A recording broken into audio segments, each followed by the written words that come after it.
Cause I'm feeling a change inside of me. For one, I can have it, believe it. For fun, you know that I can do it. I'll tell myself again, I can do it. Yeah. And I'm gonna stop the wind.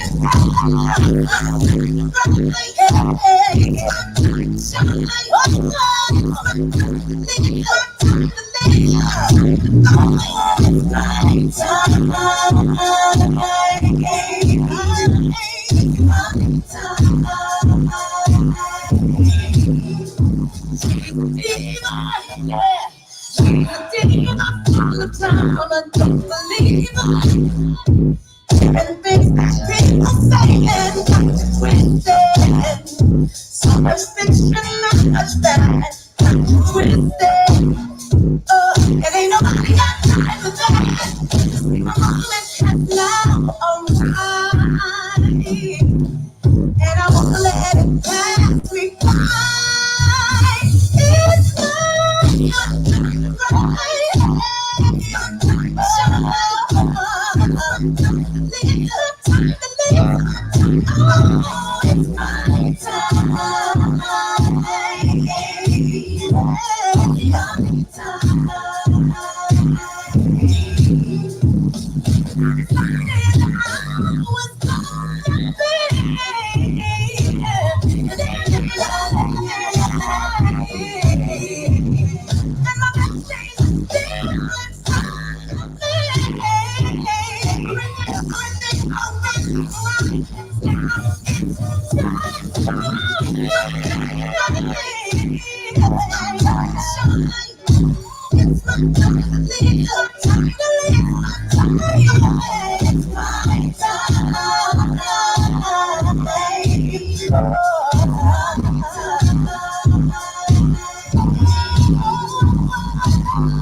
For those of you that think that gospel music has gone too far, you think we've gotten too radical with our message.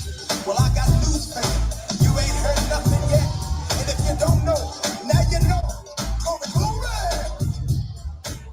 Woo! You better put them hands together and act like you know what you did. GP.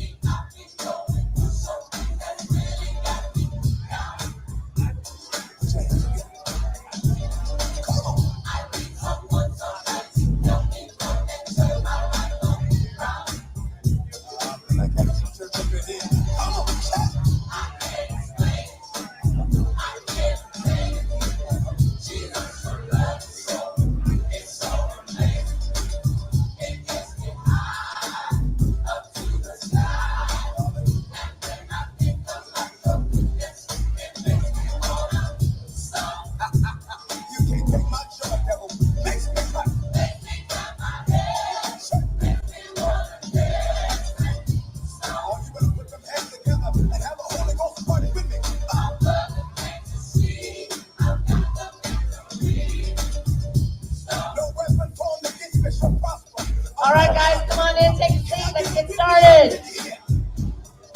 I know, Sunday morning after a big party. But if you're here, it's because you've been meant to be here.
All right, guys, come on. Let's go. Are they ready? That's right. Are they ready?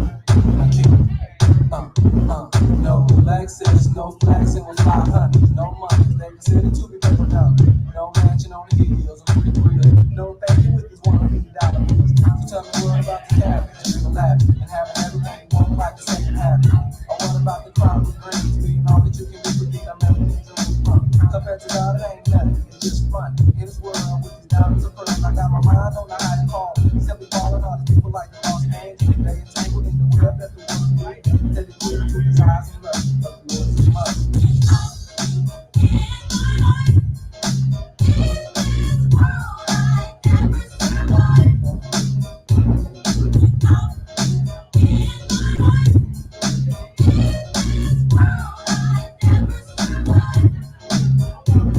Verse 2, break through the tradition, and just listen to this flow out of you. This ain't shit is a gift to this guy. You started up against treated like a stroke better. Can't do it on my own, so I look to the throne. That's where my help comes from. All right, we're gonna get started shortly. So find our seats. Let's find our seats. Life is showing you. Where are you going to? Do you know what you've been missing? There's more to life than you've been living. Just listen to the spirit and let the vamp kick in.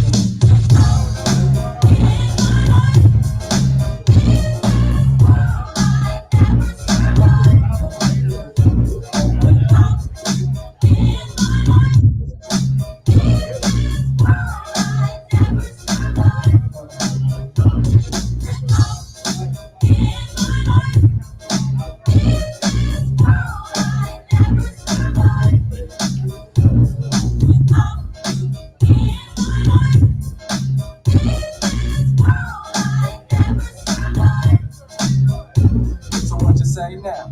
They're gonna make a way now. You in the father's hand, a man with a better plan. He's like Tyler, all time to build. Alleviating all the pain that you be feeling. Making you turn through it differently. Walk by faith, not by what you see. And when the day is done, the battle is won, you overcome. Now you can say what?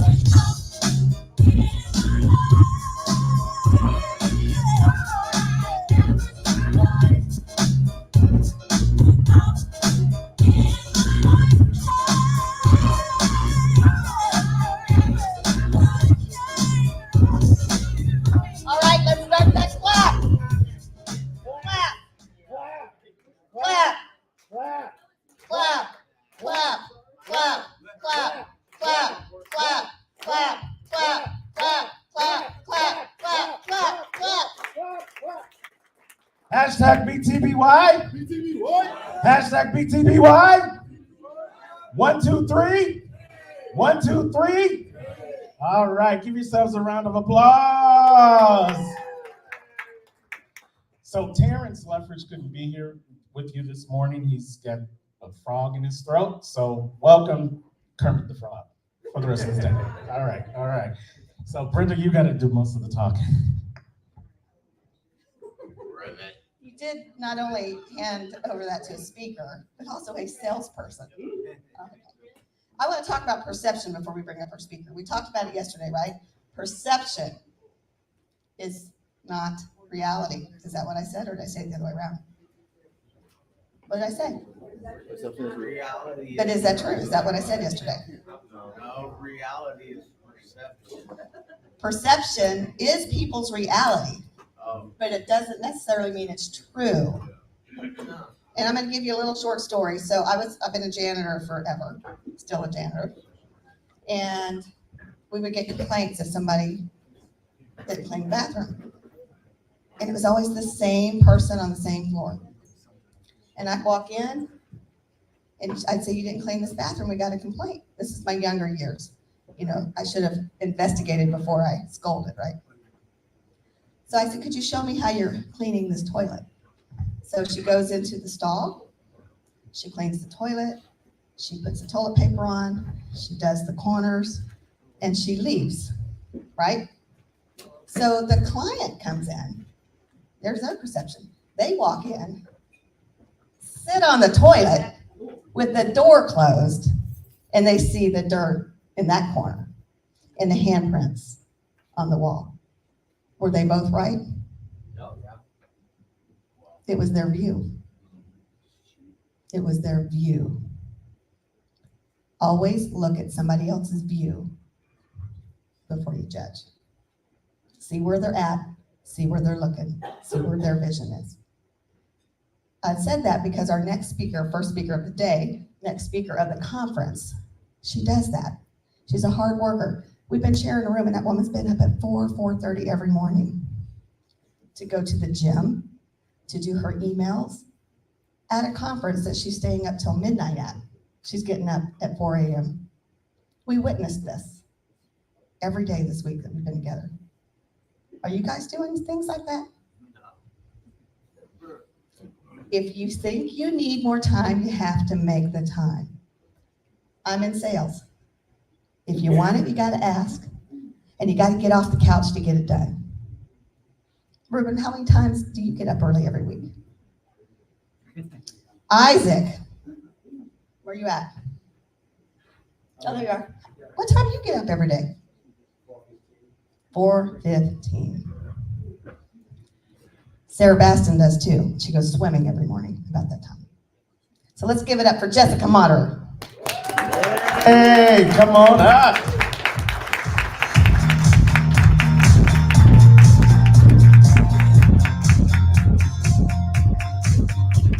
Good morning. How we doing? Are you awake? What time did you guys leave last night? Whoa. I'm going to be honest with you. When Brenda said I was staying up till midnight, I don't remember which night I stayed up till midnight, but last night, I'm going to be real with you. First of all, I want to thank God for giving me the gifts that I have to speak with you today, the breath that I have in my lungs, and just everything that I have within me. Because I'm an introvert. I mean, I'm going to be honest with you guys last night. You were dancing with the band. I'm like, I'm going upstairs. This is not me. So anyway, I went upstairs early and I went to bed. I took my sleep spray. I was in sleep within a few minutes. And I could hear Brenda coming in and Brand coming in and Nene coming in. And the one word that I heard Brenda say was Africa. And she was talking about Africa. And it's so interesting because 10 days ago, I started changing my I am statements. I write gratitudes every morning. Thank you, God, I am grateful for. And I say it for my husband, my 2 kids. Here's a picture of them. They're my why, right? I bring them with me everywhere I go. And then I say my affirmations. I write my affirmations. I say them too. I am a child of God. I'm a masterpiece. I'm a light in the Lord. I am fearfully and wonderfully made. And then I write another one after that. I am Jessica, Africa-bound Moderer. I earned 4 trips with my previous company, saying that every day and working and taking action towards that. I believe that I'm a dream activator, and I believe that I can help you become a dream activator too. And my friend Erin, she's right there. She's beautiful and amazing. And she helps people activate their dreams. I went to her first event, Dream Party, and I invited Brenda as my guest. That's kind of how they got connected, right? So I believe that we have relationships in here, and we can give people opportunities to connect, to meet new people, new resources, so we can tap into that. Dr. Ruben West talked about who, right? 1%, right? I went to Tommy's breakout session because I want to increase my health. Yes, I'm going to the gym. I got up and made the choice. Today when God woke me up at 4:30, I said, "Okay, God, this is what we do." And I got up, I got dressed, and I went to the gym. And I ran on the treadmill. I walked on the treadmill the 2 days prior to that. So you don't have to run, you don't have to work out, you don't have to lift weights, but you have to start somewhere. You all walk down here, right? Why not walk on the treadmill for 30 minutes? It's gonna help you. It energizes my brain. Most of my book, which is in my hand here, there's copies back there, I wrote on the treadmill, walking around the track, or on the elliptical. I would sit down to write at my computer, and I didn't have ideas. It just wouldn't come. So when I started moving my body, obviously my brain, right? There's chemicals that start to activate in your brain, and they started working, and I started having ideas. I outlined my book. I met my book publisher on a vacation. Did you hear that? I was being nice and friendly like I always am. I try to be anyway. And so I smiled and I said hello to this couple at the pool. We started having a conversation, and he told me he was a book publisher. I continued the conversation. I connected with him on social media, and then he said, "Tell me more about you." And so I said, "I have this dream to write a book," kind of that bucket list item. He goes, "Okay, let's start talking about that." And I was like, "Wait, hold on a second. Like, some people talk about this thing takes years, And so then it happened. I honestly didn't believe it until the book showed up at my door. I want to be honest with you. I was like, "Is this really happening?" But I just want to say, you have these gifts inside of you. One of my spiritual gifts on a little course that I did was focus. So we're talking about Jessica's focus for success. Okay? I got too many things on my hands I'm seeing here. All right, so you can't read it right now, but the F stands for, write this down, first of all. Get your paper out, write this down. Because I believe that this was given to me at a hard time in my life, in a hard moment in my life, for a reason, and I'm sharing this with you. All right, so F is for fear. Fear is false evidence appearing real. Step into that fear, right? I'll be honest with you guys, this morning, fear, public speaking, it's like the top fear for people. What am I doing right now? What are some of you doing? What are others of you learning how to do?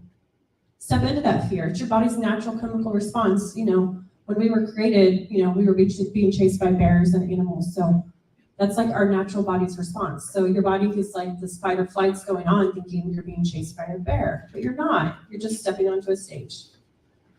The next is overcoming obstacles. You're going to have road bumps. We all have had them, right? We've heard so many stories about obstacles, and they could have stopped right where they were and become a victim of their circumstances. But they just took one step. So what is that one step right now for you? Ask yourself, what step am I taking right now? And the next is championship mindset. I am obviously 6 foot tall and have a lot of friends that are athletes. And just, you surround yourself with the people most like you. So when I was playing volleyball, I spent time with volleyball friends. When I played basketball, I spent time with basketball friends. And then I was making friends in college with athletes who then turned into professional athletes. And the thing about champions is they have a championship mindset. So do you have a championship mindset?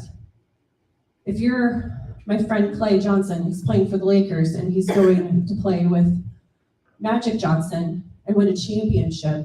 Are you playing like a champion, or are you playing like a victim? Right? So when Debbie Downer calls you and says, blah, blah, blah, blah, are you going to have a championship mindset, or are you going to say, thank you for your words, thank you for making me aware, and move on, right? Do what you need to do to take care of the problem or situation, but know that there are going to be people that come into your life, speak negativity, right? We've heard these stories, right? I'm going to be honest with you. When I first opened up my network marketing business, two people that are very important in my life spoke into my life, and it wasn't in a positive sense, right? Well, so-and-so did that. We weren't successful. Well, that's them. That's not me. So don't create that story for me, right? I'm not creating that story for me. And for a long time, I'm going to be honest, I was living in a prison, a mental prison, right? I've never been behind physical bars, but I was living in a mental prison, thinking because what they said was, they've been speaking to my life for a long time, that what they would say is true. No, not true. Why did God put this in front of me? He put this in front of me because he knew I could do it. You are designed for greatness. You were created. You're designed for greatness, right? Think about the sun. Think about the moon. Think about mountains and grass and trees. They're all greatness, right?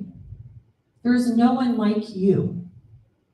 There's only one Aaron Page. There's only one Dr. Irvin West. There's only one Izzy. I'm not Izzy, right? I don't want to be Izzy. She doesn't want to be me. Let's all be each other, right? Our own personal self, right? Izzy has way more dance moves than I do. Yes. She's beautiful, and I love her.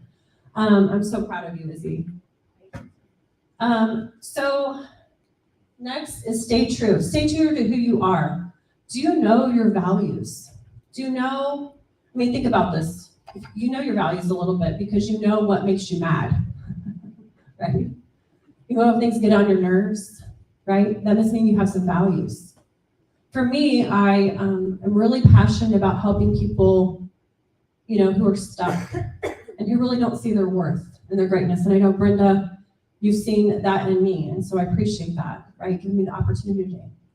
So, when you look at yourself, I know we were talking and, people were saying, when it's time to clap for yourself, we were not clapping for ourselves, but we will clap for somebody else 10 times more. And I'm going to be honest with you. I did the same thing, right? So you can't dim your light, right? I've had people in my life who, when I shine, I was the first person in my family to go finish high school, to go to college, finish college, right? First person in my family to write a book. Thank you. And I don't say that to like toot a horn, right? But I remember someone and I put in my book, someone in my family saying, "We'll just put a rose on your nose." And I'm like, hey, I took that action. Was it easy to write a book? No. Was it easy to finish school? No. Was it easy to get good grades? No. I made choices, right? So while people were doing other things, I was probably just, doing what I was supposed to do. That's it. So it's all about choices, and know that you are loved. You are worthy. I'm doing a challenge right now, and it's a 30-day challenge, and it's all about you are loved. I honestly believe that if we believe those things, the addictions we have, addictions other people have, knowing you're worthy, right? Someone talked about, it might have been Tommy or somebody else that said, this is the only body you have. How are you treating my body, right? I try to drink as much water as I can, eat healthy foods. We all have our vices. Those little cakes over there were so good, right? So I love food. It doesn't mean that I don't have fun, right? I call it fun food. But you have to think about okay, what am I doing today to take care of myself? Because you can't pour from an empty cup. So keep shining bright. You're gonna inspire people. You already are. You're already showing up, right? So that's my focus. I want you to draw a triangle on your page. And at each point of that triangle, I want you to put a number. So at the top, you can put a 1. On the right, you can put a 2. And then on the left, you can put a 3. And I want you to think if you have something you're working on. Maybe it's overwhelming. But I had a coach tell me, what is the biggest action I can take right now? What is the one action I can take right now? What is the second action I can take right now? What is the third action right now? Everybody's actions are going to be the same, even if they're for the same thing, because God's given you, or whoever you believe in, is giving you that. What your next move is. Who's the next person, right? We talk about person. Where's the next place you need to be? So think about that, and I implement that in my daily life. So think about a value of health. What's the best thing I can do right now? Well, I can drink water. That's pretty easy. We have it out there, right? Number 2, how are you moving your body? Number 3, what am I putting in my body or on my body? That matters too, right? Or lotions and things like that have bad things in them. So think about that in your business, same thing. What are those 3 actions? And do those, write that down every single day. I literally write that down every single day. At the end of my day, I look at it for the next day. So I am that person that says, I have a dream, but I also believe that there's no dream left behind. So I want you guys to check out my social media, find me on Facebook, LinkedIn, all the things, I'm on all of them. Friend me, or you can text me. My phone number is 816-797-5869, and share your dream with me, because I want to be your accountability partner. I want to be your cheerleader. We talked about we have a lot of coaches in our life, but we don't have a lot of cheerleaders in our life. So I'm going to be your cheerleader and your dream champion so that you can go out and live your best life. And I believe that each of you, if a dream was put inside of you, you can make it happen. Thank you guys. Have a great day.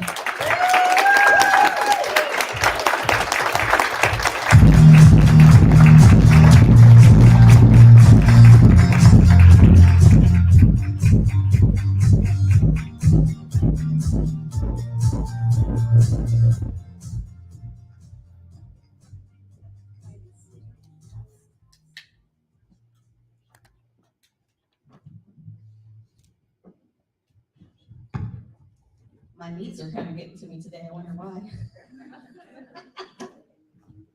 All right, Jessica's a very dear friend of mine. She's wanting to break into the speaking world. How do you guys think she did? She did awesome. When she says cheerleader, she means it. And you know, when you think of a cheerleader, what do you automatically think about? Rah, rah, sister Bob. And why also what do cheerleaders do? What do they represent? A team. And what usually is a team, and what do they do? When? Work together. What else? Encourage, support, inspire, motivate. There might be even some football in there, right? This next speaker, Terrence introduced me to him about a year ago. Actually, it's been over a year. And we just connected. You know, there's some people that you know all your life and you're just have a great relationship with them. But then you have those that you just met, but it feels like you've known them all your life. You know, got somebody like that in your life? This speaker is that person in my life. When we first met, it just connected. I love him with all my heart. He's my ride to die. He's traveled from Hawaii to West Virginia with me, along with Heather and Isabel. And my mom. Let's give my mom a round of applause. She's my cheerleader. So with that, let's bring Coach Chuck Charles Preston.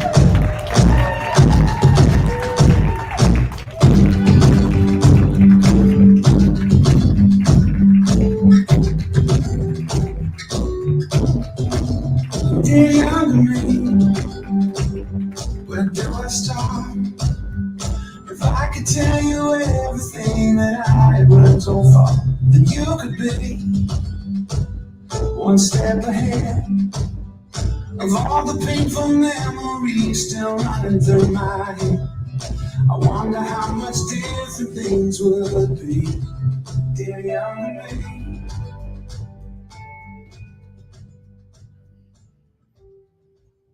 Good morning. Good morning. Good morning. Got to elevate just a little bit. Why? Because because you got to get ready for the things that you're not ready for. And if you don't elevate, you're not prepared. That was not my entrance. It's okay. Because sometimes you'll walk out into the day and you're prepared for certain things and they switch on you. And what do they call that? Change. I'm gonna do the best I can. My intro was supposed to be, and I don't even know if I have my PowerPoint up for that, but it's all good. I did. Behind the scenes, my sister. It's all good. Okay. Coaches. I have coached sports for over 47 years. I have athletes in the NFL. I have athletes that are in D1 college. I have athletes that ran for the mayor of Compton last year and asked me to come and campaign with him. Once we're family, once we're Ohana, we are Ohana for life.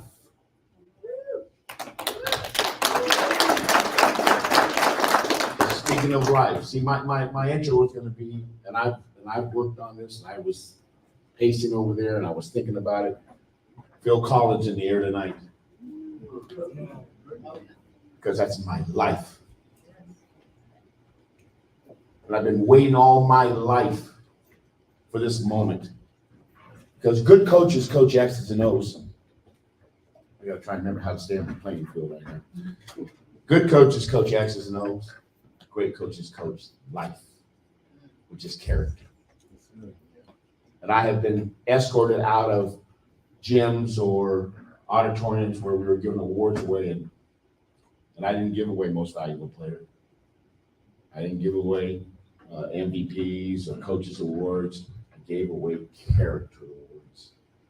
And those awards were for one particular time. This particular time was for girls that had been with me for 2 years. Some of them thought they were all that in a bag of potato chips, and I warned them, coaches will always have the last say. They didn't believe me. That night I gave out 4 character awards for the ones that were with me all 2 years, didn't play that much, but came to practice and gave everything they had. The AD had to escort me out of because there was parents that wanted to kick my ass. I don't care.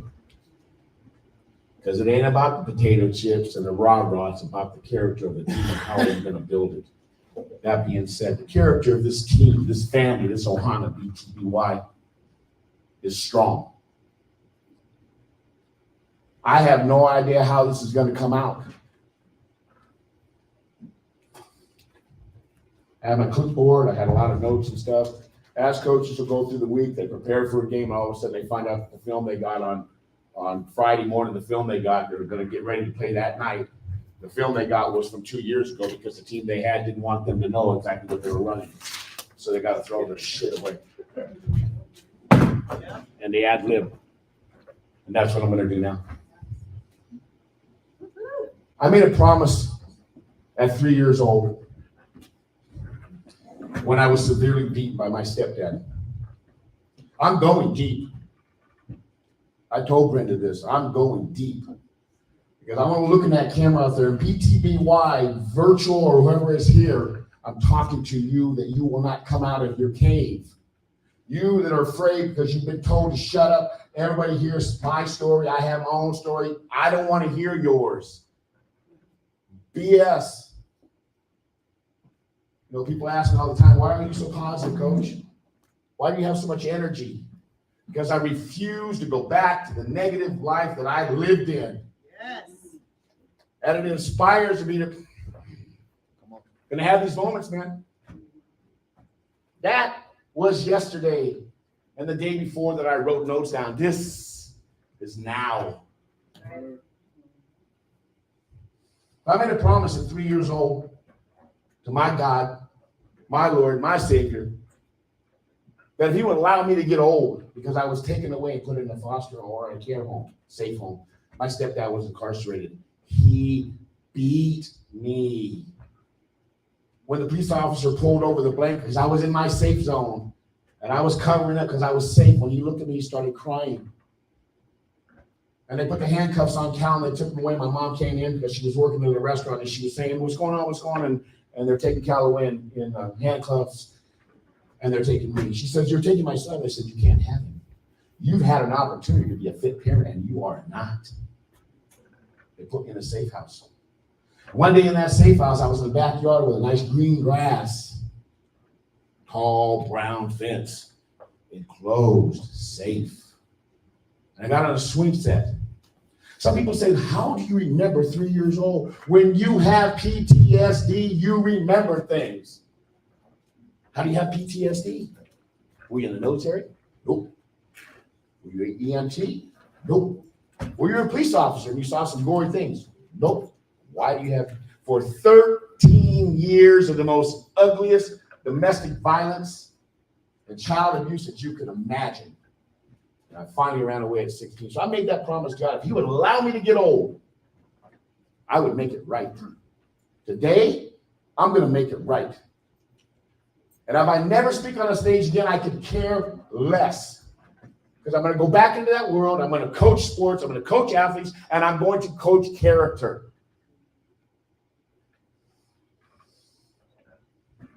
You didn't get to see some of my things, but on there was domestic violence, child abuse, suicide, abandonment.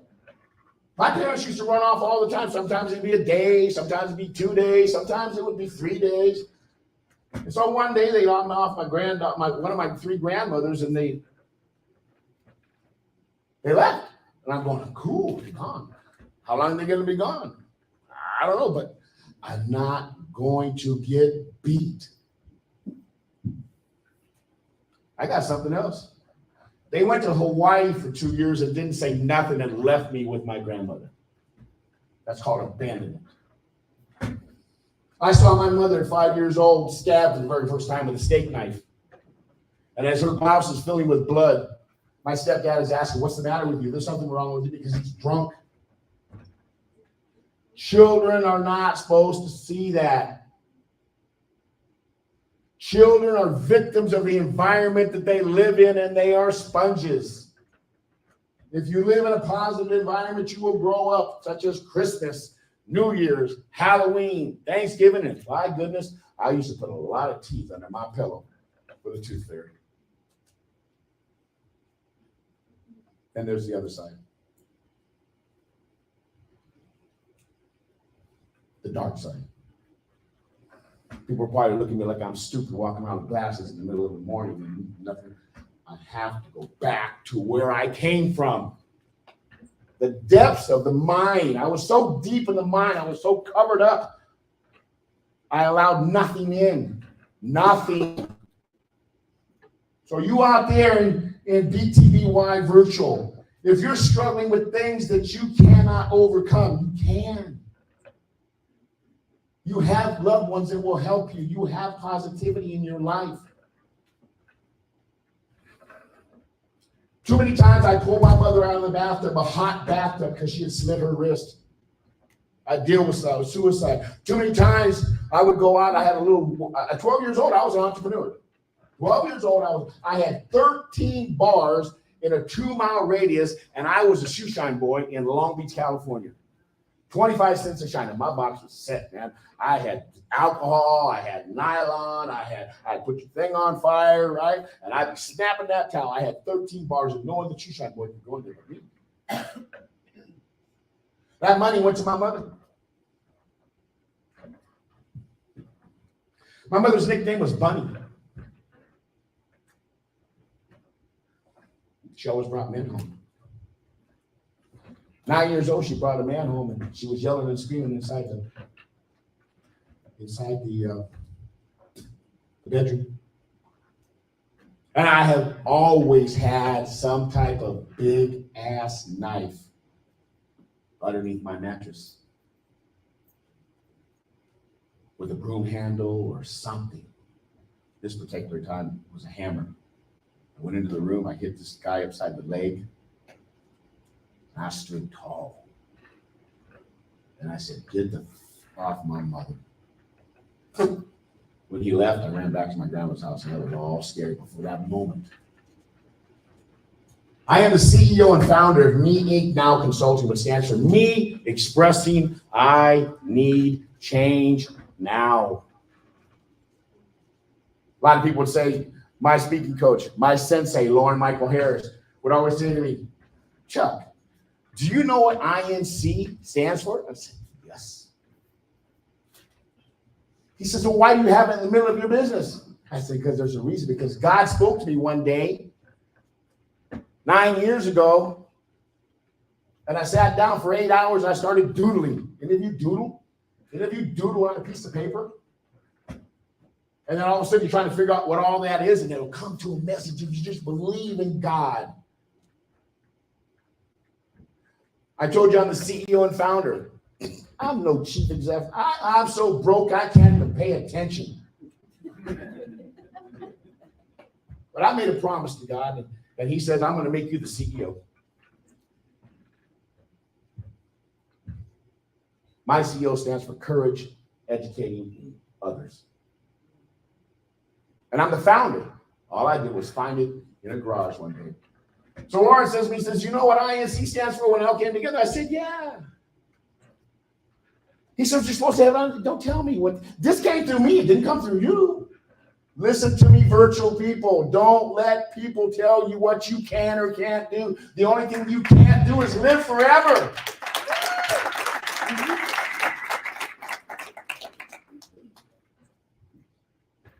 So I said, hey, it's a sales pitch, man. I have a football player. This is a true story. Brenda knows.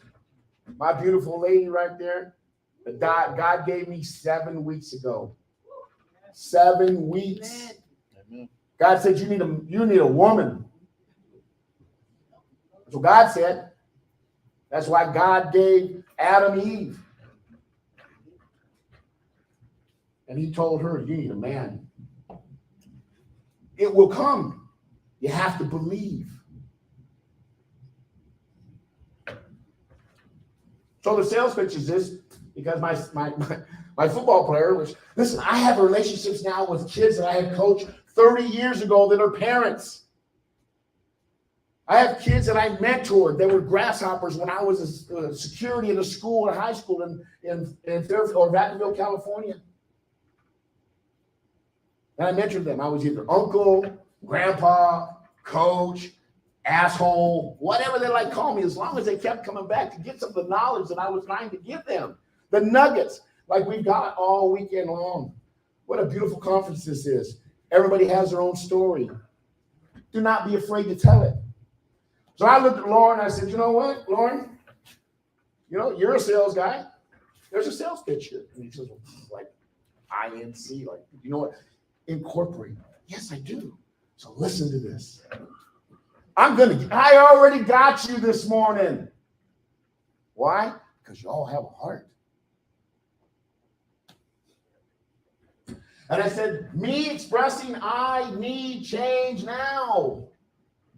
And now that I got you, I'm going to incorporate me. Because you can't do nothing unless you take care of me first.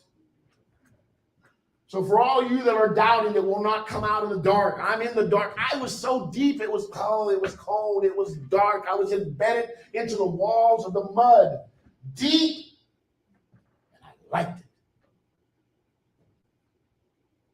Because it was my space. So when I put this all together, and I had to go through a change. Life is a change every day. Just be grateful. I wake up every day and somebody asks me, you all heard it? Ask me how I feel today. And the first thing out of my mouth is I'm blessed every day. Because God allowed me to survive for a reason. One day my mother challenged my PTSD. I was 15 years old. She was drunk with my aunt. And I had to drive. I've been driving since I was 8. They would leave me in a parking lot while they went into a bar for hours. And if I was lucky, they'd bring me some chips and a soda. And then when it was time for them to go home, they would put a pillow underneath me and they would have me drive them home. So my mother said, you need to take your sister home because your niece is sick. I did. On the way back, I got pulled over by the cops. Helicopter, red light. Man, the hole looked about that big. My friend's over there with me and he's going, cop says license registration. I don't have it.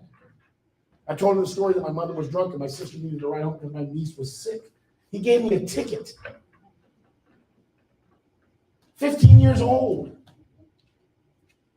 I went home. My best friend was with me, spending the night. We come in, obviously I'm shook up. My mother gets up. She says, what took you so long? And I said something to her. And she said something else to me. My aunt said something to me. I said something back. My mom said something. Next thing I know, my mom walks up and she slaps me. Pow! Solid. Right across my face. Cool. One thing about my stepdad beating me, he gave me pain tolerance. I have it. She hit me again on the other side. Wow, I just took 2 good shots. My friend is watching this. She hit me again. And I'm saying she went deep. I heard myself saying, hit me again. She obliged. I said, hit me again. She obliged. Don't ever call me Chucky. Because Chucky is my protector. I blacked out. I went to the dark side. And Chucky was out. And when I finally came to, and I could see, my mother was at the base of my feet in the fetal position because I had beat the shit out of her, and I didn't. Take your time, coach. I didn't even know it. So I decided to change my life into positivity and give to as much as I can, give the love, the aloha to as many as I can. Drop that droplet of love into the pond of life and let it explode and let it touch as many as we can. And that is what BTBY is all about. Woo! I'm going to end with this. I lost my baby. My baby. She was the mother of my child at 15. I was 17. Life took us in different. I'm going to tell you how good God is on this Sunday morning. We separated in separate directions. I was damaged. I wanted love. I really did want love, but I didn't understand it. How can you understand when you're being beat and then told how much I love you? My boy and I were parents. We separated. We went on our own journey. But know this, upon conception, when the polywog hits the egg, you're given life by our Creator. You're also given an hourglass. For the journey that He gave you, I know you've heard this story. And only He knows how much sand is in the hourglass that He gave you to complete the journey that He gave you when He gave you life. 33 years after Mapo and I separated, God gave me round 2. I spent 16 years with her until she passed away from cancer, and I was there with her from diagnosis to death. When I came back, God had a purpose for me. He had a purpose for Catherine Kala, Mapuana, Momiko, Kelly Yamamoto. Mine was to be by her side because she didn't have a man. Hers was to come and be and show me love. 19 grandchildren, 6 great-grandchildren, and I'm blessed every day. Do not let no one tell you what you can or can't do. Thank you very much. I love you all. Coach Chuck Princeton.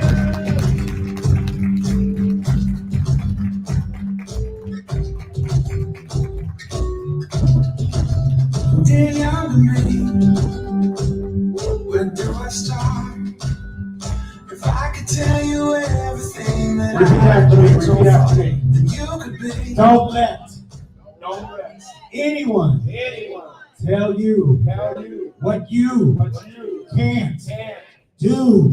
Say it again. Don't let anyone tell you what you can't do. Give them another round of applause. Okay, but Chuck, we got to clean our stage here. I thought we had some janitors here. Oh my God. BTBY? BTB what? BTBY? BTB what? stand for Bring Your Own Broom after we let Chuck off the stage. Give it up again for Chuck. How you guys feeling this morning? Good. You know, I told you Kermit the Frog had showed up, but my energy is coming back, and it's all because of you. So give yourselves a round of applause. Give yourself a round of applause, or you can do it. I'm gonna lose my voice until I hear y'all say I'm doing some applause. Applause. Yes, clap, clap, clap, clap, clap, clap, clap, clap. It's Sunday morning. You should be praised. You should be grateful to be here. Is anyone grateful this morning? Is anyone grateful for waking up this morning? Is anyone grateful for having breath in their body this morning? Is anyone grateful for becoming the best version of themselves this morning? If you are grateful, then I need you to clap like you can't clap anymore.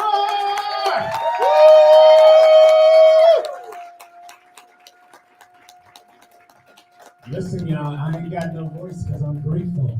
I ain't got no voice because I've been working to be the best version of myself all weekend long. And I got a question for just one somebody before we bring our next speaker up. I got a question for Randy. Randy, I'm going to ask you loud and proud. What did you do yesterday to BTBY?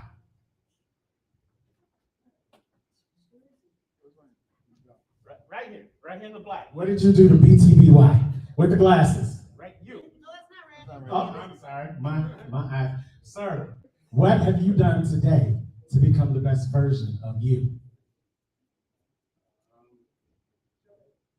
You showed up. Give him a round of applause for showing up. Absolutely, absolutely. Angie, over here.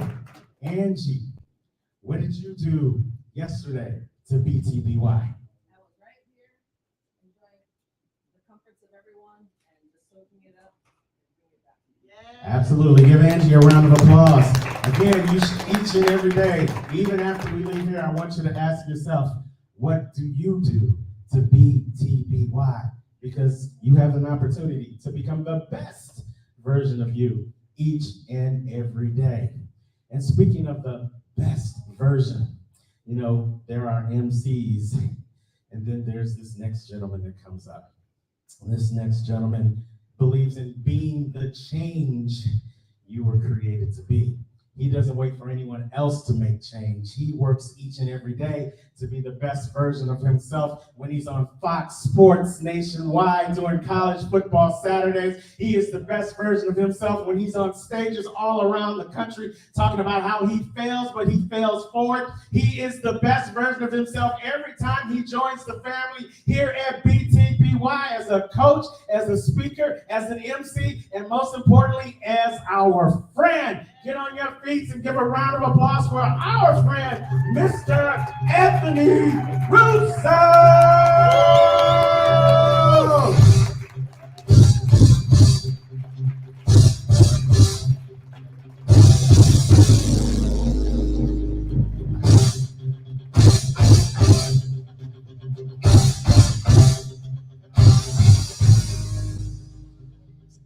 See, not doing dance music for a white guy, that's a smart move. Seen it this weekend. That rhythm struggled. You guys have seen me, a lot of the people in this room have seen me talk before about things like overcoming failure, the double down strategy, which I'll touch on briefly. This is going to be a different speech for me. So it's early morning, it's on a Sunday.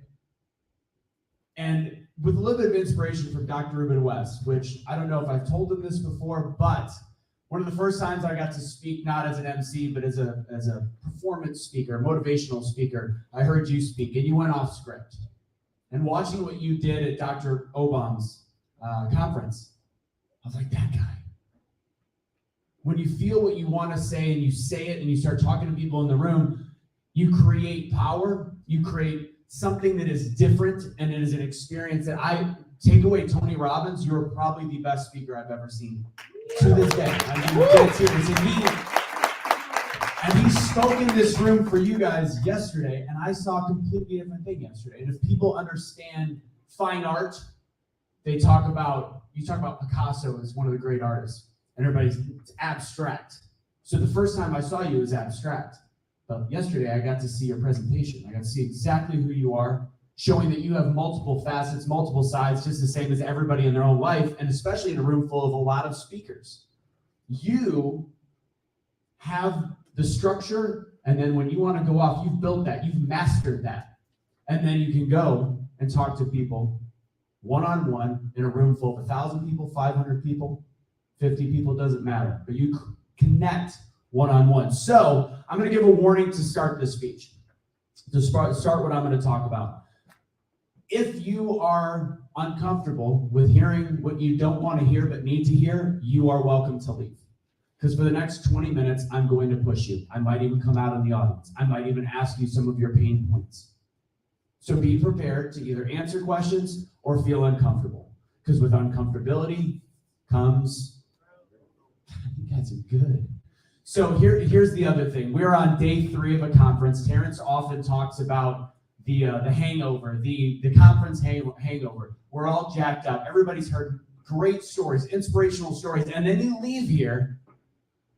Monday comes, Tuesday comes, Wednesday comes, and by next weekend, you're in the exact same place that you were when this all started. So one of the things, one of the lead-ins of my book talks about being either a theorist or a practitioner. And in my small breakout, I mentioned that the other day, that we get into creating a vivid vision. That's what we did. We created the vision for our lives. We talked about it, prepared it. It's a long thing. And if anybody wants my email, I'll shoot it out to them. It's a 1 chapter and a very mediocre book, but the chapter is gold. That literally creates where you want to be. You have to set your spot. Where do you want to be in 3 years?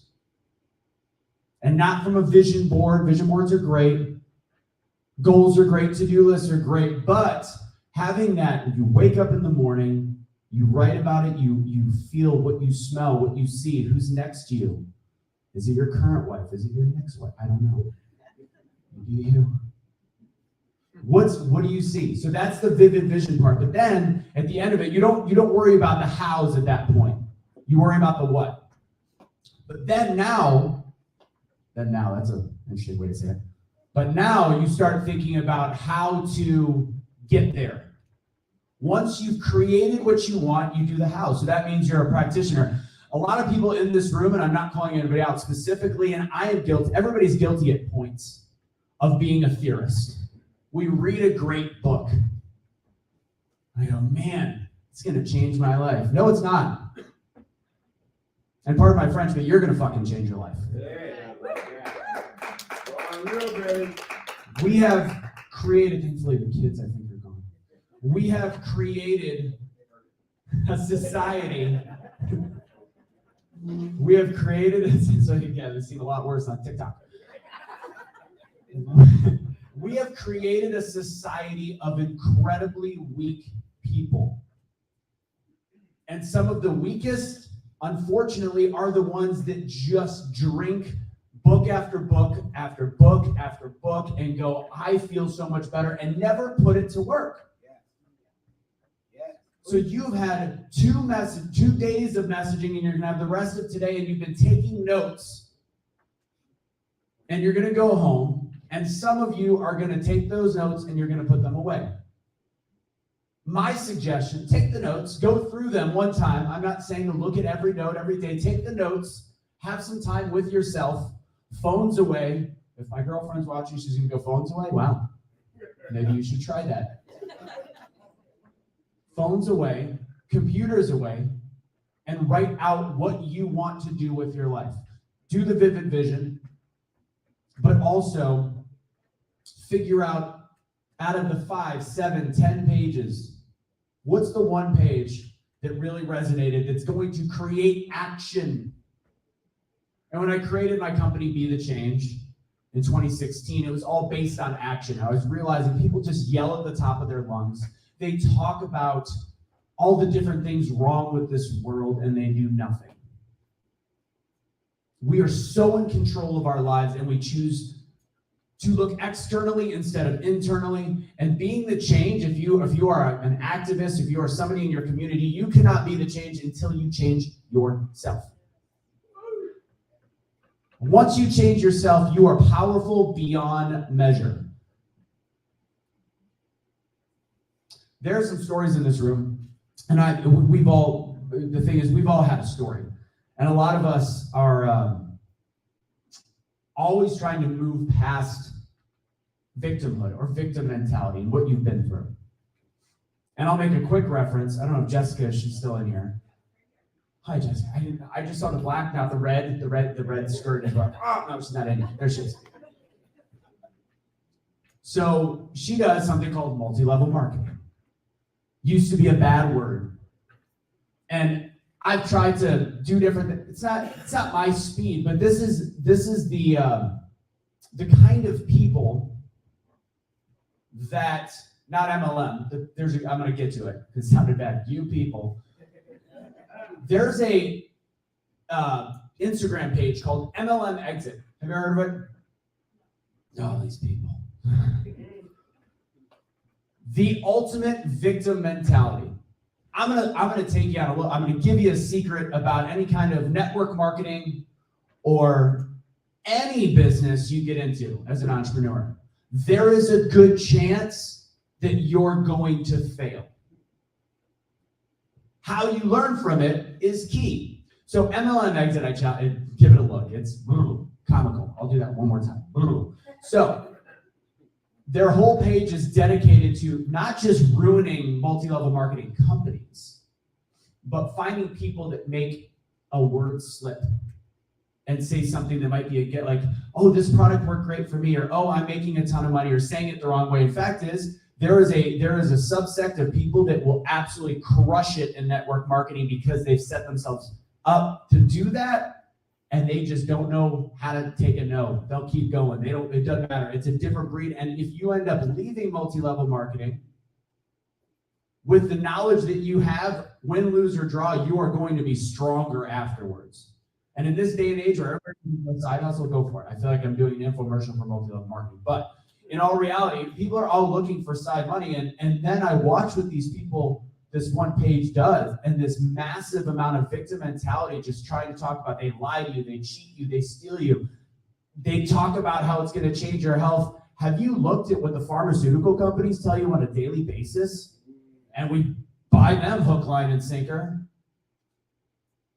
That victim mentality is what I want to crush. So at this point, what I want to know is what's stopping you. What is stopping you? Because there are so many stories in this room that I can't even imagine living through. I had a disabled father. I grew up just above the poverty line. I had a mom that battled depression on and off to this day. And many of you got it a hell of a lot worse than I do. So what's my excuse? And each time you look at your story, I want you to look at your story. A lot of you are speakers. So if you're a speaker, you use that story to inspire other people. That's great. If you're not a speaker, use your story to push you forward, to drive you. And then when you, instead of using your victimhood as inspiration, if you're not using it for that anymore, then I'm going to challenge you to do something else. Look at other people. I'll take it from a speaker perspective. Coach Chuck, he's been through this last year. See him getting coffee out there. He has been through some stuff that he didn't even bring up. Take away his life. He's been through some rough stuff, and he's still pushing forward to be a speaker, to inspire other people. And if any day he decides to feel sorry for himself, he could look at Jeff Martinet Jr., who speaks about even being able to take notes because of his traumatic brain injury. And then if you're ever feeling down and going, why am I becoming a speaker? You can look to anybody for inspiration. The one thing the world is not void of is inspirational stories and positive stories. You've got a gentleman by the name of Nick Vujicic. Anybody know who Nick Vujicic is? No arms, no legs, gets up on stage, and he's one of the top 5 motivational speakers in the world. So again, what's your fucking excuse? We have none. Being a victim was not your choice, but it is 100% your responsibility to get out of it.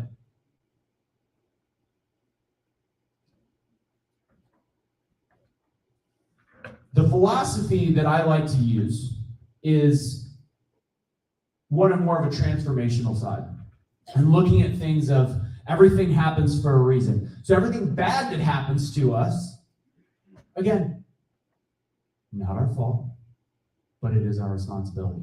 So there's something that happened recently, and I'll use a story that it was my girlfriend Kelly, and everybody has something happen to their lives, a car breaks down or whatever it is. So she's got a trailer. She does horses. She's a professional barrel racer. And this was about a year ago. She just bought a new trailer, way too expensive. The things cost horses, stay away. And the trailer goes out, the brakes go out, she has to fix something, and her trailer's huge. So she had to get a backup trailer for a couple weeks. Finds out the bill is going to be $2,000 that really she didn't have, we didn't want to spend it. She didn't want to spend it, but she asked it. So you're upset. Actually, it might have been $8,000. It was a lot. So here's the interesting part. When you think about the idea, that's your wake-up call, bitches. Is that Brenda's mom? Sweet heavens to Betsy.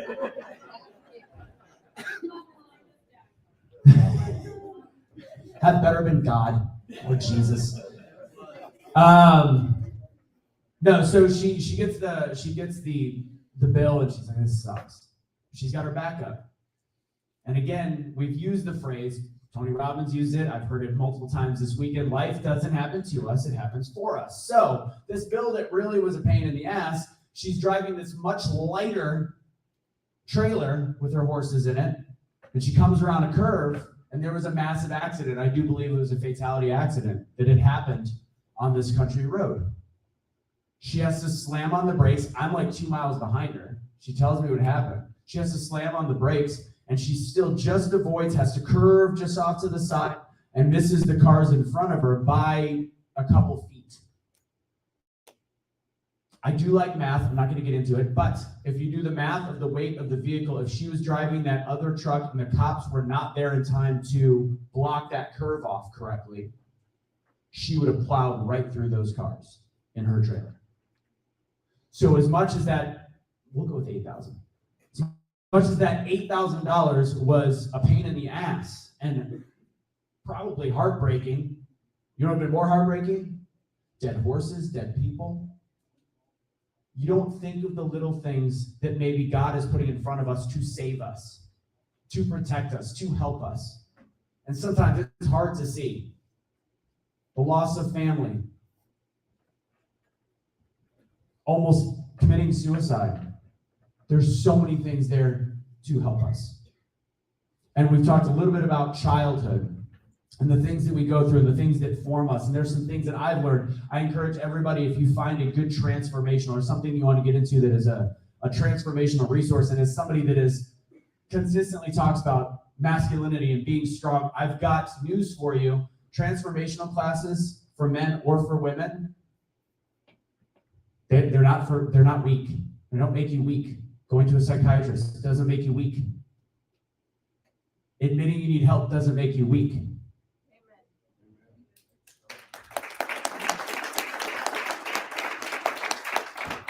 Being an asshole because you don't get that help, that's weakness.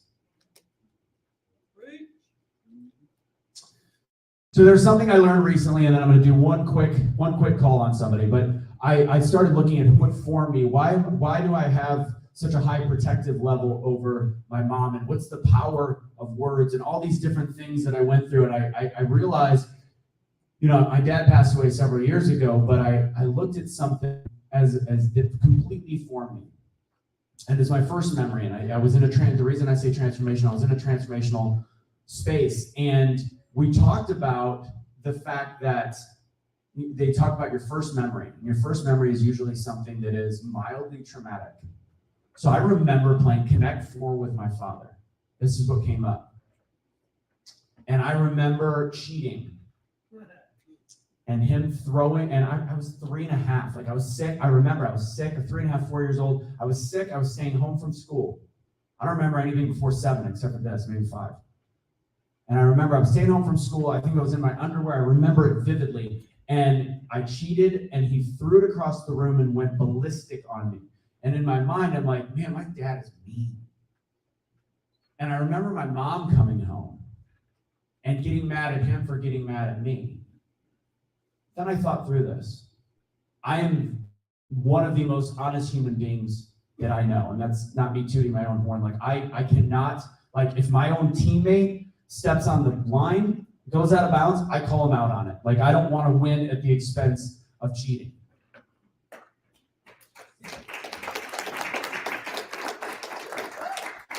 Just being honest. But where did that come from? That moment, my dad was a dick.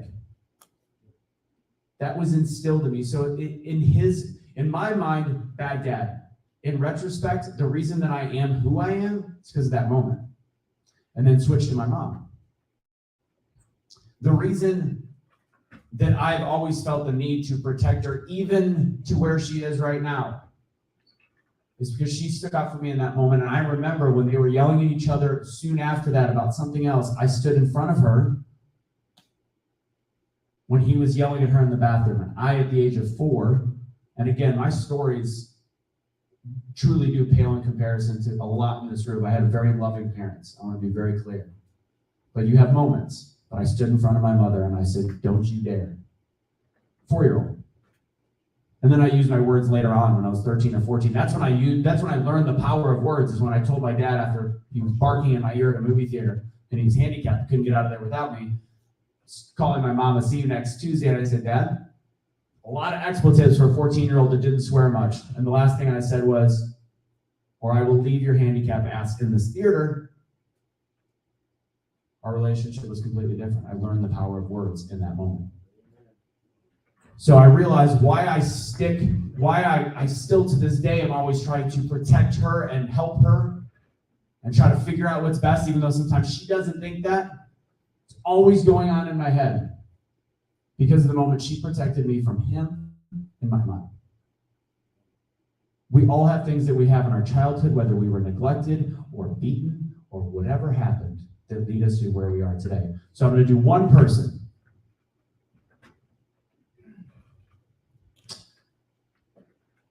Who feels like they're not achieving something that they really want in life? They're going through the motions. They're telling people, I'm living the dream. Everything's great, but you're missing something. Chuck, I had a feeling. Chuck or Taylor. Let's go with Chuck. What are you missing? What do you want?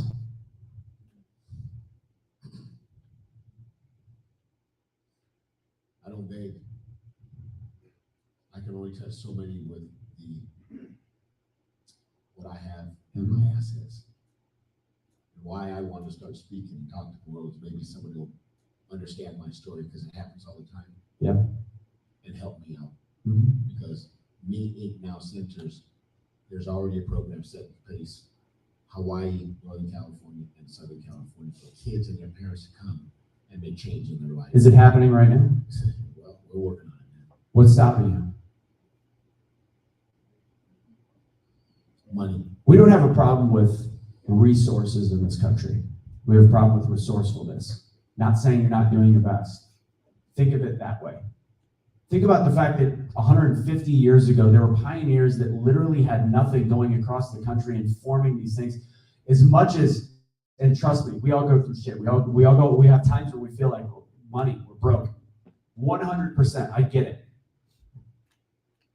Do it. I have never in my life asked for money. Money was not an issue to me.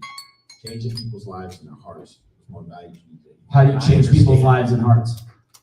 What is it going to take? Well, I do it every day, but To the scale you want. I've never, and I have people that are entrepreneurs that make a lot of money. I tell them I don't care about the money. 2023 is about me, and I will start working on getting those digits. And the last thing that you said you're missing is money. You said this. So guess what? What's the one thing you're not doing? Asking.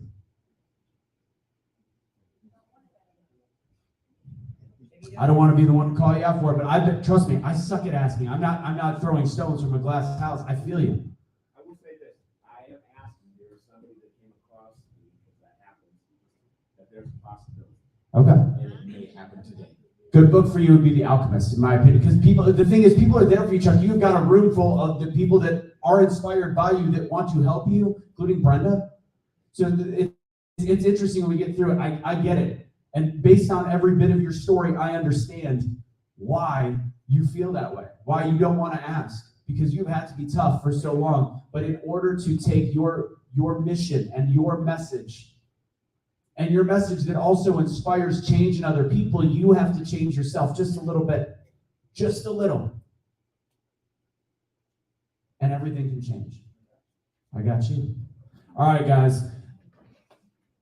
I do, again, not a shameless plug, but I do coaching. I love getting in conversations, and you and I'd drag it out, probably, brawl a little bit, shin kicks, I don't know, but we would go through some stuff to get to that place where we realize, completely flush it out of the system and start over from scratch and become a practitioner, not a theorist. That's how I'm going to leave you guys today. I encourage you from this point forward to please take whatever your mission is, figure out your pain points, push yourself past the normal boundaries, figure out what got you to where you are right now, where you are trying really hard, but not hitting that goal. And that vivid vision that you find, just know that it is imperfect. It will change. Make it stretchy, make it flexible, make it something that you want to achieve, and realize that the journey along the way is going to be the best part. And if you can't enjoy the failures and you can't enjoy the journey, you're not built for that goal. There's a lot of great jobs out there. Take pride in your work if it doesn't end up being an entrepreneur. But if you decide that you want to truly make the impact you feel in your heart, go full tilt. Completely go for it. God bless, guys. Have a great day.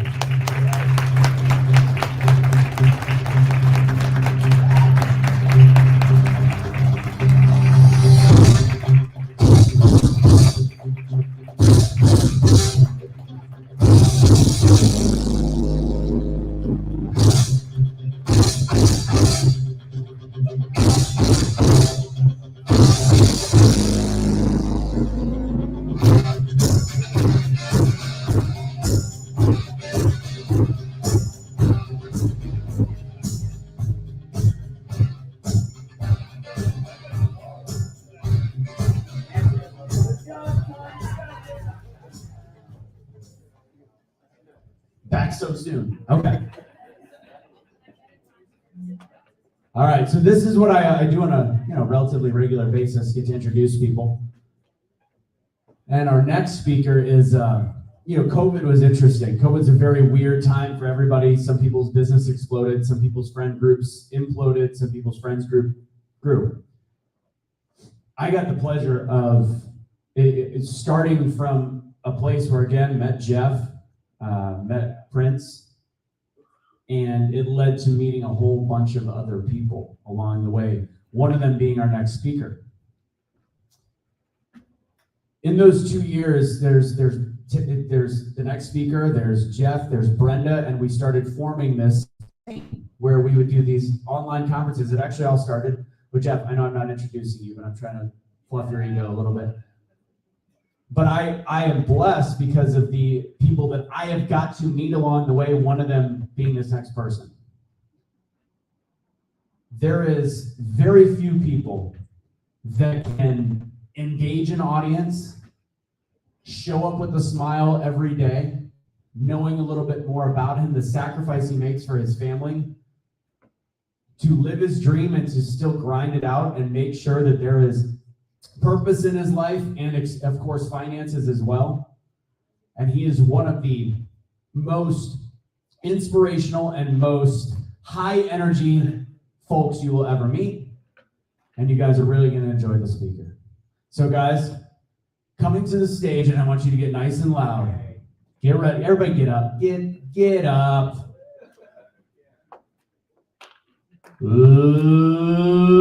Ladies and gentlemen, introducing our next speaker and your host of the Becoming the Best You event, ladies and gentlemen, Mr. Unstoppable himself, Terry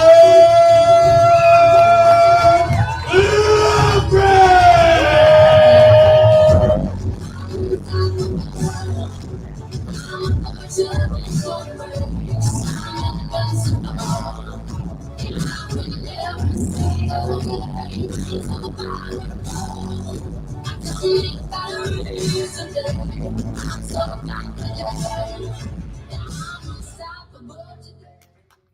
Give yourselves a round of applause, a round of applause, a round of applause.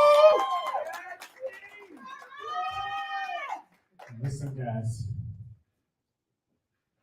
I'm drawing from your energy. I'm drawing from your energy this morning because, as you can see, the frog is in the house.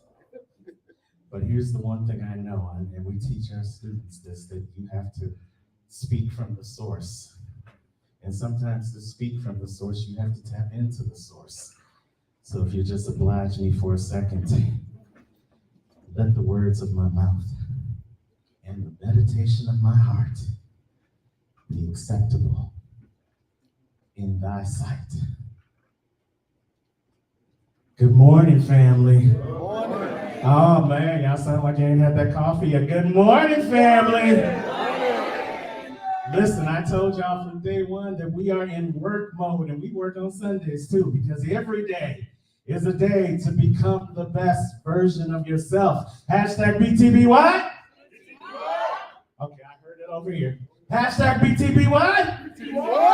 I'm gonna stay over here because y'all ready. Y'all want to hear what I got to talk about. I don't know. Maybe y'all can look over there, and if anyone says BTBY over there, then I'll walk over there. But I don't hear anyone saying BTBY. I don't hear anyone. I'm still talking to y'all because y'all are encouraging me. Y'all giving me energy. Yes. I don't hear it over here. I don't hear it. Listen, stay in my lane. My lane is looking right here, so I'm gonna. No, I want everybody. Let me give you another chance over here because I know there's energy. I know there's spirit over here. Hashtag BTBY.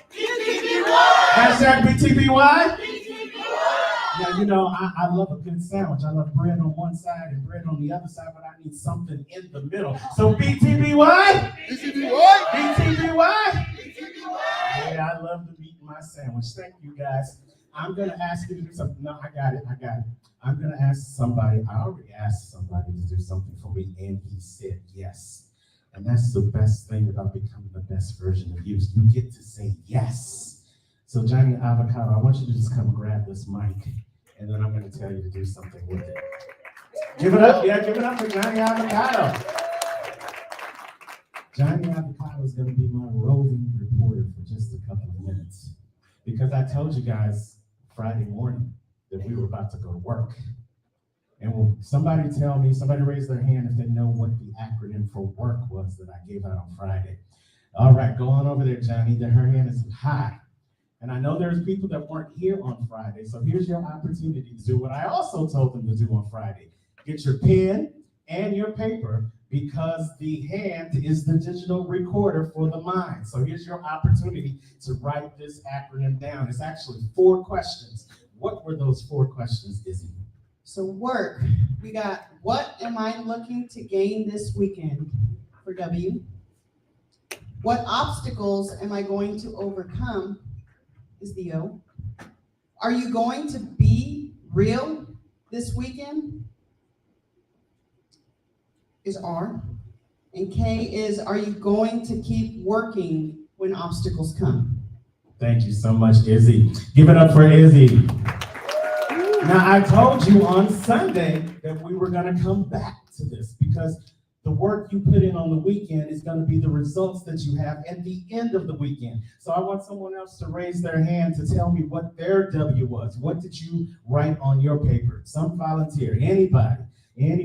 All right. Do we got one? You know, I will call somebody else. All right. Velton is over here in the corner. Tell us what your W was, and then tell us if you got it. Well, I think you heard me say this a couple of days ago. My W was to expand my community and my network. And boy, oh boy, I tell you what, it's busting at the seams and I'm overjoyed. All right, let's give it up for Belton. Yes, yes. Did anyone else write down their W on Friday that want to share it with us? Anyone else? Anyone that's here in the building for, okay, we've got over here in the corner. We got two over here in the corner. We got Andrea, and then we got Lauren. Hello, everyone. I'm Andrea Luzon, Legacy Liberator. I came this weekend to be inspired to, and really just to play. So let loose, just be present, just watch all of you, absorb and witness your energy, and just really step into my play. And as you stand here Sunday morning, are you liberated? I'm feeling good. Yeah, I'm feeling really inspired and ready to go home. As you stand here this Sunday morning, did you play? I definitely played. Yeah, we want to hear all of it.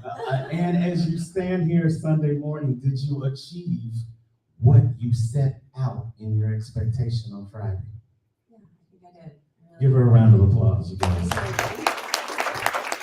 But now that was the easy question in the WORK questions that I gave you.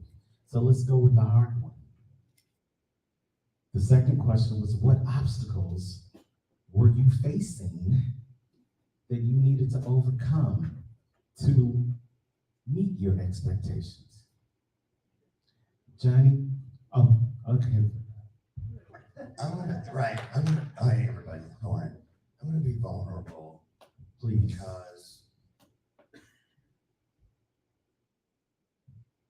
that becoming the best you you have to really mean it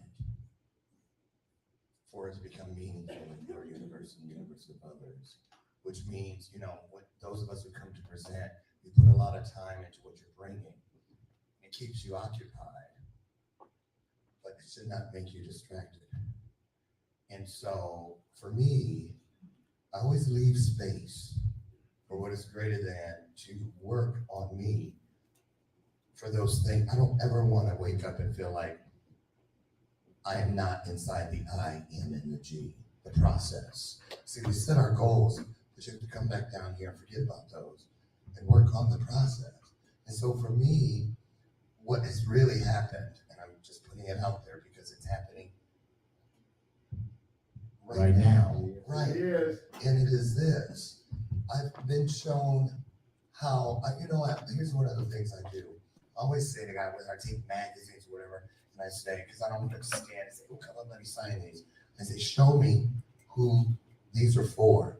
And before I cut them, I'll say, give me a number so that I can seek them. And when they come, I'm talking. It's not just a networking.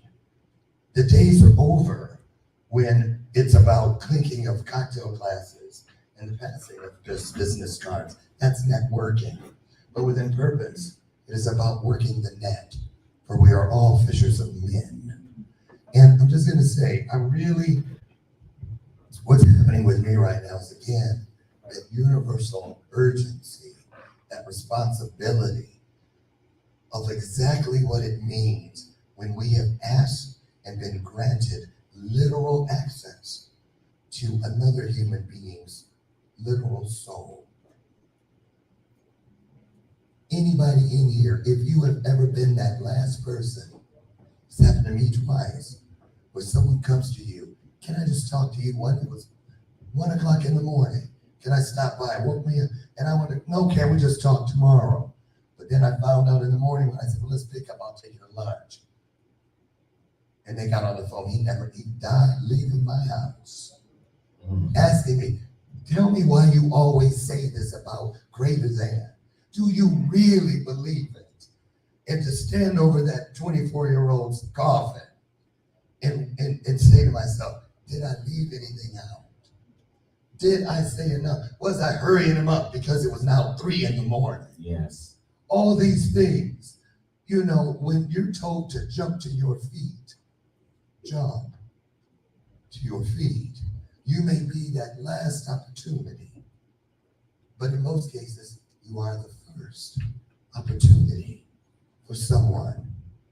And so that's what it is for me, that this sacred space is a place where I can trust all that I need to find me, whether I know what to call it or not, Because every time I bring something in that does something that serves me more than I had when I got here.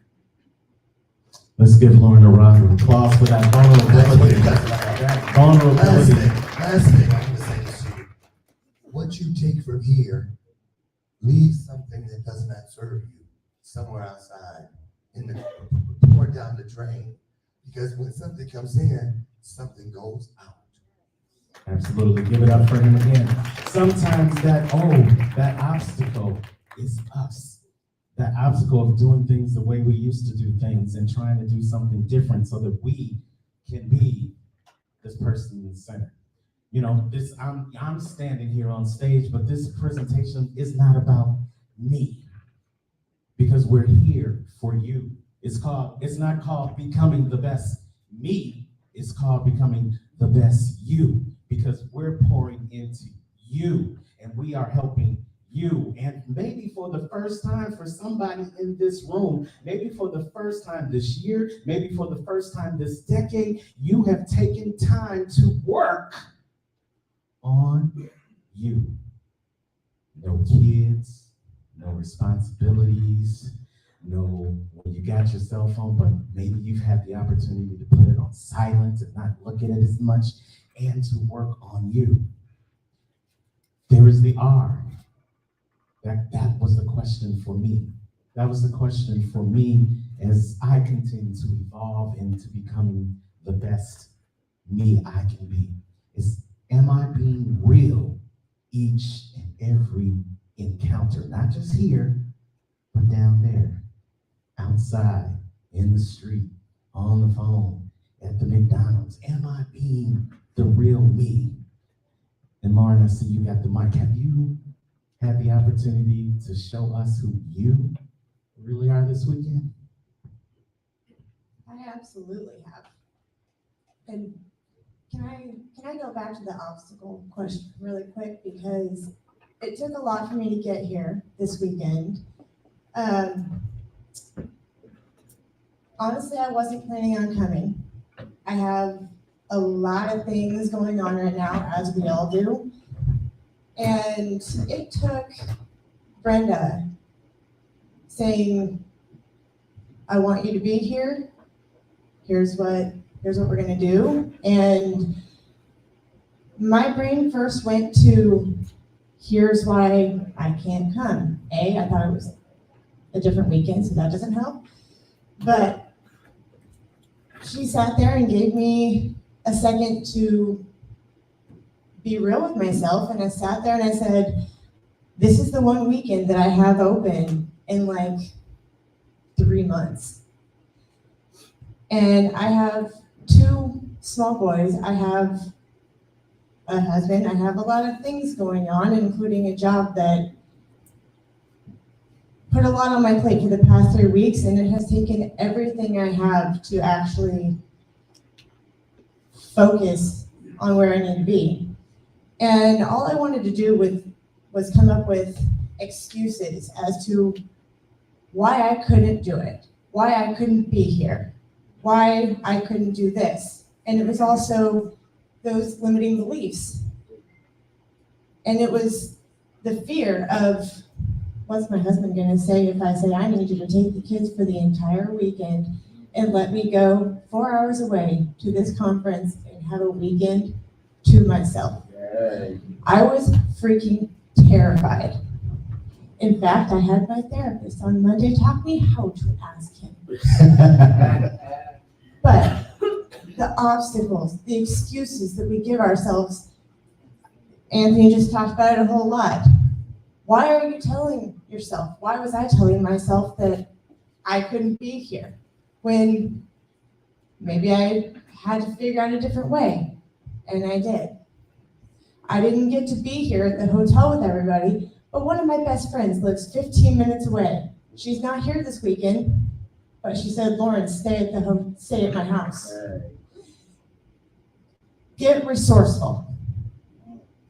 Figure out a way to make it happen, because we've all got the limiting excuses, limiting beliefs and excuses. There we go. And we figure out the way to make it happen if we want it that damn bad enough. Yes, yes, give it up for Lauren, give it up for Lauren. And the K in work was, are you willing to keep going when it gets tough like that? When you have the doubt in your mind, when you have the fear that it's not for you, or you're gonna be exposed, or you're gonna go through a situation that isn't something that you normally go through. Give me a second, because you know I'm on a time frame. I'm gonna give you the opportunity, but I want to take it to the next level, because we started talking about work on Friday, and we're gonna keep talking about work on Sunday. Because as Anthony said to you earlier in his presentation, I love coming to conferences. I love the rah, rah, rah. I love the experience. I love the excitement. I love DJ Mike J when he just puts on the beat and he just gets you moving and he brings you the experience. I love when there's a great MC up here when he keeps you flowing. I love hearing the stories. I love hearing the tips, the tools, the strategies to help me. The nuggets to help me become the best version of me. And I get so much of that, I'm just jumping up and down from the time we get here to the time we leave. But then there's the after party. There's the hangover.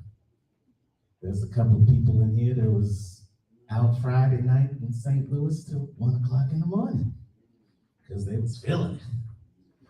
There's a couple of people in here that was with me last night doing the cha-cha slide. 1, 2, 1, 2. 1, 2, 1, 2. Yeah. We was feeling it. There's a couple of people, myself included, that felt it so much and got so much inspiration and so much motivation and so many hugs and so much love that I ain't got my voice this morning. Holla if you hear me. Okay. But here's the thing about just like the party, same thing with the conference. There's the after party. There's the after conference, or as what we like to call this, the after experience. It's that time where you gotta pack up your luggage. You gotta roll up dirty clothes and put them in the part of the luggage that don't stink, so the baggage claim won't throw it away. There's the notes that you gotta pile up and put back in the notebook. There's the 5, 6, 7 new books that you gotta find someplace in the luggage to put them because you bought all this great stuff from all the vendors and from all the speakers, and you just wanna take a little piece of the experience with you. And whatever the next day is, it comes with its own set of challenges and its own set of work. See, it doesn't end after you've been inspired. It doesn't end after you've been motivated. The work doesn't end after you've got the holy hugs and after you've learned everything that you think you need to go out and conquer the world. Yeah, I went to this conference for 3 days and I am ready. I am going to go out and be the best me starting right now. Not. You're going to go back home and the kids didn't do their homework over the weekend. You're gonna go back home and they didn't clean up the house. You're gonna go back home and you're gonna check all those emails and all those messages that came over the weekend while you were being inspired, and you're gonna be motivated, and you're gonna find out that becoming the best you just is coming in direct conflict with the you that you were before you got here. Come on. So now how do you do the work after today? As Dr. West said, how do you do the work on Tuesday? Well, I ain't even talking about Tuesday. How are you gonna do the work on Monday morning? Because Monday's gonna come before Tuesday. If you wait till Tuesday, it's just gonna be procrastination. What are you going to do after the experience to keep the experience going? Well, here's a couple of things, and I'm gonna get off. And because I'm the MC, if I don't get them all in, I'll just come back and do it before the end of the day. I want you to focus on this next set of words, the ABLE. It's the most important words in my package, Unstoppable Coaching. I help you focus more on what you're able to do and less on what's stopping you. The A stands for what actions can you start right now to keep the experience going after the experience. Maybe a little action. Maybe like Dr. West said, how can you move it just 1 meter, 1 metric, 1 step? What action can you do? You need to be writing that down so that you'll be prepared for it. Because those who prepare for the opportunity and never have the opportunity, they're prepared. But those who have an opportunity and are not prepared, yeah, you're out of luck. That's the A. And the belief, the B stands for the belief. Did your belief change from Friday to today? Do you believe that you're worthy now? Do you believe that you're enough now? Do you believe that you have those tools, tips, and strategies to make it happen now in the after experience? That's the B. The L, what did you learn this weekend? Did you learn that thing that you needed to learn that's going to help you on Monday and Tuesday and Wednesday and Thursday and on and on and on? And last but not least, what's the E? I asked you what you expected on Friday, and you told me. Now, what do you expect after you leave here? What do you expect to happen in your life now that you have started the journey to become the best you? Dr. Smiley was here over the weekend, and he gave me this book of acronyms because he loves acronyms, and he knows I love acronyms. And so, I had to look up another acronym for this word down here, the best. And the acronym that was in this book, and this was not planned, this was God. BEST stands for be extraordinary, starting today. Now, extraordinary might be something that's really hard for you to do right now, so I changed the E. Here's what I know each and every one can do. Wherever you are in your life, wherever you're sitting in this place, wherever you go tomorrow, you may not be extraordinary starting today, but you can be excellent starting today. Yeah. So I want you to be excellent today, starting today. And in the words of my favorite singer, Anita Baker, I want you guys to give us the best that you've got. And I'm hoping that this weekend we have given you the best that we've got. I'm Terrence, the Unstoppable Coach Lethbridge. I thank you for being here. I thank you for your time. I thank you for your appreciation. I thank you for you. So don't give me a round of applause. Give yourself a round of applause.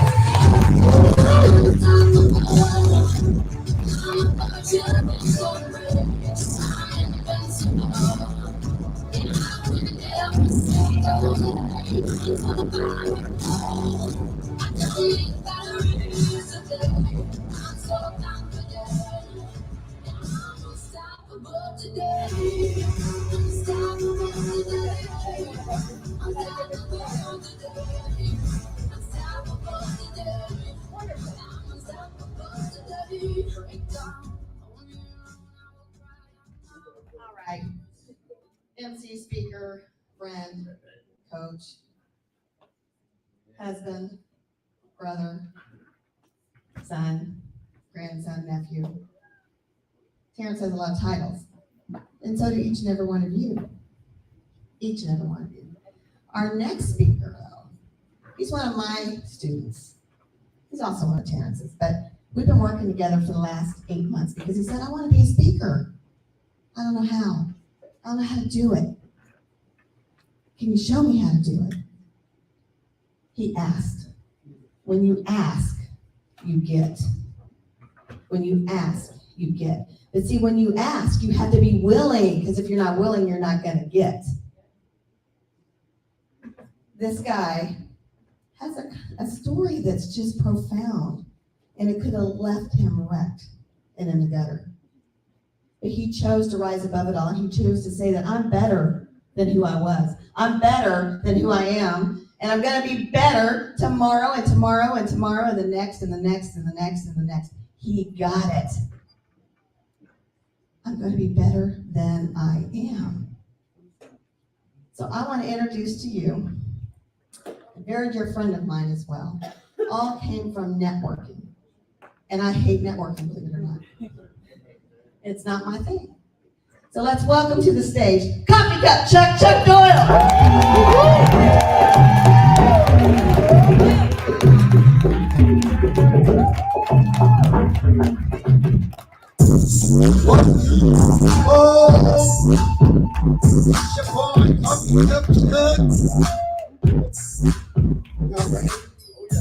I'm a little hoarse from last night, and I'm a little sore too.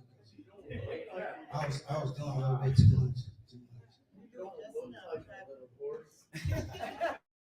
Hey man, I'm telling you, I did a night in my throat. So,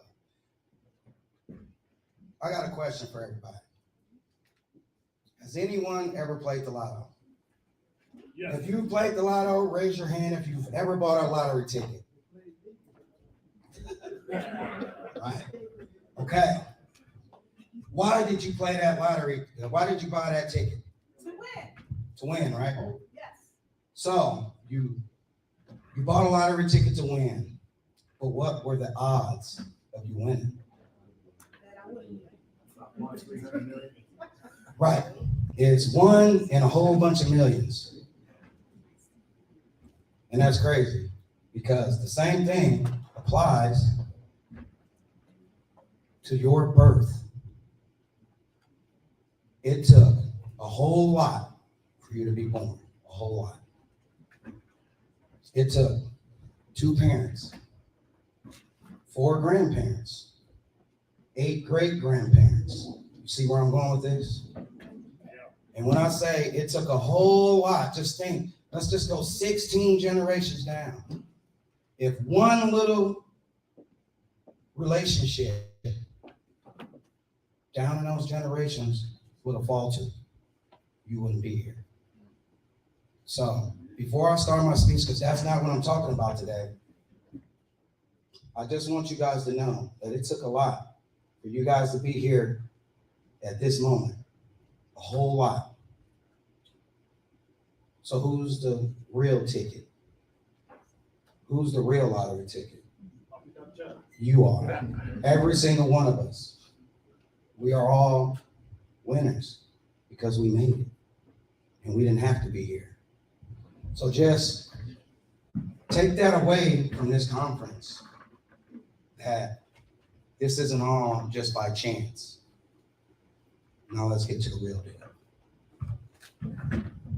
We live in a society where most of us fear incarceration. We fear being arrested. We fear being handcuffed and thrown in a jail cell with the door slammed shut. But you guys know one thing? Jail isn't the only thing we should fear. It's not. You see, some of us are locked in our communities. Don't want to get out of it. I want to gangbang, or I want to be a rock star, skateboarder. Some of us are locked in our relationships. You know the relationship ain't working for you, so why are you still there? You can leave when you want, but you still stay because you're locked up. Some of us are locked in our careers. Go to work for somebody every day to get the same paycheck, still not enough. But you go because it's safe, but you're locked up in it. My question to you is, what's your prison? What's holding you back? What's stopping you from unlocking your potential? Today, I'm going to give you guys the combination to help you unlock that lock. How about that? Can I get a round of applause? You guys are tired from last night, man, because I thought everybody been calling Coffee Cup Chuck all weekend. And Coffee Cup Chuck finally get on the stage, and this is what I get.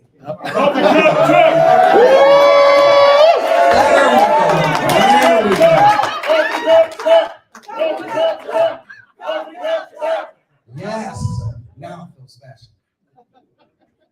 So, thank you. Talk to my wife, Lotus.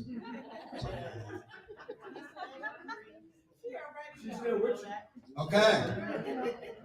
Yep, she's still with me. That's my rock. That's my look. She's here supporting me. So, if you got some room, I would love for all of you guys to participate in this next exercise.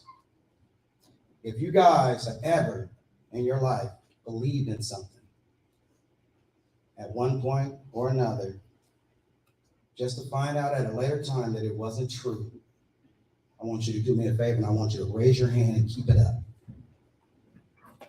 And I want y'all, I should see everybody in here because I know everybody believed in Santa Claus. I know everybody believed in the Tooth Fairy. So now, with that same hand up, I want you guys to do me a favor and raise your hand. Raise your other hand if you've ever been the victim of the negativity of somebody else. Man, so many hands. So next thing I want you guys to do is I want you to look to your left with your hands up, and I want you to close your eyes. Everybody close their eyes.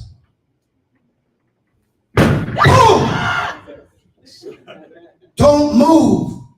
Keep your hands where I can see them, or I'll shoot you. How do you feel? Scared? Nervous? Now I want you to imagine that you're laying on a cold concrete in this position with your tummy on the ground. You're 14 years old. How do you feel now? Vulnerable? Anxious? You guys can open your eyes and put your hands down. The 14-year-old kid was me. I had committed some crazy crimes.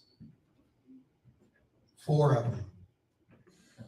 Robbed a lady at gunpoint with a gun that I broke into a couple of pawn shops, and one of the guns was the gun that I got out of one of those pawn shops. It's crazy because I remember that day like it was yesterday. Those crimes sent me to prison at that age. 14, turned to 15. And my mom had to watch the judge send her 15-year-old son to a prison with nothing but man. It's crazy, ain't it? It's real crazy.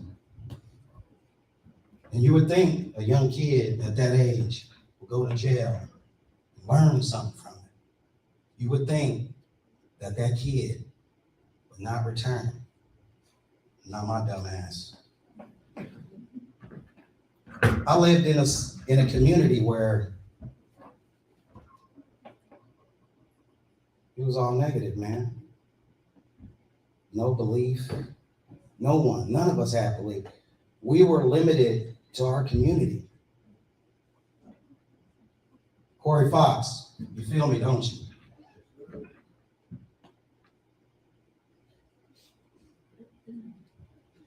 Boy, I'm up there goosebumping because y'all are making me go back. It's crazy because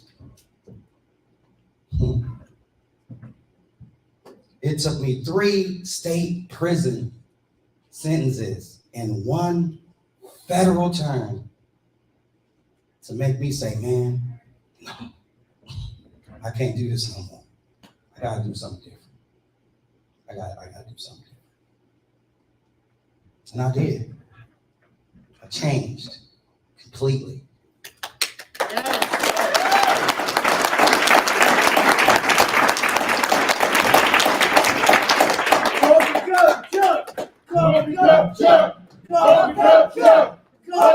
Go,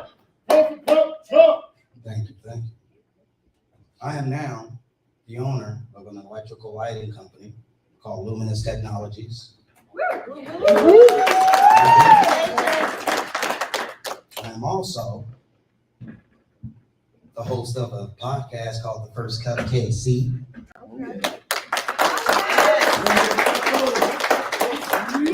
The founder of an investment group called TAMIC, which is an acronym for the American Mastermind Investment Club.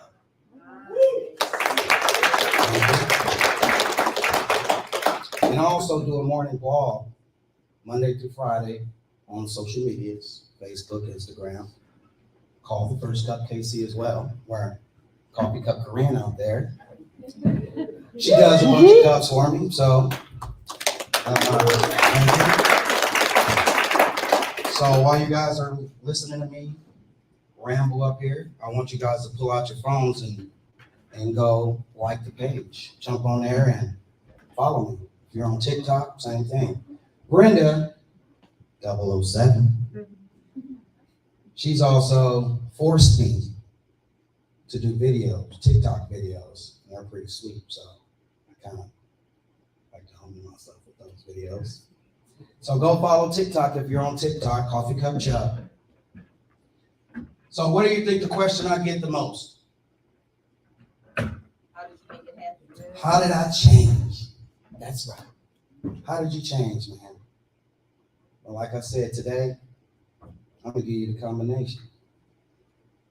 So, with that being said, what I want you to do is I want you all to imagine that you have a padlock in your brain, right now in your head, right now in your mind. Imagine that you have a combination lock that needs to be unlocked. You guys ready for this? All right, we'll set that lock. And I want you to take the lock and I want you to turn to the left until you get to the number 1.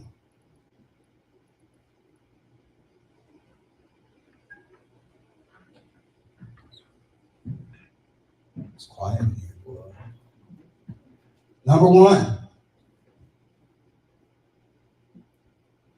You gotta get yourself involved with a diet.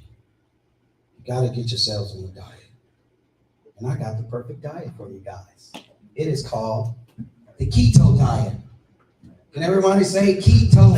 Keto. Not keto like Keto, but keto, Kito. You know, Terrence, the unstoppable coach Lethbridge, he's my coach, mentor. And he's a strong member of my family now. He loves acronyms. He loves acronyms. So this acronym, Keto, is dedicated to Terrence. Yeah, you Terrence, you're special, man. I'm listening. Keto stands for knowledge in, trash out. Say that again. Knowledge in, trash out. Now I want everyone else to say that. Knowledge in, trash out. Can anyone tell me what that means? When you hear that, what does it mean to you?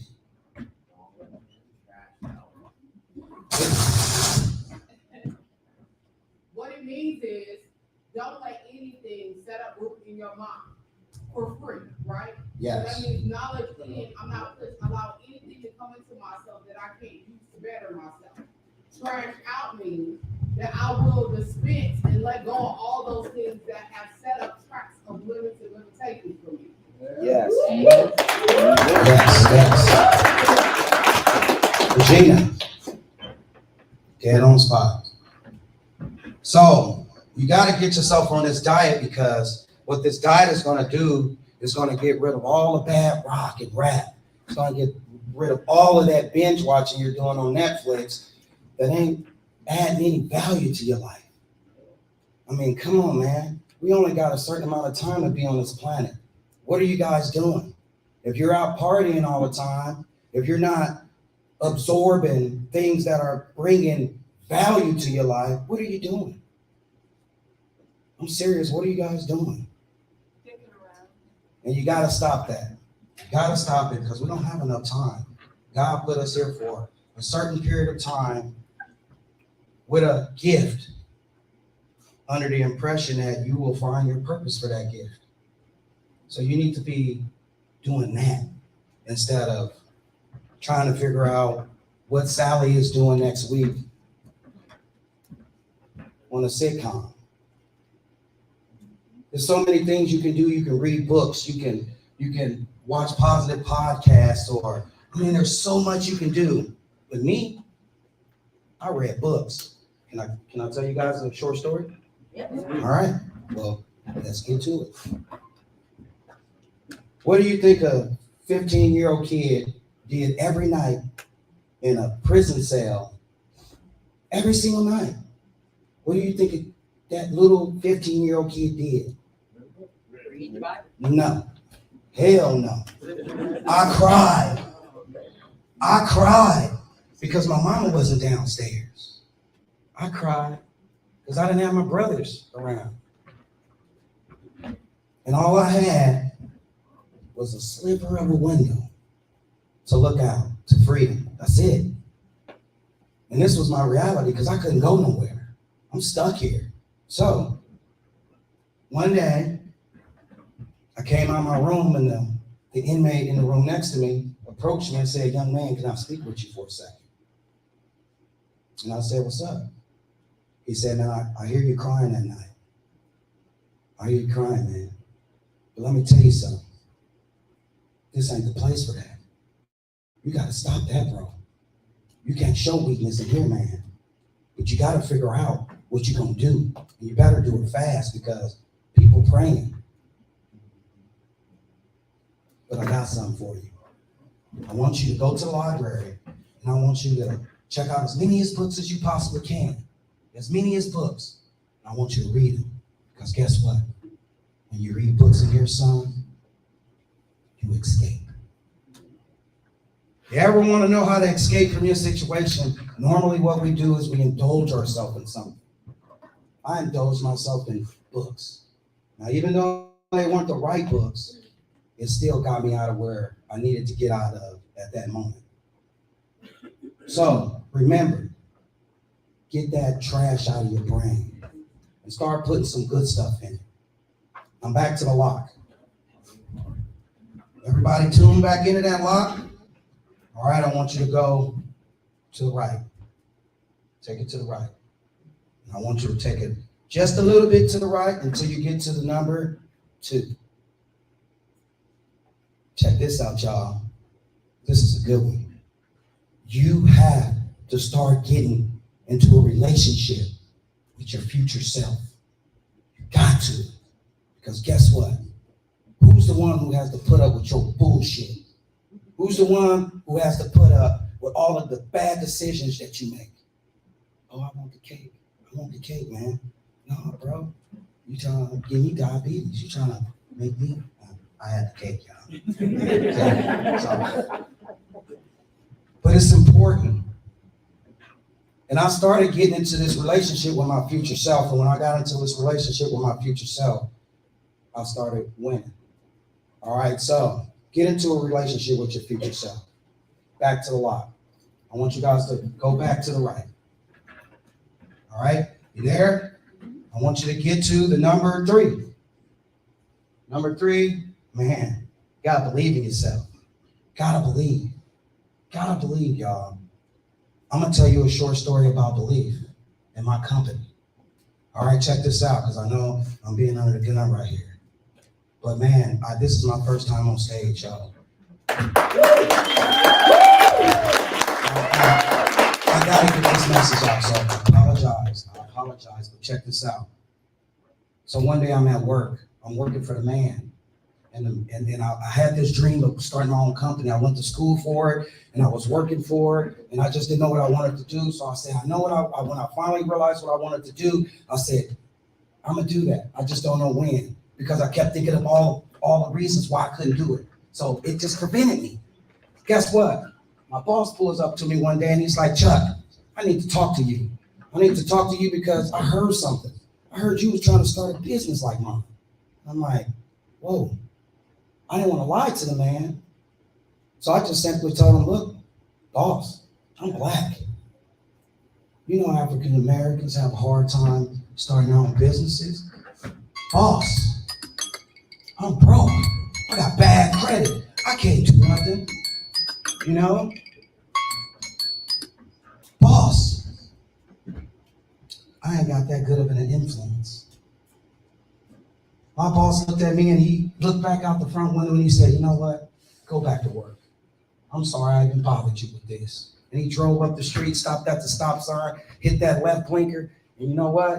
I watched him. And I said, damn, he didn't say none of that. I did. I'm the one stopping me. And from that point, I said, no more. I'm about to start me a business. Not even a year later, Luminous Technologies opened its doors. And I didn't stop there. I didn't stop. So please, y'all, if you take anything from this speech, believe in yourself. Say, I won't stop. No. This is important. Say, I won't stop. Say, I won't stop. This is the last one. Could you kill that, please? And I hope I don't get to it. Get it. This is important. Tell me myself together. Take your time, Chuck. Come on, Chuck. What do you guys know me for? Coffee cup shot.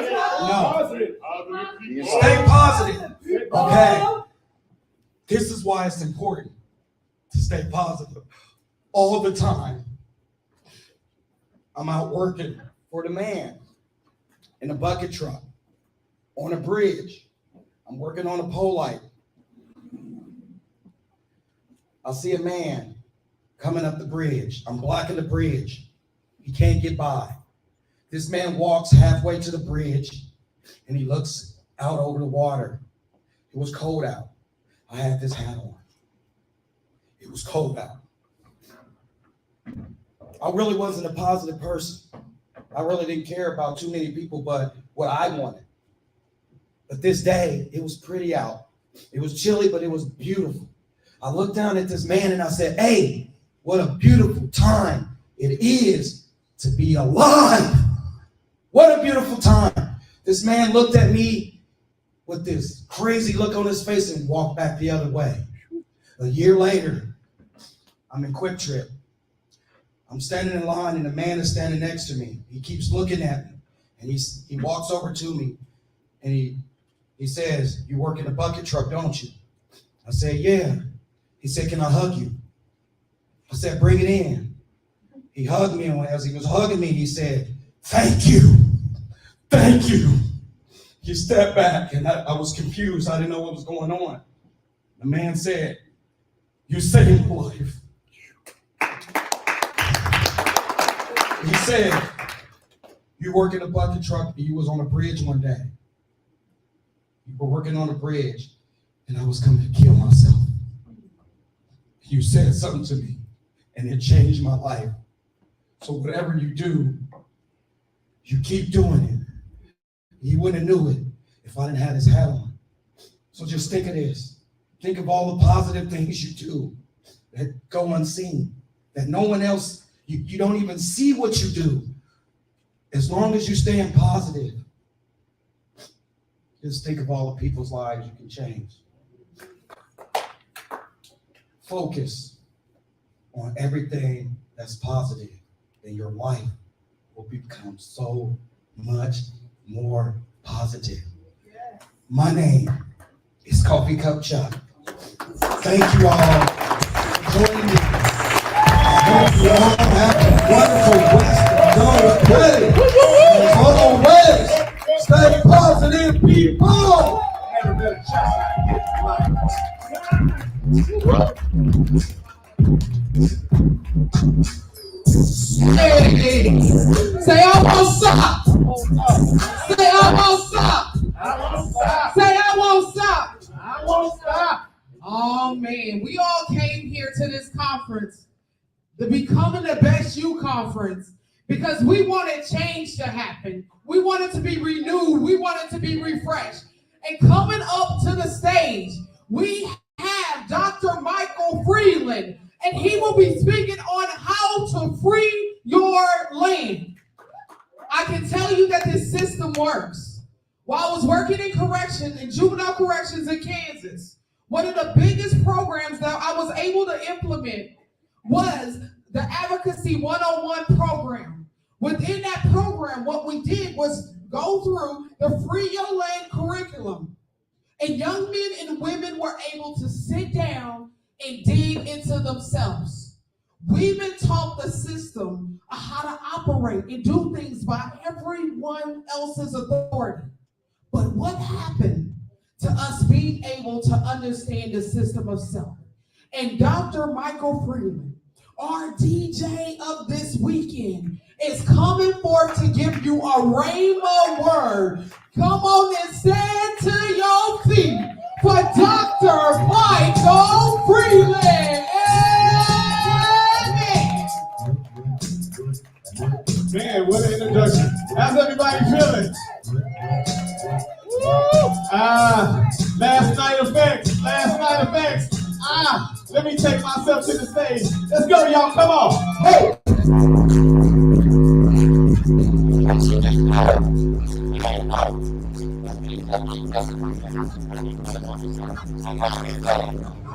I'm about to tell you, only got $20 in my pocket.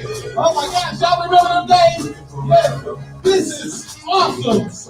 Come on. Oh man, is it good today? Woo! Is it good today? Let me tell you guys a little something about this thing that we talked about. Free your land. That guides you into developing your mental real estate. Now, let me give you a little historical facts when it comes to Free Your Land. You guys see that the name is Michael Freeland.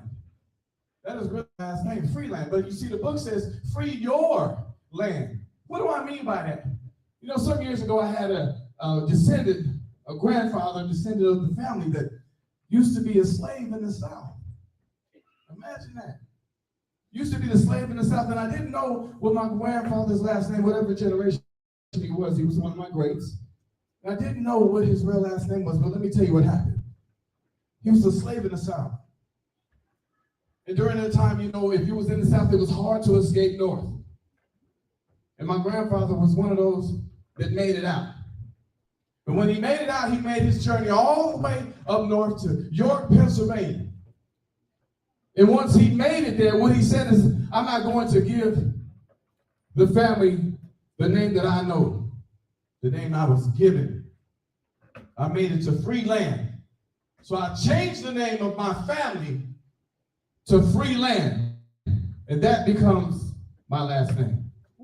Based on a descendant of slavery. But now, as you heard when I got in here and said, I'm going to pop some tags. Only got $20 in my pocket. What about those tags? Y'all remember the days of growing up when times were hard? Now, I ain't the only one alone in there. Okay, well, let me help you, because I can remember having hard times, and positive and negative contributors to your mindset gives you into the mental real estate of what we all possess. But what are the contributors that we have? Now, I said pop the tags, but when I'm talking about popping the tags, everything you see in here, everything that you got on in here, came with a tag. Every single thing. This building structure had a tag. Now let me ask you. There's two things when you go to the store. Now, some of us like to shop. Some of us have to shop. But either way, at some point, we got to shop. Now, what are the two things that you look for? I'm going to let you answer. What are the two things that you look for when you go to shop for yourself? Size and cost. Did you hear that? Size and cost. So now you know that the cost comes with what? When you look at that cost, what is that cost on when you're looking for it? On the tag. So you pick up the tag and you look at the cost and you say, okay, that's $20. I only got $20 in my pocket. I don't know if I can get this one because I ain't got no tax money. So you might have to put it back. But here's what I'm saying. When we're talking about the tags, your mental real estate, I want to help you understand a positive and negative contributor to your mindset. Because see, it's sometimes what we perceive, or is it sometimes what we think, or is it sometimes what we believe? Mental real estate. Get this in your head. This is good. The tags. As I said before, everything comes with a cost. Now let me show you the cost, because I got to give you just a little bit of history here, because I remember growing up when our family didn't have a whole lot, and my mom had to raise 2 boys on her own. She worked one job at Hallmark Cars. She worked all the time during school hours, and sometimes we would skip school and go get breakfast while my mom was at work, and we would get our behinds beat when she got home. But she already knew we wasn't supposed to do it, but we did it anyway. So one day she told me and my brother, okay, y'all come on, I got to get you guys some shoes. Now we got, if anybody understands this household thing, you got shoes, what, twice a year? Christmas and summertime. That was us. So we had to get, well, I'm sorry, school days. The start of school and Christmas, you might get another pair. So we was excited. Mom was taking us to go get some shoes, me and my brother. You know, my brother standing about 6'3", 6'4". I got what was left over because I'm the youngest. So we go to one of the best shopping stores in the whole neighborhood. Payless Shoe Stores. Come on now. So we walk into Payless and Mom said, y'all go on in there and find you some shoes. So we go get them and we bring them over what we want and we show it to her. She said, that's too much. I'm like, man. So I go get another pair, I bring it over. She said, that's too much. So I found a pair that was very reasonable. I really like these shoes. So I brought them over to my mom and said, look at these right here. I love these. And I think they're only $14.99, which was a steal back then. So I got those shoes. So I was at Hudson Elementary School and I wore those shoes to school one day. And you know, if y'all remember the days when you was getting tall, I'm not talking about when you're tall, when you was getting tall, and you would go over to play basketball. We would go to school early so we could play basketball outside on the short goals. And there was always somebody in the neighborhood that had either a racquetball or a tennis ball, and that was our basketball. Why? Because we always wanted to dunk on the short goal. Some of us was barely even 4 foot high, but we trying to dunk on a short goal. So I wore those shoes that my mom got for me. I was proud too. They had nice little blue things on the bottom. I had it colored. It was nice. I wore them with some clean jeans. I went to school that morning. I'm going to school 30 minutes early so I could play basketball with the boys. And I'm wearing my new shoes. So I got out there with the guys and they were saying, hey, I got Mike. I ain't gonna lie, I was the last one picked. I wasn't no good. But I wanted to be on the team, so I got on the team. And so here it is. Now they gave me, I'm gonna fast forward. We're running and going back and forth on these short goals. They dunking left and right, talking about you. They dunked on you. So they gave me the ball, and I'm going down, and I see the goal. It's just me and the goal. One person running behind me, and I got this tennis ball in my hand. And I'm gonna go up in 360 Dr. J this thing in. And when I went up for the dunk, I took off, and I kept sliding. I slid completely off the court, landed in the grass, rolled over, and got my brand new shirt and my jeans dirty. Why was that? Y'all remember when I told y'all I had some nice little blue colors on the bottom? See, I bought them for what I seen, but not for what I knew. I was mad because I had to wear these school shoes the whole year. And because I loved them so much, it didn't matter. But when I realized what I had, after I tried to take off and slid off the court, I looked at these things again. I said, man, I done got me some cleats. My mama bought me some cleats, and I got to walk around all school. And every time I walked, it click, click, click, click, click, click, click. But that, you couldn't tell me they wasn't some good shoes. You couldn't tell me they wasn't some good shoes. But I had to find out the hard way when I tried to take off and slid off the court. There was no traction on these things. So I say that to say this. Somebody say pop the tags. Pop the tags. Say it again, pop the tags. Popping the tags means a few things, mental real estate. Let me help you. When we're speaking about popping the tags, it's about the positive and negative contributors. What are we adding to ourselves? The value that we give or the value that we take? When you speak of popping the tags, there's a lot of things that go along in this world with the tag. Have you not noticed? Everything has a tag. Doesn't matter. See, tag can be associated with the cost or the loss. The tag is heavy enough that it can weigh you down What can lighten your day? How many of us love to go to the stores that we love and find that little red tag on top of the regular tag? Isn't there something? Clarence is my best friend. I love him. I look for him everywhere I go. But when we go in there and we're talking about popping the tags, the life that we live, the life that we give, the people we connect with, let me ask you a very serious question. What would it mean if someone popped the tags in your life? Now let me go a step further. I'm Dr. Michael Freeland. I'm also DJ Mike J. I'm also a father. What if somebody decided to take my tag one day and say, you Dr. Michael Freeland, huh? I don't really think so. But here's the thing, here's the good part about popping tags when we're talking about your life, your mental real estate, because the way we see things, the way we perceive things, the value that we create from it has a whole lot to do with the way our perception is. Now I'm saying it because you can be rich. Here it is, I'm gonna give it to you. When it comes to the popping the tags, you can be rich. You can have all these accolades. How many got degrees in this room? Just by show of hands. How many business owners in this room? By show of hands. This is a good thing. Doctors, by show of hands. Doctors, attorneys, educators. All of these things have what? The tag. And with that tag comes what? The value. Let me help you with that. Don't you understand that when you go to that store and you pick up the tag not only signifies the price, but a lot of times we look at the tag because it simplifies the value of what's on the tag. So if you can get the value off the tag, you know when you walk into Walmart and you see something on clearance for $3.97, you know that shirt ain't gonna last 3 months. But I need it for today. So you buy it today. And guess what? You put that for 3 washes, maybe a little bit of bleach. I said bleach because I got teased one time when I had a friend over to the house. They said, you don't even use Clorox. It says bleach. They said, you don't know this stuff eats your clothes up? But the fact of the matter is that when you use the things that's cheap, you expect cheap results. And when you're talking about the facts of the tag, what you spend, what it looks like. Now, can you imagine everybody that has all these accolades about them were just looked at as a man or a woman? Forget about the tags for just a second, because what happens is we create the value based on the tag, but if you remove the tag, do you really know what you have?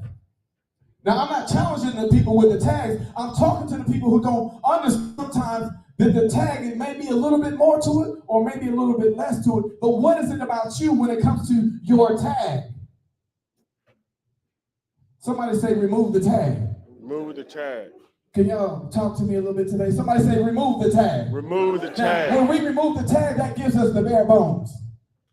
In your mental real estate, what you do is create something right here, mentally. I can walk around all day and say, I'm Dr. Michael Freeland. Mentally, I can tell myself I'm Dr. Michael Freeland. Mentally. And guess what? Every day I can believe it because I said it. Every day. But if I take the tag away, I'm just Michael Freeland. Sometimes when you're in an atmosphere of need, you need to be original. When you're in a place of need, you need to be exactly who you're supposed to be. And I'm not telling you who that is, but you know. No matter how much you beat your chest, somebody else is beating themselves. No matter how much you stand up and throw all your little accolades out there and tell everybody everything you're doing, yes, this is good stuff. I love what I do. And you know what? I can help change your life. And we have a lot of world changers in here today. And I take nothing away from your accomplishments. Trust me when I tell you this. But when I'm talking about popping the tags, we need some originality in the room. Because people don't need they don't need the toy that's in the bottom of the Fruit Loops box. Because we'll give that to them all day. But how many do you know that a lot of times when you get that toy at the bottom of the box, it's one of the cheapest toys you ever found. You play with it twice, and it's gone. Now, what do we need when we pop the tags? Let me show you. I told you guys earlier, I said, look, we popped the tags of the doctors, we popped the tags of the attorneys, all the businessmen, the businesswomen. We pop the tag, we take all of that away. It doesn't take it from you, it just removes it from the picture. We take all that away. And you walk in and all of a sudden you just see a man or a woman. Now, here's the thing, that can be damaging. Based off of the position you're in, that can be damaging to all that you built. Because I see the faces out there, and I know when I say pop the tag, you're thinking, I have been to school for all of these years. I've done all these things. I took all these trades. I've started this business. I have all these associates. I got all these people that I work with. That is your tag. But if you strip the tag down to the bare bones, all I got is you. And when I get to you, now I can reach you. But just as I told you, all of the things that I said about removing the tags from all of these accolades, let me help you with something else. Positive and negative contributors to the tag. What if I take an alcoholic? What if I take a woman who's been sexually abused? What if I take a drug addict? What if I take a whoremonger? What if I take a thief or a murderer? That is their tag. What if I take all of that and all of a sudden I remove the tag? Dare I ask you, what do you see? A man or a woman? See, we operate a lot of times on tags because we know that the tag creates the value. And if you don't have a tag, a lot of times we will place value on the things that we don't see a tag for. Come on now. When I'm talking to you, because listen, I love thrift store shoppers. Do I know have any thrift store shoppers in here? Let me tell you, I can make something real nice out of a thrift store shopper. But here's the condition that we need to understand. When you thrift store shopping, not just thrift store shopping, go with me into your mental real estate for just a second. Sometimes we'll create the value on it without understanding that we create the value in it. Let me say that again. Sometimes we place the value on it. If this jacket is hanging up in JCPenney's, you see it says $30. Creates the value in it. This is $30. Okay, this is a decent price. I'll buy it. But go to the thrift store and find that same suit coat hanging up in the thrift store for $2.99. Would you buy it? Here's what I'm saying to you. Let me say it again. Sometimes we want to create the value on it and understanding that we create the value in it. There it is. So when we reach people on a level that we understand that, hey, I'm bringing something into your life, create the value in them. Why are we leaving people hanging with our own ideas and ideologies and all these great sayings? And there's nothing wrong with what we have to say, but what I'm saying is, how do we reach them? Pop the tag. When you pop the tag, now you have an opportunity to create something special. But not only create something special, but now, let me flip this. You give somebody else an opportunity to create something special for themselves. See, when people walk around with tags of being a doctor, they're proud of that. When people walk around with tags of being a drug addict, it's the other way around. How much do we hurt people by those words? But let me help you with something else. Stop giving yourself the tag. Because if you're going to keep giving yourself the tag, yes, I'm a drug addict, I'm a recovering alcoholic. I understand that that's a recovery process for you. I do, I promise, I get that. But what I'm trying to help you to understand is in mental real estate, we shift the way of your thought process by helping you understand the other side. Because we're all formed and raised in one direction, but now let me help you think some other way. When we're talking about creating and popping that tag, I used to tell myself, how many people told yourself, I can't do it? Anybody? I'm asking for hands. Has anybody ever told yourself, I can't do this? This is crazy. But let me ask you again, when you decided to do it, did you ever say that to yourself again? No. If faith cometh by hearing, and hearing comes by the word of God, and you speak that thing to you. You think that God's name has to be in it for the faith to activate? Just like you activated something that tells you, I'm great, I'm somebody special. You can say the same thing and activate faith in yourself when you tell yourself, I can't do this. I ain't got no money for this. I thought I was going to move on with my life. Why am I stuck in this? Why are these relationships so bad? I don't understand it. I ain't never been no good. And you think you just said something. You activated the tag. And every time you activate that tag, guess what? Just like at the store, it's going to hang on you. Just like at that store, it's going to stay with you. When do you pull the tag? When it comes to your life. When it comes to your mental real estate. When do you understand that it's not just your perception that's important? Sometimes it's about the perception of others. Sometimes, let me be dared to say, I'm honest. Sometimes we need to shut our mouths. Because as much as people want us to listen, it's just as much as people want to be heard. And just because it doesn't appear that there's any value in what they say, doesn't mean it doesn't add value. If a child should lead them, listen up. I used to tell my son all the time, boy, get out of your nose. Quit picking your dang boogers when we're in the car. Why y'all act like that's an uncommon conversation? I dare to say what it is to be said. But what I really want to help somebody with mental real estate, the positive and negative contributors to your mindset. Why are we having this? Why is this in place? Because it helps to build communities. It helps to build communities. To understand more about you is to understand more about me. I can't get you to a place where I need you if you're still lost here. I can't get you to a position where now you can contribute, you can do more within your own society if you're still lost right here. But what I'm telling you is that when we get to a place where we understand and know how to pop the tag, open up the opportunity.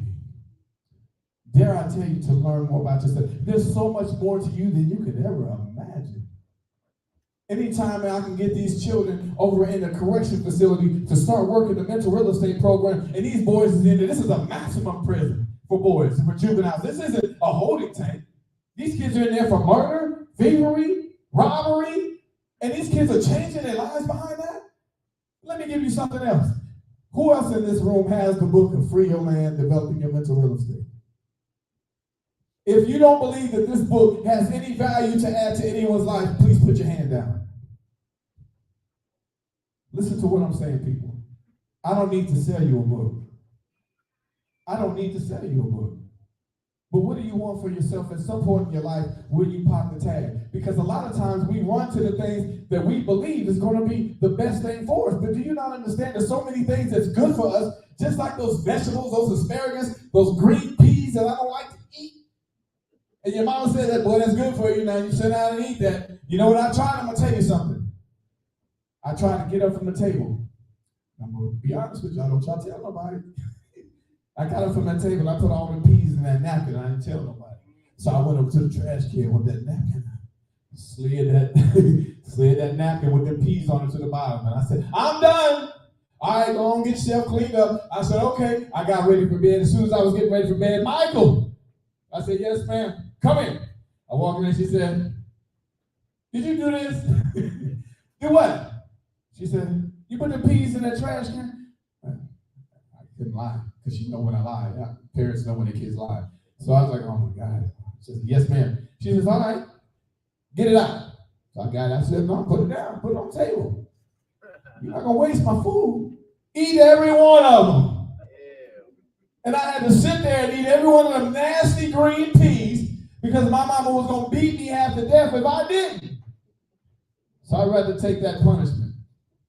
I said that to say this. Just because you don't pop your tag doesn't mean it's not in the trash contaminated.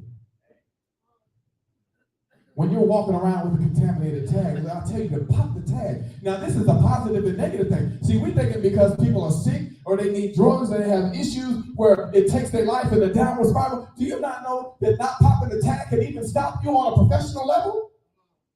When you don't pop that tag and say, listen, I didn't want to just start a business, I want a church. I don't just want a church, I want to help the community. I don't want to just help this community, I want outreach. There's a lot of things that you can do in your life that doesn't necessarily have to mean that there's a negative tag on it, but all I'm telling you to do is pop the tag and realize your realities. There's my man, Terrence. What's up, man? But listen, I'm thankful I got the opportunity to share some things with you because mental real estate is in Kenya. It's in Nairobi, Kenya. It's in Kisii, Kenya. It's in Kajiado County. It's in Canada. It's in the U.S. This thing is traveling, right, Dr. West? And the power of mental real estate is helping people to develop and understand more about their own perspective. But why? So that you can continue to add the value, not only to yourself, but to the communities that we serve, because people need you. They need you in a way that you can never even understand. You show up to a place, don't even know why you're there, but find yourself in a conversation with somebody you didn't know, and y'all said something to each other that just changed each other's lives. Mental real estate. This is good stuff. And I'm asking you, I don't need to tell you, if you would like that change and understand more about mental real estate, I have books. I have shirts. But see, I don't run around here, I'm not going to beat my chest and tell you all what you need to buy. Do you want it? Are you ready to pop the tag in your life? Because let me help you with this. Popping the tag in your life may pop the tag in your children's lives, in your grandbabies' lives, in the generations of lives to come when you decide to step out and make a decision that's greater than your own. Where's the value in popping the tag? And that's what's important. Isn't it something how we realize in some of our latter years, all of the things we should have done when we was 20 years ago? What would you change? So I'm imploring with you and I'm asking you, if I had to beg you for anything, let me beg you for this. Pop the tag. I'm Dr. Michael Freeland. I thank you all for your time and I appreciate you. Let's continue on with what we're doing. Thank you all.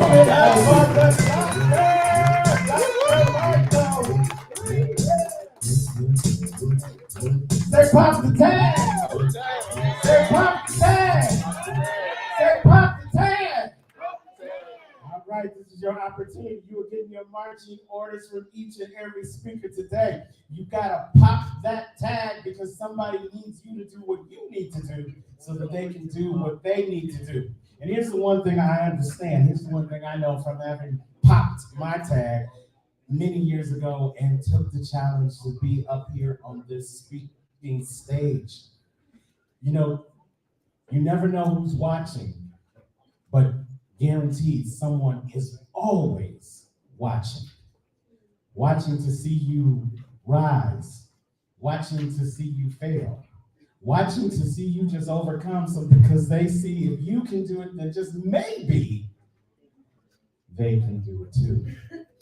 So if you continue to do your part and you pop the tag, then they see what you're doing, and then they pop their tag, and then they teach someone else how to pop their tag. And the next thing you know, we are creating a culture of people who are popping tags, making changes, building legacies, and what our next speaker likes to call creating a culture of champions. Our next speaker is originally from the great state of New Jersey, but now he resides in the sunny state of Florida. And wherever he goes, he teaches you not only to be a leader of one, but to become a leader of many. He calls himself the leadershipologist because he not only preaches about it, he studies what it takes to be a leader. And if you open your mind and if you open your hearts and you pick that pen and that pad and you take down some copious notes, you too will know what you need to do to create not only a leader inside of you, but to create a leader in others and together create a culture of champions. I need y'all to stand to your feet and start clapping your hands for the leadershipologist himself, Mr. Belton Showell III.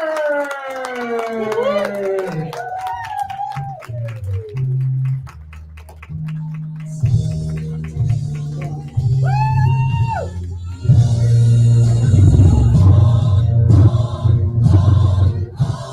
y'all.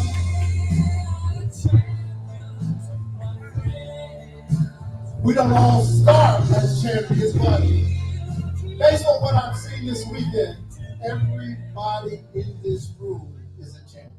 Everybody had a humble beginning, a humble start. Who we are today is not who we started as in the beginning, myself included. Everybody sees me today walking around in a suit. Everybody says, oh man, I like that, I like that, I like that. Well, that's not where I started.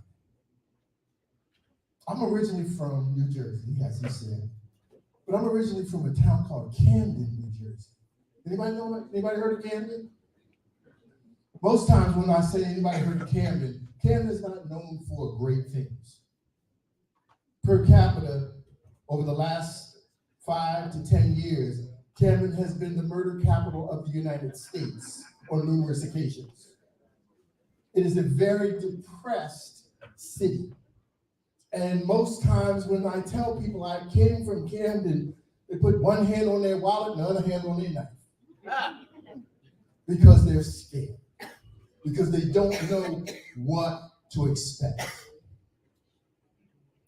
Can I take you back for a minute? I'm going to take you back to my humble beginnings. I'm going to take you back to the day that things changed in my life. Can I go there? Yeah. Oh, yeah. Come on. Take us back.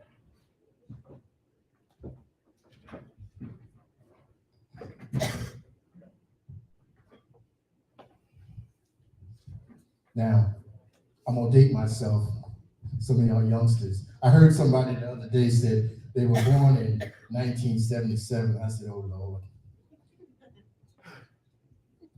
It's New Year's Eve, 1978. I'm sitting just like this.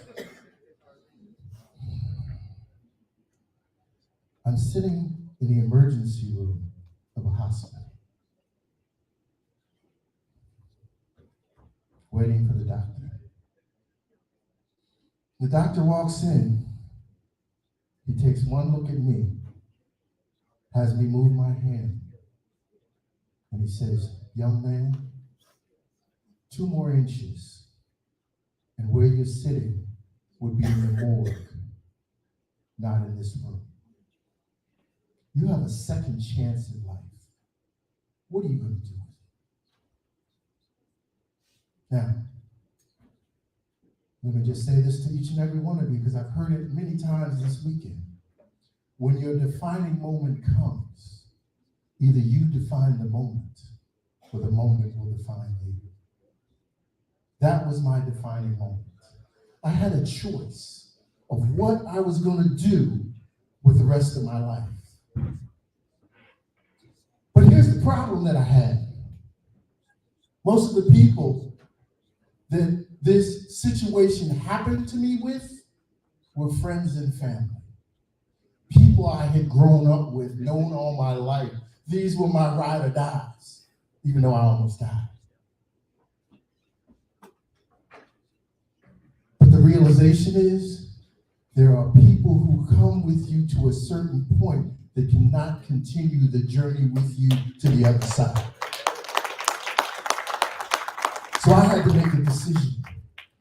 Was I going to stay with them, or was I going to do something different? And in your life, in your career, you're always going to have to make tough decisions. Some of these were my cousins. I spent every waking hour with. But guess what? My life was more important than spending time with someone who had decided to go nowhere. What I didn't tell you is, we were at a party, and somebody decided to start a fight at that party. Now, somebody shot into the crowd, and a bullet grazed my cheek. And here I am sitting in an emergency room as a second-year college student.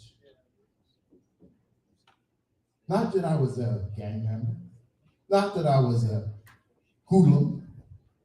I was a second-year college student trying to do something different with my life, but I couldn't make the separation from where I was to where I was going. And until we can make the separation from where we are to where we dream of being, we're like a hamster on a wheel. We're going nowhere. So my decision was to go back to school. And I went back to school, and all of my friends in school just shook their head. They looked at me and like, what in the world are you doing? And I said, my life has changed. My life is different. And I surrounded myself with people of like minds who were going somewhere, who were doing something different, who had a vision of who they wanted to be. They weren't there yet, but they knew they had to do certain things to achieve the things that they dreamed of doing. And I decided to join them.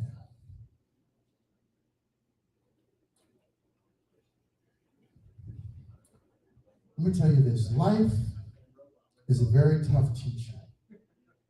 You know, when you go to school, the teacher gives you the lesson, then they give you the test. Life gives you the test, and in that test, there are lessons. The question is, do we recognize the lesson when we're being tested? Sometimes we get tested and we shy away from it because, why did that happen to me? I can't believe that happened to me. God, why did you allow this to happen to me? What did I do to deserve this? Nothing. There's a lesson here. There's something that he is shaping you to do down the road. When I went back to school and I surrounded myself with these individuals, some of them were honor roll students, some of them were fraternity brothers, which I pledged a fraternity.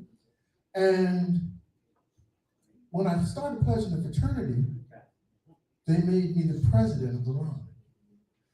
So now I had a responsibility for other people and to guide them to where I didn't even know where I was going. But together, we put our heads together and we started to figure out things. And what I learned from that is surround yourself with people who are going to support you and help you and encourage you to get to where you want to go. And when I came here on Friday or Thursday, and I saw the energy of BTBY, I said, there's magic here. And all of you need to give yourself credit for the fact that you realize there's magic here. And it's not one individual. It's not one person, because everybody has a different skill, a different gift, a different blessing. There are pastors and ministers in this room, but there's one message that a pastor gave me many years ago that I've always loved. They said, when you get within 3 feet of a person, recognize either they have a blessing for you or you have a blessing for them. The question is, are you willing to share the gifts that the Creator has given you with the people that approach you? Some of us are shy. Some of us are drawn back. Believe it or not, at one time I was an introvert, and I'm still very comfortable being an introvert. But the issue is, what is your mission? What have you been divinely challenged to do? What are you going to do to help that person over there, that person over there, that person over there? How do you develop and build a community? A community of people who want to make a difference in this world. We can sit back and we can talk about the news and the devastation and the negativity for days and days and days and days. But the question is, how do we develop a positive light in this world? What do we do to make a difference in this world? How do we change the mindset of people in this world? I don't watch the news on a regular basis because I've had enough. I need something positive. I try to surround myself with positive people, positive information, so that I can have positive input to the people I encounter. And I challenge each and every one of you to do the same. BTBY is a community of people who are trying to be the best that they can be, so that they can share the best that they are with other people. Because it's not about you, it's about them. And you've heard I live in the world of leadership. I spent 30 years after college in corporate America. And I watched people get promoted into these lavish positions. We would have somebody get promoted because they were a technological wizard.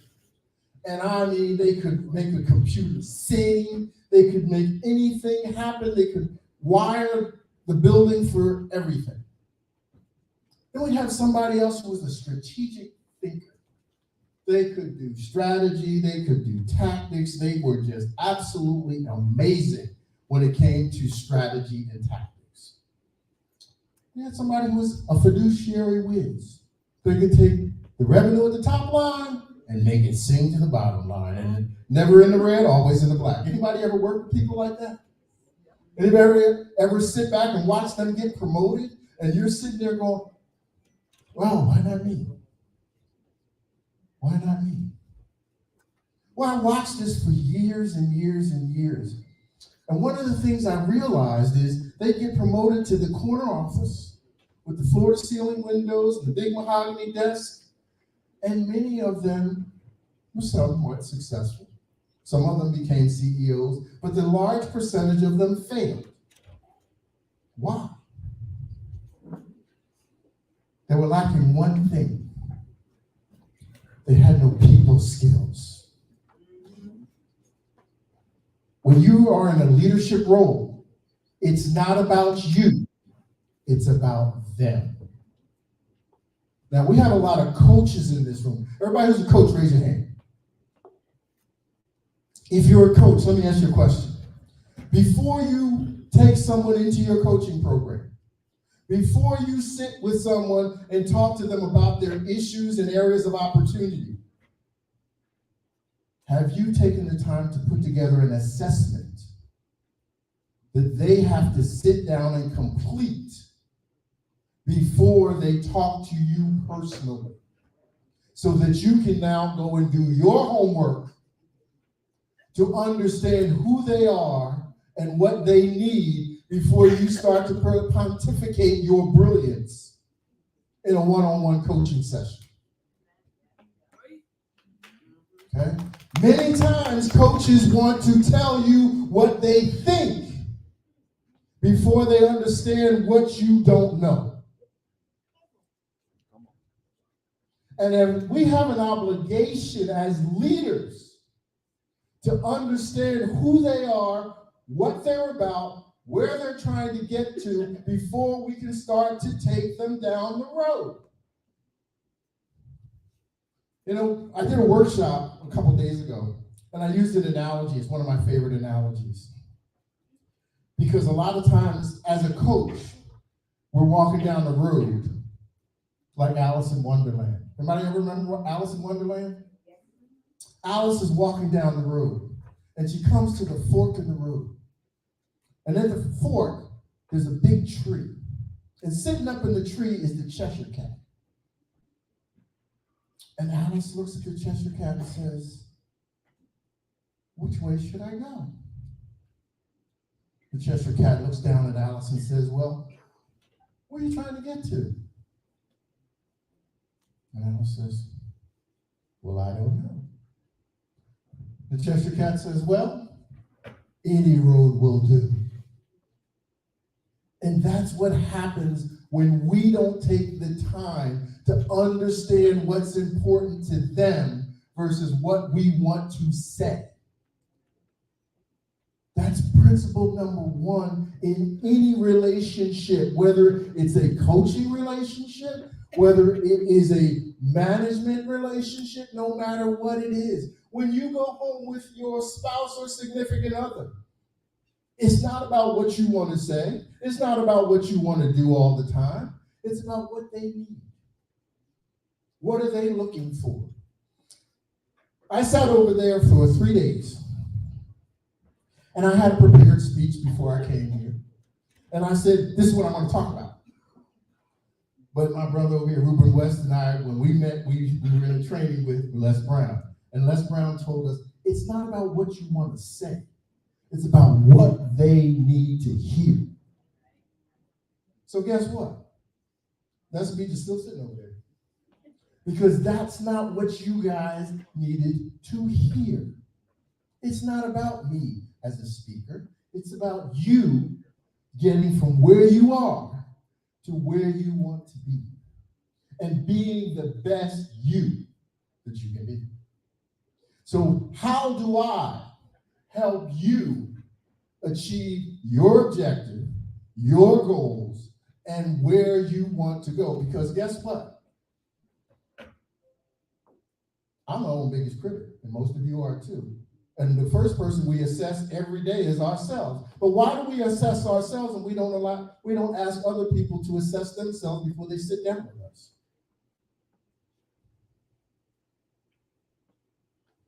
Interesting question. The second thing is, as a leader, people remember things that you make them remember over and over and over again. They're called principles. It's one thing to tell me something, but it's another thing to stand on it. So that every time I talk to you, I get the same thing from you over and over and over again. One of my principles, treat people the way you want to be treated. Easy. Golden rule. But how many of us do it all the time? Especially when we're in a leadership role and we've got pressure on us to get things done. We don't always treat people the way we want to be treated. We treat people what we need, how we feel as though we need to treat them to get it done. It's a mindset issue. One of my other principles, and people look at me kind of strange when I say this, there's no hocus pocus. It's all about your focus. It's not magic. What you focus on is what gets done. What you focus on is what people concentrate on. If you're not focused on it, guess who else isn't focused on it? People under your leadership. Okay. Third thing, and don't take things personal. Many times when we're in a leadership role and somebody disagrees with us, all of a sudden it's a personal vendetta. It's not personal. One of my favorite movies was The Godfather. Before they whack somebody, they say, hey, it's business, it's not personal. Okay? Now think about that. They're getting ready to whack somebody and say, hey, you know what, I like Chuck. It's not business, it's personal. It's not personal, it's business. But he's got to go. And where's he going? He could be going to the next level. It's not personal that we have a disagreement on what he needs, but it's not personal, it's business. And if he's entrusted me as his leader, his mentor, his coach, I have to figure out how to reach him so that he understands it's not a personal issue, it's business. And it's in his best interest from a business perspective that we go this way.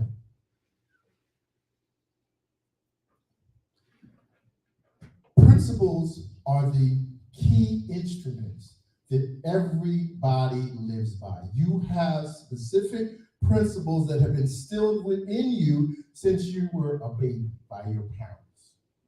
Some of them good, some of them bad. Some of them you have kept, some of them you've had to get rid of. When it comes to leadership, I wrote a book. It's called Leadership Dynamics, 52 Principles that every successful leader understands. It's not about strategy. It's not about tactics. It's not about fiduciary responsibility. It's about the people side of leadership. Anybody else focused on the leadership side or the people side of leadership? Raise your hand. First one to come here, this is yours.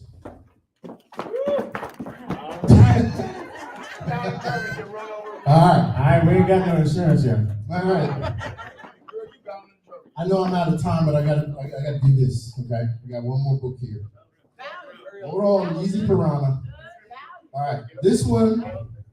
Hold on, listen up. Hold on, whoa, sit down. Every day, I challenge you to ask yourself 3 questions. This is what I call my 90-day companion journal.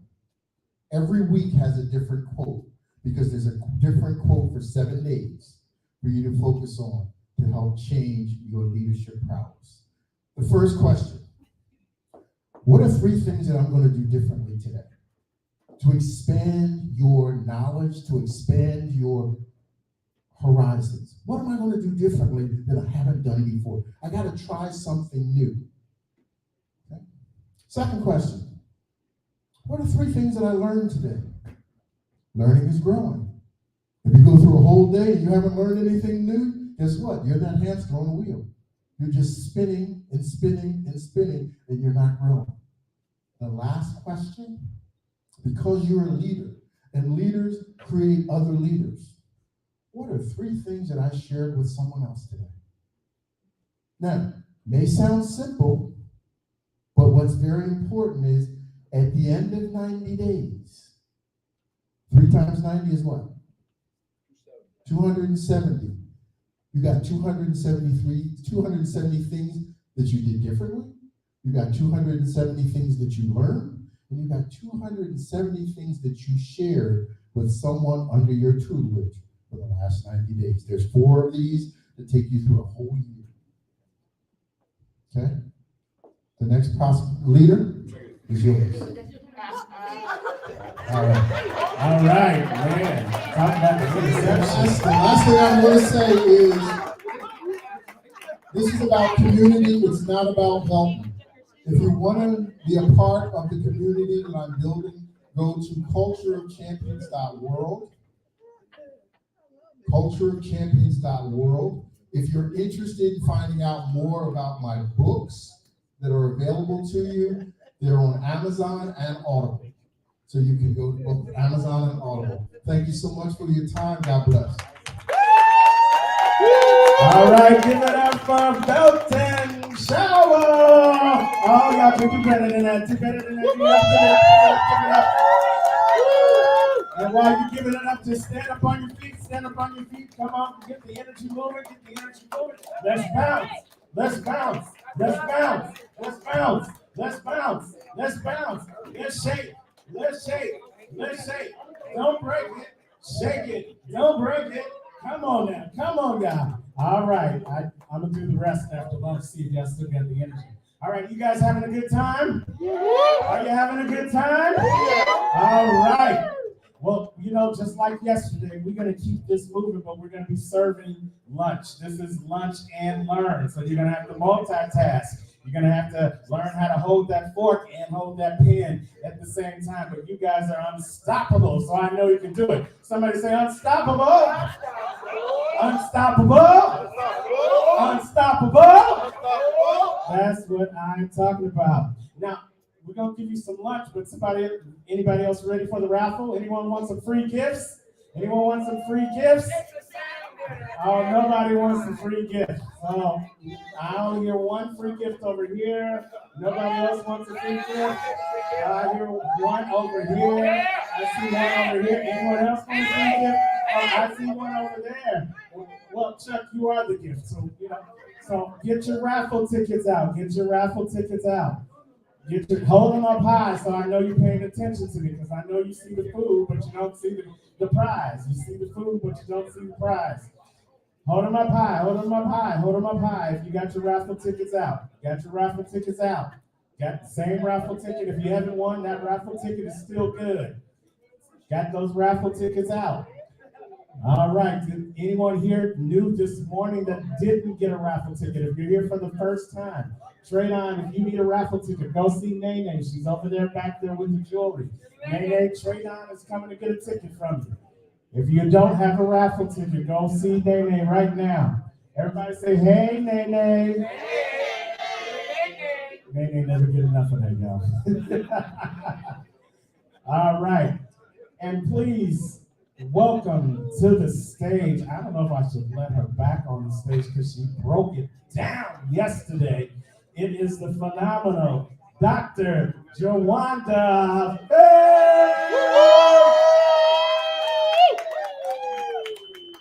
So Dr. Jawanda, she is giving out the gifts today. So why don't you take a second, 15 seconds each, talk about your books. I know it's make it work. 15 seconds. All right. So, what we're going to raffle off today are 2 books. They are the Stuck Is Not Your Story series. Everybody say Stuck Is Not Your Story. Stuck Is Not Your Story. It's not mine either. So this is a best-selling, both of them are best-selling books. They were featured in New York Times Square. And it was an awesome. So, Stuck Is Not Your Story, Change is Possible. Let's go ahead and raffle that one off. All right. Now remember, the first numbers are the same, so we're only going to do the last 4 numbers. Last 4 numbers. And the last 4 numbers are 9, 7, 2, 4. 9, 7, 2, 4. Oh, we got a winner! Come on up! Heather, it's the dawn of a new day. Now, we ain't just gonna trust you. We gotta verify it. Let's see. 9, 7, 2, 4. 9, 7, 2, 4. Yes, absolutely. Give it up for Heather, you guys. Awesome. The second book is Stuck Is Not Your Story. I Overcame and I Am Victorious. And so this one has 14 women from across the country, and it is going to. The magic number is 9, 7, 4, 9. 9, 7, 4, 9. 9, 7, 4, 9 going once. 9, 7, 4, 9 going twice. 9, 7, 4, 9. It's keto. All right, let's pick another one. All right. 9, 7, 2, 6. 97, 26. If that's your number, you're in the mix. 97, 26 going once. Twice. Dawn. All right, here we go. All right. Looks like I'm taking some more books home. All right. So if 9726 wasn't your fix, 9727 will get you this book and get you to heaven. 9727 going once. 9727 going twice. 9727 on this side. Give them a round of applause. All right, David, congratulations. 9727. Okay. All right, the last thing that I want to leave you with is a Power of One bag. And so here's where I need some action for everybody, from everybody in the room. First of all, we've been working in the back, and so there's some of you I've still yet to meet. But I'm going to give my personal cell phone number. If you would take a picture, because I can remember your faces, text me, put your name in it as well. That's the first thing that I want you to do. My number is 804 804 994 994 88 that's bigger number 8 0 8808 8808 804 994 8808. Do a little selfie, send that picture to me, make sure you put your name in there and what you do, okay? Also, while you're on your phone, I need you to go into Spotify, because this is the first time that we're announcing this out loud. Power of One Radio is your 24-hour gospel radio station. Woo! We are on Spotify, and so if you would go in your Spotify and just search Power of One Radio, that would be great. Or go to powerofoneradio.com. powerof1radio.com. Now, is that the word one or the number one? The word one. Thank you. Powerof1.com, and you can check this lady out 24/7 in the comfort of your own home. That's right. So let's raffle off this last one for this session. All right. In the bag is one of our Power of One Ministry magazines. And this wonderful package goes to the number of 9783. 9783. Oh, man, I missed 978. Is that you? All right, give her a round of applause. Yay! Congratulations. What's your name? Lori. There you go. Thank you. Give it up for Lori. Hey. And let's give it up for Dr. Jawanda Rollins-Fells for these wonderful gifts. Make sure you see her at the back. Make sure you send the information to the number. And thank her again. Give her a round of applause, you guys. All right, so if we could just get a little bit of music, I think they need another minute to set up. This is a perfect time for you to get up and get your last selfies for the weekend. This is an opportunity to make that bathroom run. We're going to be starting back up with our lunch and learn. Now? Okay. So, DJ, we've been overruled again by the boss lady in the house. You know, I tell you. Whoa! Right. You know. I only let your mama talk to me like that. I said your mama, not okay. Boy, some people get too big for their britches. Coming to the stage, you know, each and every opportunity we've been telling y'all, every day is the opportunity to become the best you. And the beauty about each and every day is that there is a dawn of a new day. Dusk turns into brightness. Night turns into day. And there's a new opportunity to get it right and to get better. And someone's going to talk to us about that at this present moment. And you want to share more? And sometimes, with the dawn of a new day comes a new opportunity for someone to introduce you to someone else. And so we are turning this introduction of our next speaker over to one of our favorite ETBY representatives. Give me that. This work Chuck up to the front. Chuck Prinzen. Man, I thought you loved me. Really? I thought you loved me. Okay. I'm adopted. Okay, so I have the pleasure, and I gotta make this quick because when your mind's getting, Brenda.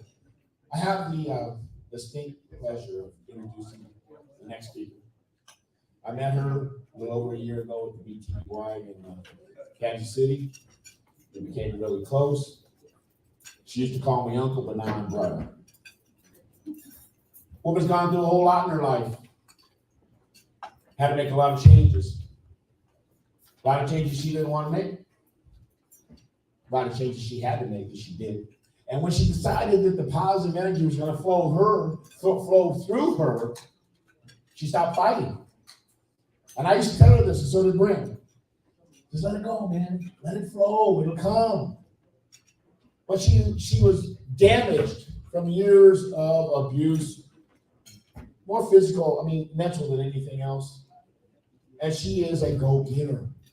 I love her with all my heart, and I actually nicknamed her. Welcome to the stage, Heather Dawn, otherwise known as Chicken Wing.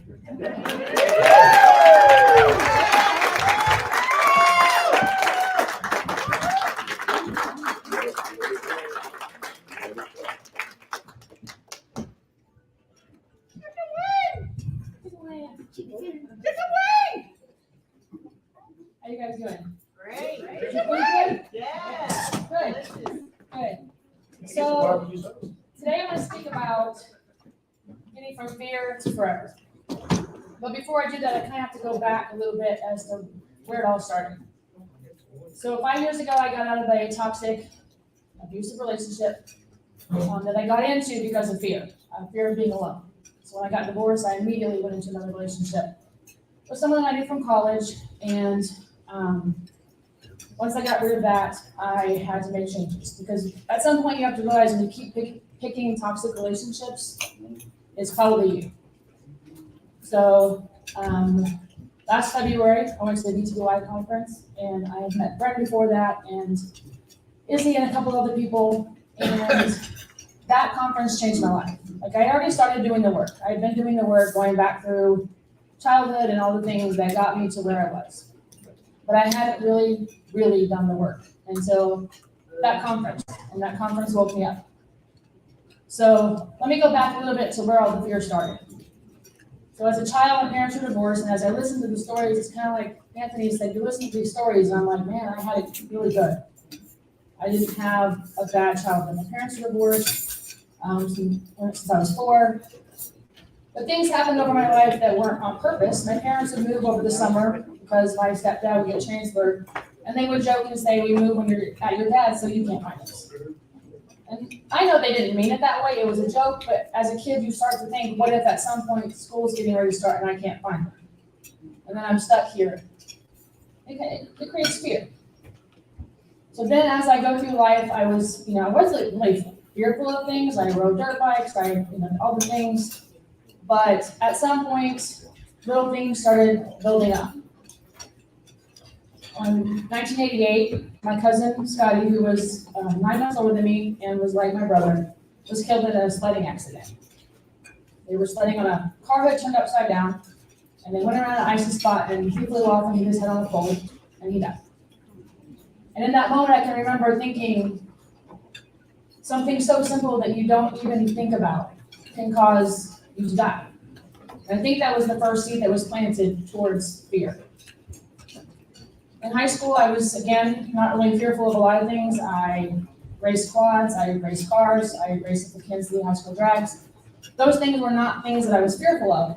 But as time went on, in 1999, I was working at a bank, and we were robbed. I was held at gunpoint while I was pregnant with my oldest daughter. Now, she likes to say that's the day she almost died. I think it's a little dramatic, but we're both still here. But again, that instilled fear that bad things can happen in a world that I thought was pretty safe. 2001, my little brother, who was 11 years younger than me, at the time he was a senior in high school, was killed in a car accident. Sunday afternoon, he was going to play golf. As a parent, you think about Friday and Saturday night, let him come home.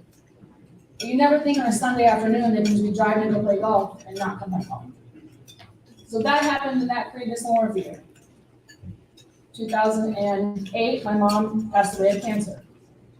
I took care of her the whole time, from diagnosis to death, as I think the coach said. I don't know what it was about that, but it just made everything even that much more fearful for me. And then COVID hit. We're in a pandemic. I'm at home alone watching the news. Fear. Every day. So basically, at some point, you have to make a choice to stop living in fear. Stop letting fear control your life. Now, last year at the conference, I was getting ready to turn 49, and I realized I had 1 year until my halfway of life, right? 50, we all hope to be 100 at some point. And I decided that this was it. I wasn't going to do it anymore. That fear led me to get married twice, both times knowing there was no forever. That wasn't something I was ever taught. My parents have been married 4 times and 3 times, and it just, even on my wedding day, my mom said, make it work until you're not happy. Great advice. So I never went into anything long-term. And then as I'm going through this change coming up into 50, I'm thinking, I want to do things different. I want to stop living scared. I want to live my best life. At my birthday party, there was 53 people to help me turn 50. For the first time in my life, I had really good quality friends. I had a support system. And so I started the last part of my process of letting fear go. I wasn't going to do it anymore. So BTBY, part of the thing of making changes in your life, if fear is something that you struggle with, or anything really, you have to have a support system. So if any day I wake up and I'm struggling, I look at Izzy and remember to be intentional. I look at Erin, she's always smiling. Always get a smile, and I think of her hearts. I look at Anthony and the mustache, that's all I can think about. Tom Selleck. Me too. Very well. And then I have Coffee Cup Chuck, who every morning reminds me to stay positive. And I have Coach, who is, like you said, he's been, my dad's not in my life, and he's not old enough to be my dad. Well, you might be. You are getting old. I'm old enough to be your dad. But he's like a dad or uncle or brother or whatever. And then, of course, you have Brent, who has pushed me to be here. Last February, I stood up in the audience as a spectator, and I said in 1 year I will be on that stage. Wow. Yes.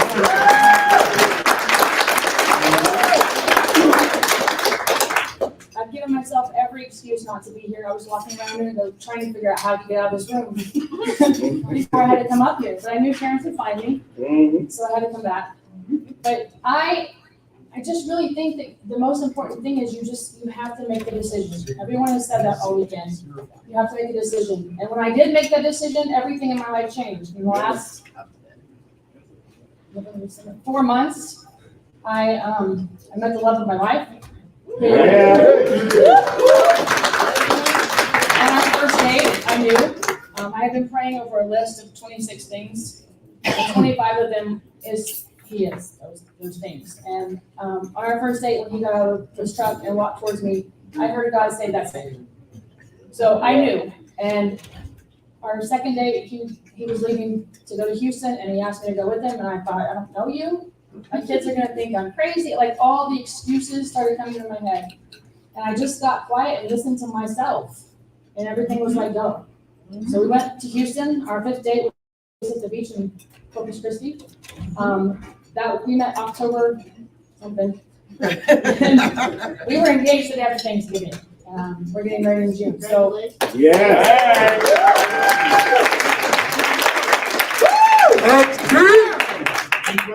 and my point with all that is to tell you, when you realize your value, you don't accept anything less. He loves me like I deserve to be loved. Right? So don't settle for anything else, and don't let fear. You have to give yourself grace from where you've been, and understand where you are, and know where you're going. And that's the biggest thing I can tell you is just keep going and lean on the people that you know you can count on. And BTBY is that. Yes. Give it up for Heather Dawn!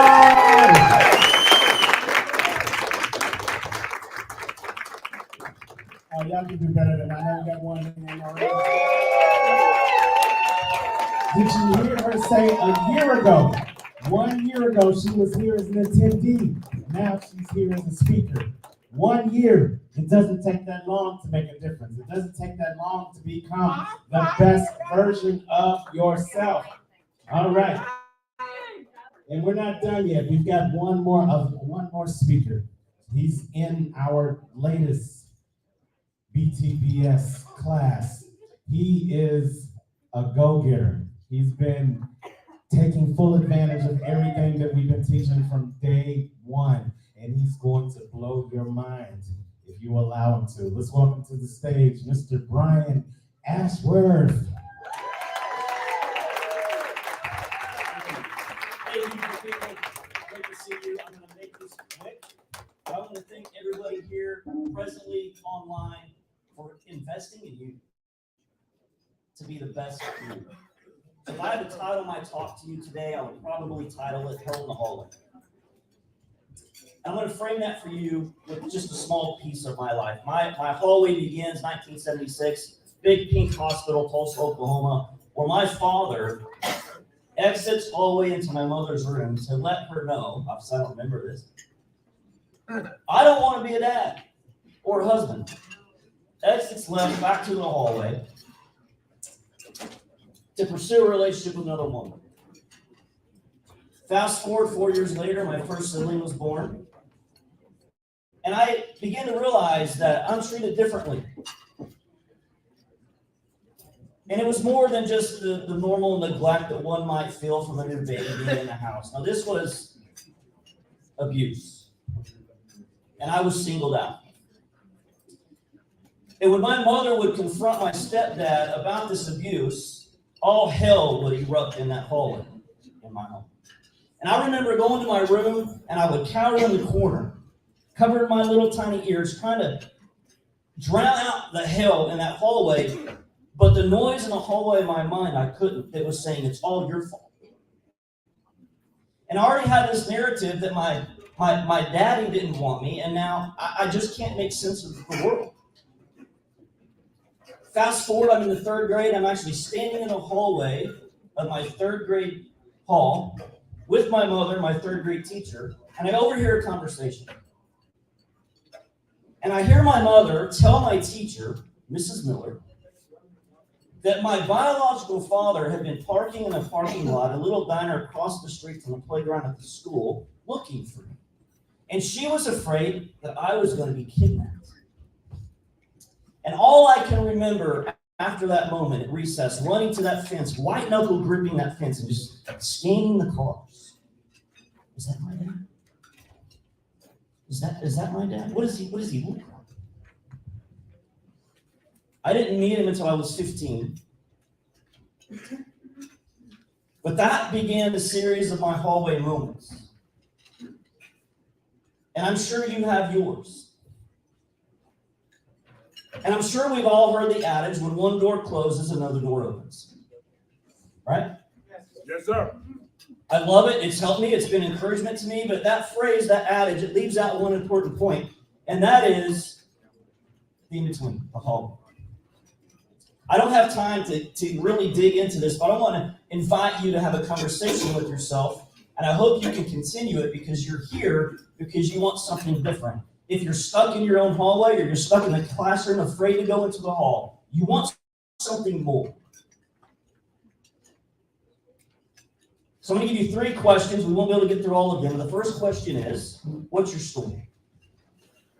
The second question I'm going to ask you is, who are you? And finally, the third question is are you ready? So let me just touch on these very quickly. The first question, what's your story? Now, I'm not asking you what happened to you. We've heard a lot of stories.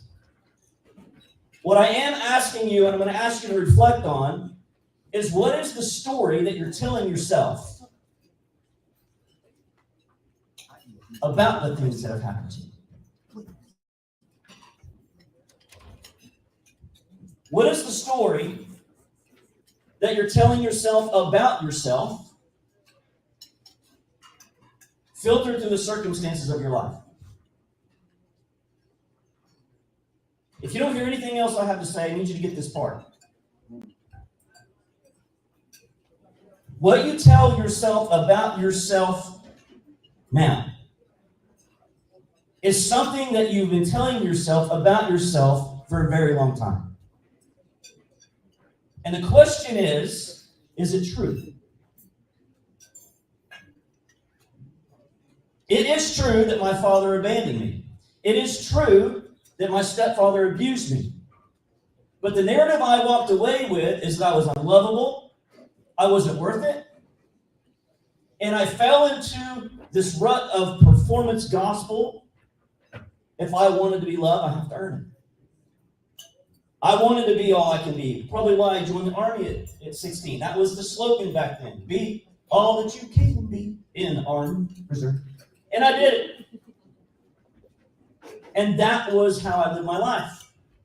And it served me until it didn't. Which brings us to the next question.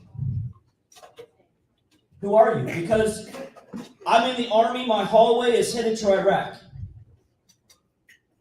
And something happens in my life through a terrible divorce where an accusation gets made against me and my hallway detours to a county jail. And instead of serving my country, I served 12 years in prison. That was my identity. I had a uniform. I walked into a restaurant to get free food. I was stripped of everything. I didn't know who I was. I had a collection of masks, and they served me. But I realized upon many years later I was in a very lonely place, stuck in my own hallway because my mask got all the love and attention that I efforted and earned. I got nothing. Got nothing. So it's been a very arduous and long hallway experience for me, and I was afraid because that's where the bullies hang out. I didn't know what to do. I didn't know how to navigate that hallway. And I finally got to the point where I'd ask myself the next question: Brian, are you ready? Are you ready to do what it takes? Because change is painful. And I had to come to this realization that whether I stay in my pain, it's going to hurt, or whether I sift through my pain to pull out the gold, that's going to hurt too. One pain's temporary, one is permanent. Brian, choose your pain.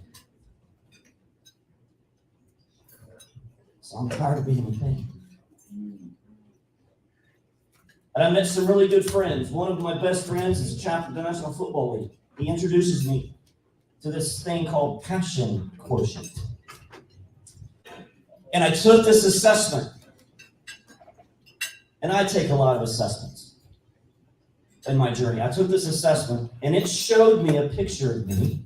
In fact, in my first coaching session, after I took my assessment, never met this guy before in my life. He's in Princeton, New Jersey. He looks at my assessment, 5 minutes on conversation. He says, Brian, what happened to you about the age of 5 that just totally changed the course of your life?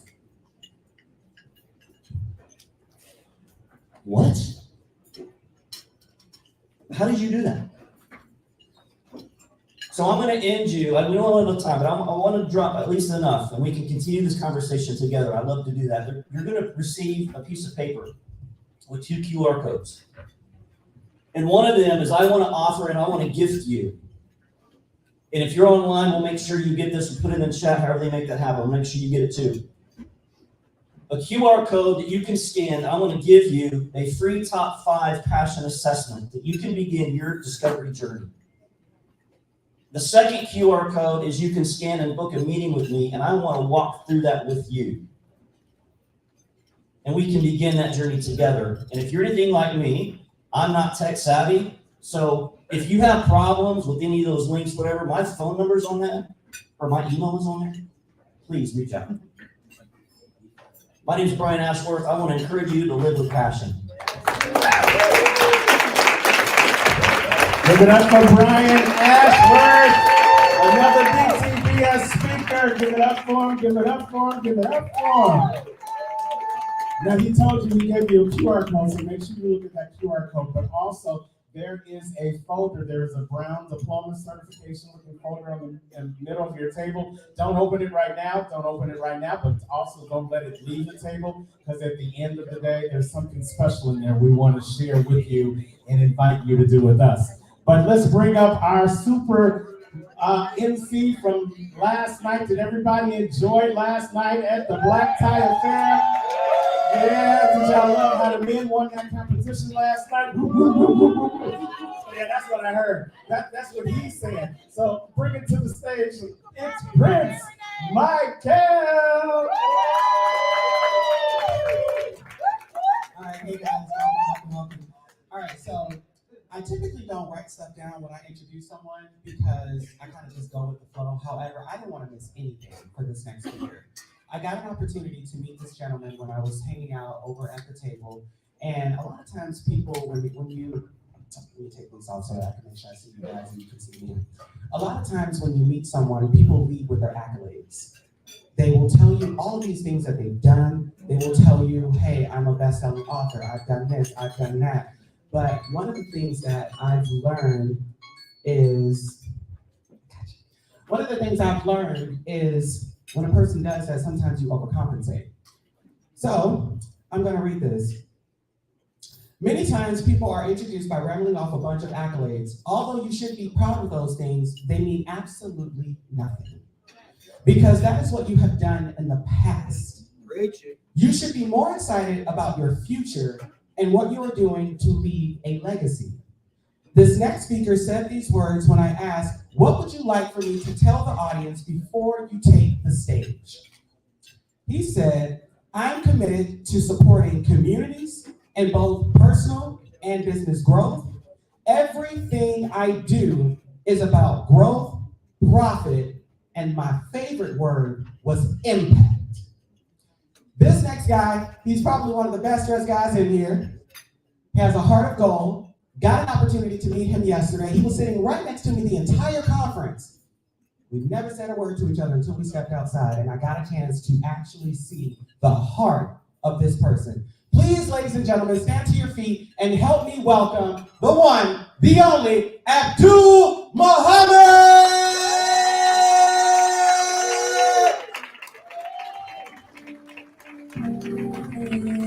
TBY 2023. Look at all you beautiful people. I'm on my way. Move all the obstacles out of your way as you become the best you. That's right. Yo, dig it. Come on now. Y'all feel it? What's up? Yeah. Nothing can stop you from winning today. Nothing can stop you from winning. Those obstacles out of your way. Yeah. It's all good. We live now. I took control. It's been a while. My bag full, a big smile. My thoughts and actions deliver now. Looking in your eyes, I'm the mirror you. Reflect back, listen. I see you. What you focus on? Self-discovery, deep breath, reprogram a weaponry. Message universal. I'm selected son. Shine bright, grab another antiques one. We all up in here. Time to run the show. Driving up this path. Everywhere we go, I keep your feet. GV, no son. You ain't alone, co-creating freedom. Making it clear, yo. Get anywhere from here. No fear can't hold you back. Yeah, come on now, I'm feeling it. We all on our way. Coming out this year. Yeah, nothing can stop you from winning today. Yeah. All the obstacles out of your way. That's right. Nothing can hold you back. Nothing. Yeah. Walk around with the ideas and actions. All the strings roll past distraction. Intelligent result of my reaction. Bone rush the troops. Now we're here to stand this. I'm up ahead, we in the place. Rich crap ready, made do hot place. Full force rising, making life movement. Daily ritual team, making mad improvement. Lifestyle is innocent, baby. Don't learn about that today. Live your life in bliss. Lifestyle is innocent. Living, yeah, I'm feeling it. Live your life in bliss. Lifestyle is innocent. Live your life in bliss. Thank you all. We are all on our way to becoming the best you. Each and every one of us. Thank you all for being here. I love you all. People who I've met, the energy here has been amazing. I just want to start by giving love to all of you. And I know we all are eating. I didn't know we were gonna be eating, but I want you to just take a few moments to have a little exercise with me. All right? Get to a nice, comfortable seated position. I want you to take your right hand, put it over your heart. That's right. And we're just gonna breathe. Take a nice deep breath.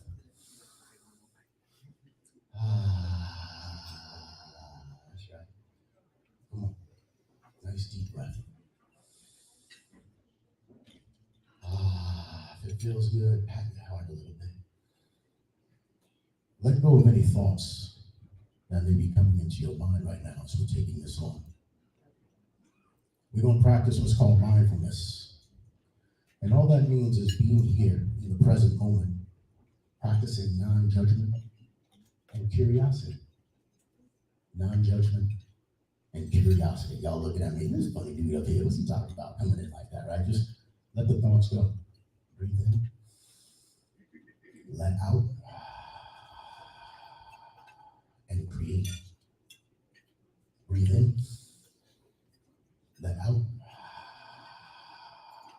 And create. Just pay attention to the breath as it rolls into your body. Notice any places that may be tight, tense, your neck, shoulders, back, and just let go. Release. Let go of what may be known, and more importantly, the unknown. The body holds all sorts of trauma that oftentimes the mind can't comprehend. The mind has hidden, tucked inside. Breathing in allows you to connect. It allows you to connect the mind and the body. Yes, and it allows you to release. So we're going to do 3 more breaths together. But now, before you breathe in into that heart, I want you all to think about a person or something that you're grateful about. Whatever it may be, a person or something that you're grateful about. Let's just pray. Fill your heart with gratitude.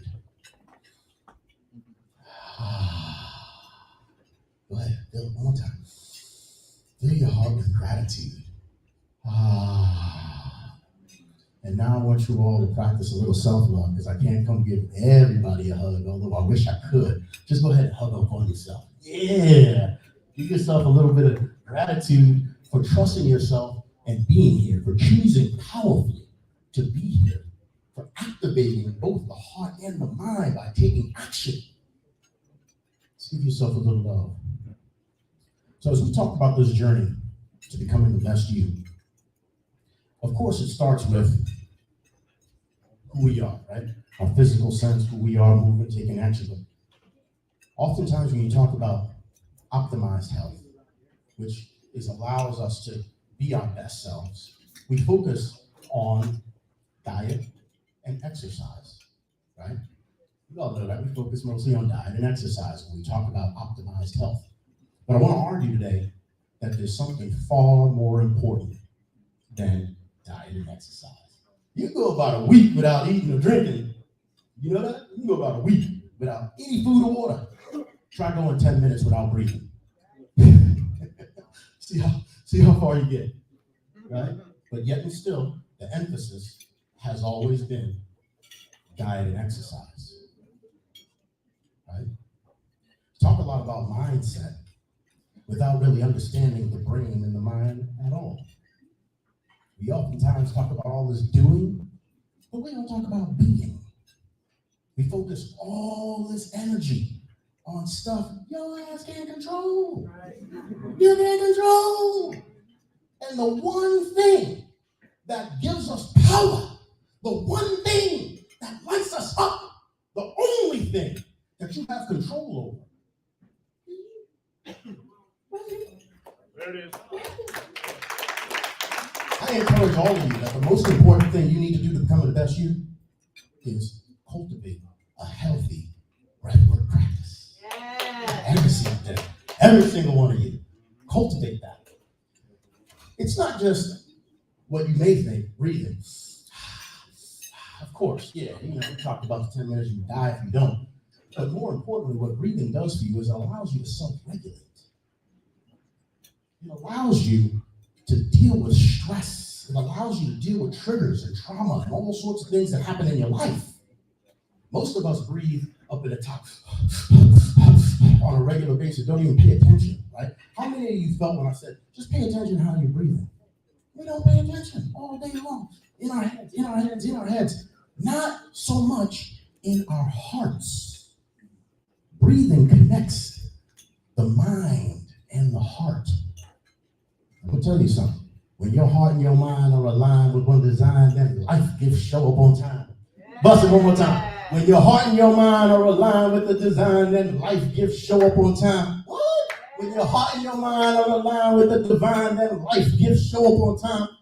What the mind conceives can be achieved. I got it like I want it. My action manifested and tested. Yeah, come on now. So by understanding who you are and connecting the dots between your brain and your heart and using that to cultivate what I call the inner verse. The inner verse. You all got it, just like an acorn. Right? An acorn inside has a little tiny seed that has the power and the potential to be a towering oak. It got everything it needs in there. No searching. It's all inside you already. Your only job to becoming the best you is to uncover and unlearn all of that crap that they done put up on you. Tell you right now. And the way you do that is to get outside of your head and get inside of your heart. God did. You. Right? But understand that God, just like that seed put inside of us, whether you're religious, God, Yahweh, Jehovah, it doesn't matter, right? This universal love, this power, this creator here, gave us the power to create in the reflection of the creator. Ain't nothing around here that didn't come from us. Nothing. Nothing. Take ownership of your creator. Take ownership of who you are. The way you access that is by breathing in, letting out, and create. Breathe in, let out, create. And so on this journey, that's the first thing that I want to give you all, is I want to invite you to take on a powerful breathwork practice every single day. That allows you to have agency. It shifts from your sympathetic to your parasympathetic nervous system. It regulates you, right? This stuff gives you actually the ability to manipulate gases, to manipulate hormones that are in your body. The stress hormone, cortisol, which has us all day, because we're breathing.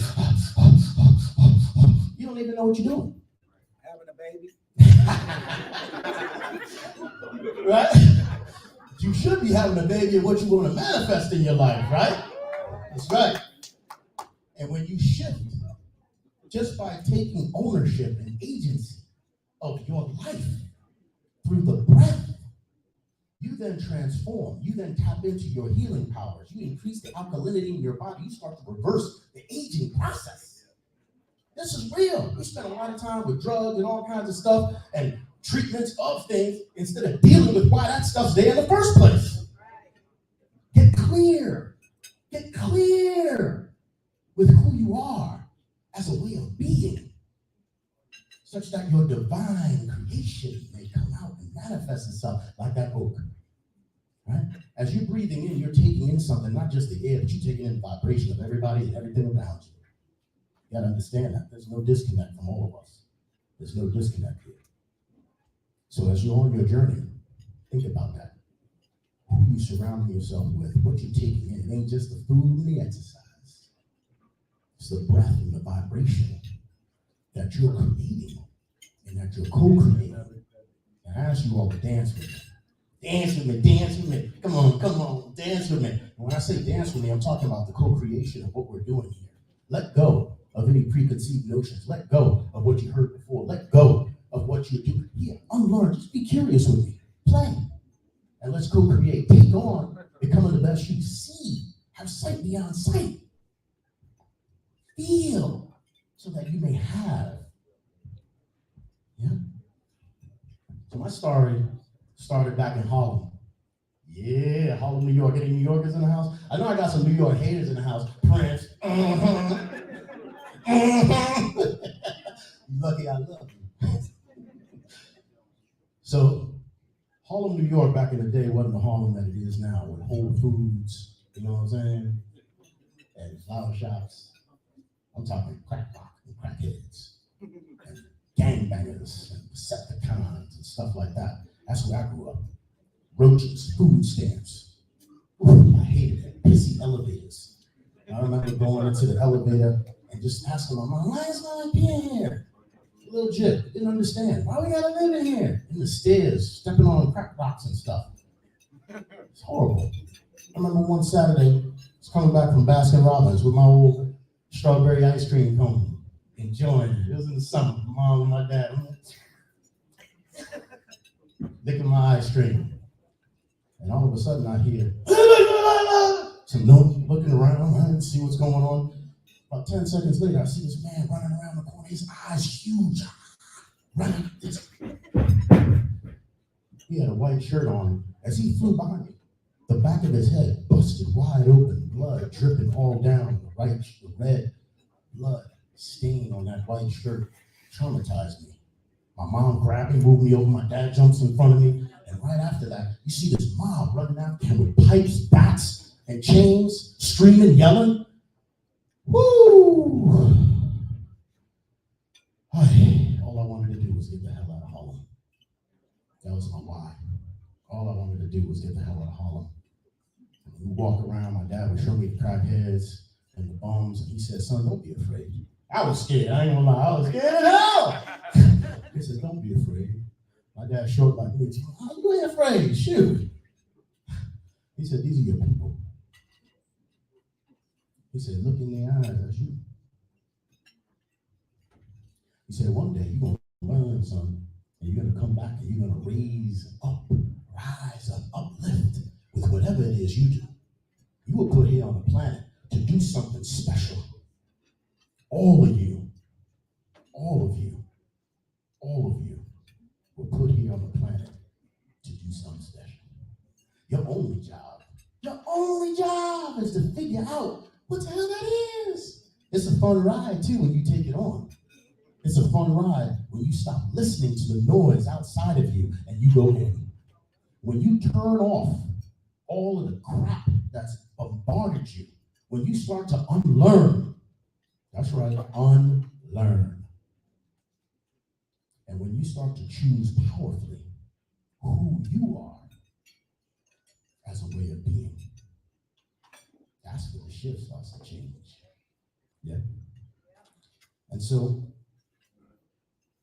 all of that experience scared the crap out of me, I ain't gonna lie. It also made me have a certain opinion about black folk and poor black folk, even though I was black folk and poor black folk. So when I looked in the mirror, guess what? I hated myself. I couldn't stand it. I resented my parents for raising me poor. I resented them because everything else that I saw that I wanted that felt good, we didn't have. My parents worked their butts off. My parents got divorced when I was in 4th grade. My mom moved to New Mexico, so we went from Harlem, New York, in the city, to New Mexico. New Mexico, I don't know if you've ever been there. We went to a little city called, you been to Mexico, New Mexico? Well, I lived in a little town, I can't even call it a city, a little town called Abiquiu. They had dirt roads, arroyos, and it was hardcore. It was coyotes and rattlesnakes, so I went from gangbangers to rattlesnakes and coyotes. It was, talk about a culture shock. Yeah, so I bounced around back and forth, living with my mom 1 year and then living with my dad 1 year. So all in school, high school, until I got to high school, I had never spent more than 1 year at any school. Now at the time I hated it, but later on I realized what that did for me. Powerful. The diversity is powerful. The perspective, powerful. Right? But I didn't appreciate it so much when I was there. I was just trying to get the best room. If moms had loot, I was going over there. If dad get mad, I'm going over here, playing that game. And eventually I landed in Fort Myers, Florida. My father got into real estate, made a little loot. So we were moving on up like the Jeffersons. You know what I'm saying? I was like, yo, Mom, you still living in a trailer? I'm out. I'm living with Pops in Florida, baby. You going to Florida. It was great. It was great until I got there. I don't know if you all ever been to Fort Myers, Florida. You been to Fort Myers? Yeah, what's up? What? I went to Estero High School, girl. Come on now. So anyway, when I got there, I lived in a little suburb of the city, San Carlos Park, Blue Oak, and in that area, my high school, Estero High School, at the time had maybe 60 black kids in the whole high school, and 50 of them were bused from the hood, which is where I was trying to get my butt from since I was little, right? Now, I remember one of the first experiences I had when I was there. I rode my bike down to the Winn-Dixie, that's the supermarket there. I don't know if they had that out here, but rode my bike down there. And as I come out, I see a group of kids. I'm like, yo, what's up? I'm trying to make friends, new to the town. First thing I heard out of this kid's mouth was, I'm not playing with no, I'm not gonna say it, but we ain't gonna play with no niggas. That's the first thing I heard. Hey, welcome to Fort Myers. Man. So it immediately brought up all of that stuff that I felt back when I was in Harlem. Yeah, I couldn't stand them black folk either, especially them poor ones, right? So every time I looked in the mirror, that hatred that feeling of unworthy. I had no confidence. I had no pride. I didn't want to be there. Just wanted to get my butt back. And so it went on, and all I had was this story, and I'm a short, poor black man. No girls wanted to date me because I was too short. The black kids didn't want to hang out with me because I was smart. Because the one thing my parents did was they both were educators. And I was in all honors and AP classes. I graduated with a 4.2 GPA. Busting my butt for it. Well, my parents made me stay home. Right? When everybody was out playing ball, they had me doing algebra and reading books. Again, one of those things I really didn't appreciate at the time, but getting that full ride to University of Florida made it all worth it in the end. Yes. And so I quickly had to figure out how I was going to fit in to a place where the first thing I heard was, we don't want to hang with them. How am I going to fit in when I'm feeling how I felt? It was going to be a long ride. But it was about that time that my dad introduced me to Dr. Dennis Kimbro. I don't know if you guys know anything about Dr. Dennis Kimbro. You ever hear that book, Think and Grow Rich, Napoleon Hill? Yeah, well, there's a Think and Grow Rich, a Black choice. And one of the last books Napoleon Hill wrote, he wrote it with Dr. Dennis Kimbro. And Dr. Dennis Kimbro is a 25-year Clark economics professor. The brother's bad. He is one of the most authority in the world on Black wealth creation. And so he wrote 2 times New York Times bestseller. Think and Grow Rich was the first one. And then The Great Great, I think that's it, The Great Great is the second book. Now, when I read those books, that opened my eyes and my heart. It shifted something in me. What that did for me was it taught me what I call my first nug of whiz, the nugs of whiz. And what that taught me was, don't worry and think about anything outside of me. Take ownership of who you are, because that's the only thing you can win at. It's the only thing you can control. And I learned that nug of whiz early. I call that full self-expression. And the moment that I leaned into that full self-expression, that's when things started to shift. Yeah, I was short, but I became a badass martial artist. And I used my size to be the quickest, the fastest, and the most accurate martial artist I could find. I used to watch every kung fu flick that was out there, and became a badass. And that empowered me in a way that I couldn't otherwise. I also leaned into my Blackness. I started to study Black history. I started to get into culture. And I went to a dance, and I started to throw down like my break dancing like I used to. I cleared the dance floor, and one of the hottest women in the school, she saw her, she was like, what? She happened to be in a band with 2 of her other fly girlfriends, and they were like, excuse me, can you help me with my choreography? We're doing this music video. And so I went from a nobody to hanging out with the finest girls in school, teaching them how to dance. I went from there to being the homecoming king the next year and voted the most talented. Empowered. Leaning into who you are, being fully self-expressed. Now I got 9 C's that I don't want time, so I'm gonna wrap it up quick. So my 9 C's that I want to give to you: live fully self-expressed, be empowered, be inspired, have in your heart that infinite love that we were activating. Remember, when your heart and your mind are aligned with the divine, then life's gifts show up on time. The 4th C is ultimate fun, abundance, integrity, gratitude, and creativity. Now, no matter what goes on in my life, whether it's my wife, my mama, or somebody causing some drama, who I choose to be, they ain't got no power or control over me. No power or control over me. Who I choose to be is my 9 C's. And that allows me to be powerful. It allows me to be my best me all the time. And so I want to leave with these 3 nugs of whiz for you all. Integrate a powerful breathwork practice so that you go into the innerverse. You heard the 3 R's yesterday from someone. I got a few different 3 R's. My 3 R's are ritual, repetition, routine. Ritual is important. It's in every religion, every faith, sports, and anything. Ritual is important. When you choose a ritual for yourself, it has a sweat, and it deals with all kinds of areas. So have a ritual that you practice every day. Take every day the first 3 for me. I wake up in the morning, I don't talk to anybody except for my wife, of course, because she's so beautiful. How could you not? And I take the first 3 for me. I do my mindset work where I breathe in my 9 seeds. I practice with my hand here, and I breathe in what these 9 seeds mean to me. They empower me, they light me up.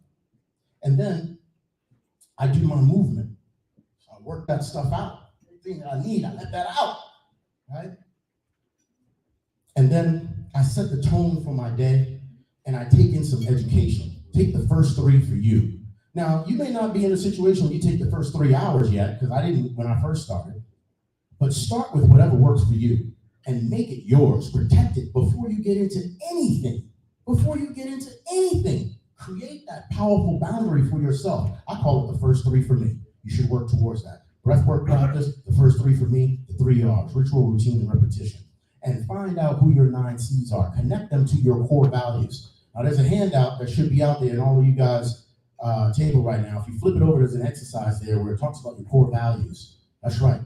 Your core values, look at those. Own who they are for you, your core values, and take on that practice. And hopefully, some of the things that I've shared and ways that I've overcome obstacles and challenges in my life resonate with you. And if it does, what I do is I provide personal and business growth and development. And I would love to work with any of you that see yourself in me or feel inspired by anything I had to share. Thank you all. Breathe in, let out, and create.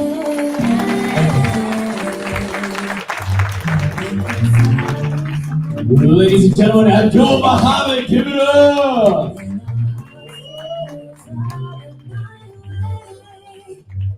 All right, Brett is going to come up and introduce our next speaker real quick since we just wrapped up lunch. First off, him saying nugs, I was a little bit concerned about Izzy. I knew she was getting probably excited when she heard nugs. I know.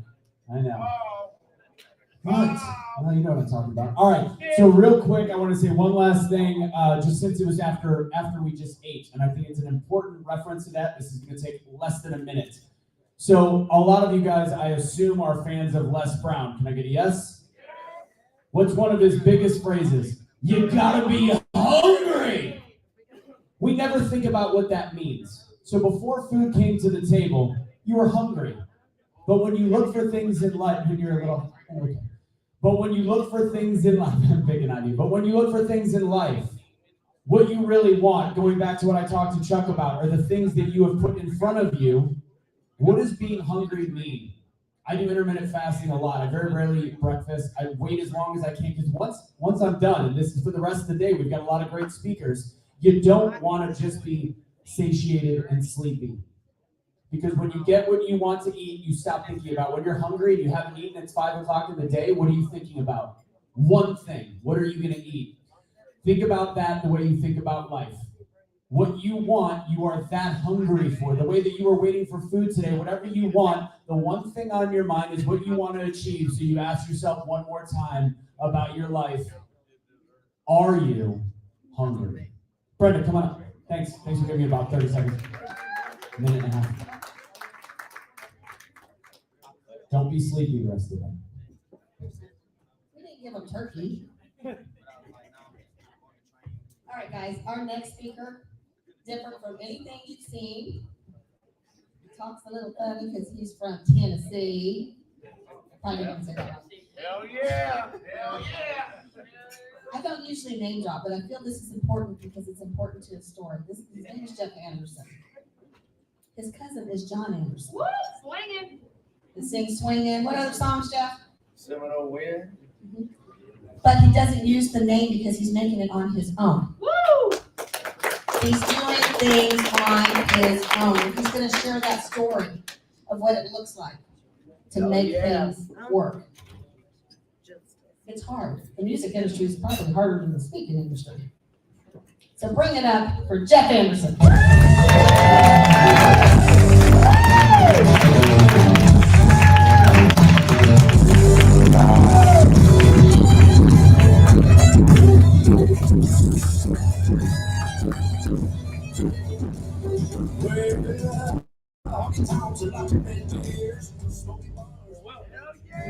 How y'all doing?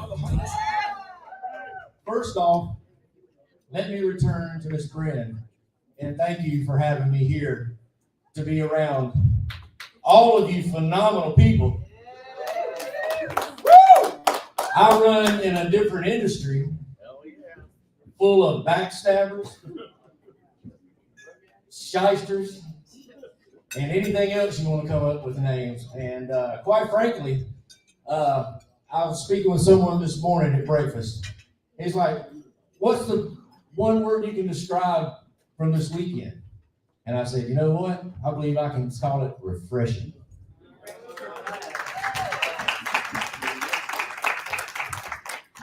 Now, I usually always have made a joke too, and the big thing for me is getting to meet a lot of y'all out there. And if y'all don't understand me now, like she said, I'm from East Tennessee. See, we get to talk a little country out there. You know?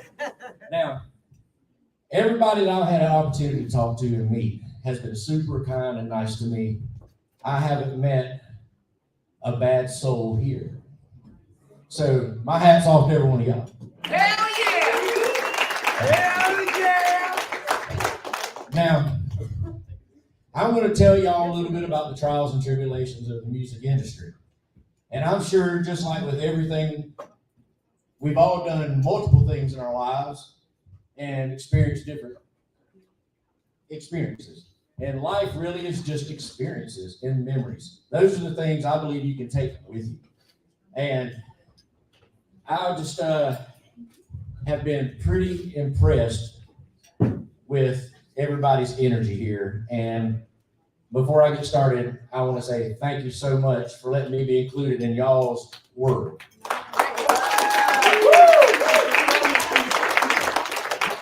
You're humming now, Jeff. Yeah, I'm ready now. That was the appetizer. Let's get on to the meat and potatoes of this thing.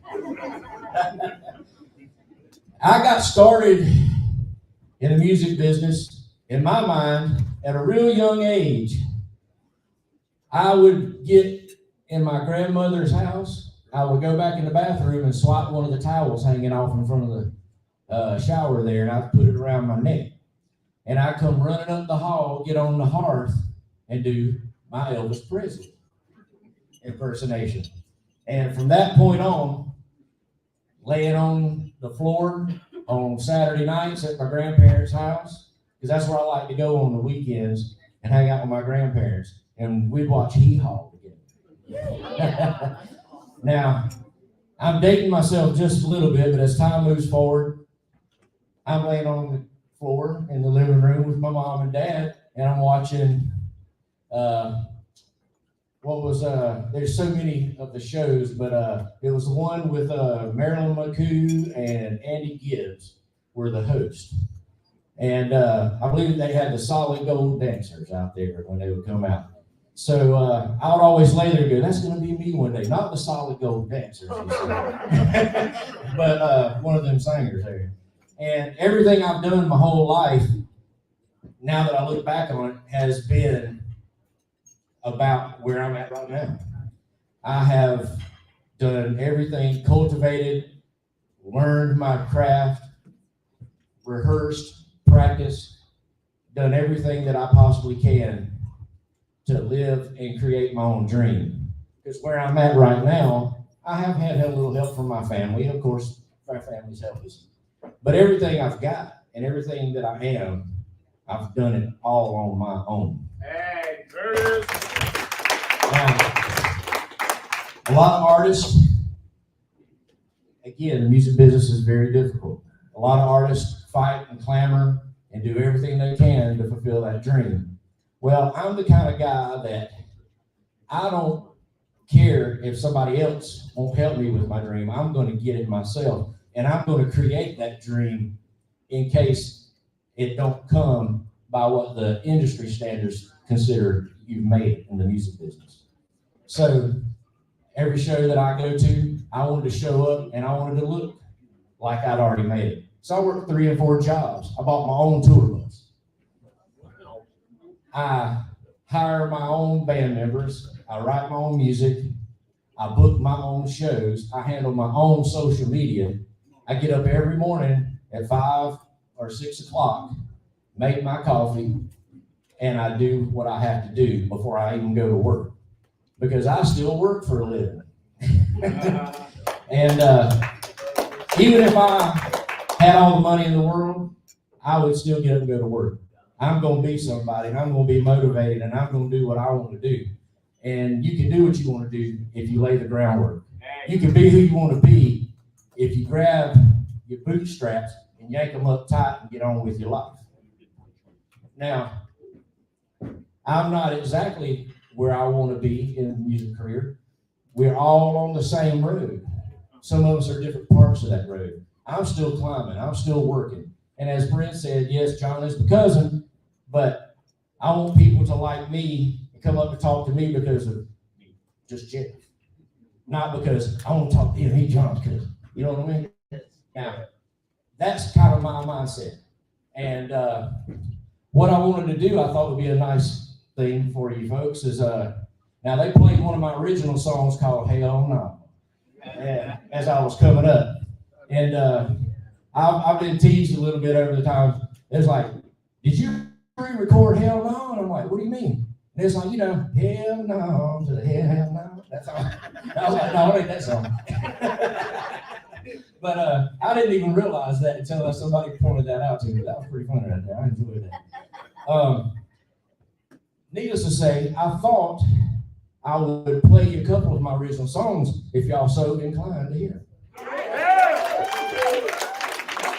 Now, this first song, now I know there's a lot of us here from the South, and the good old Southern saying, I'm sure you've all heard it, probably might have heard it up north too, saying it's called It Is What It Is.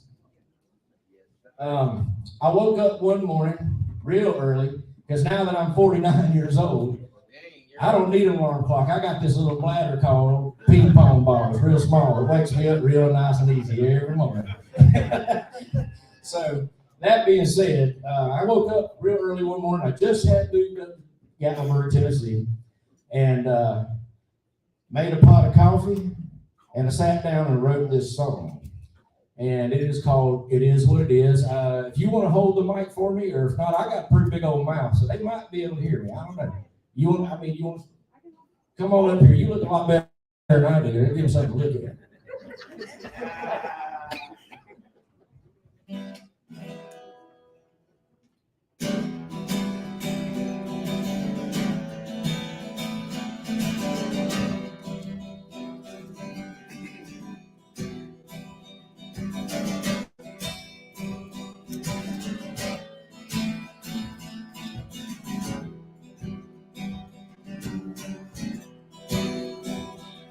Been a long, hard week, and it's time to get paid. It's Friday night, and I'm on my way to gas a back truck and take it into town. Well, all my friends are coming out tonight, cruising on down to the neon lights of that local bar. It's where we all like to go. And it is what it is.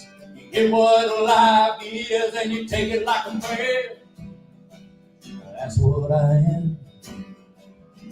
And it is what it is. You get what life is, and you take it like a friend.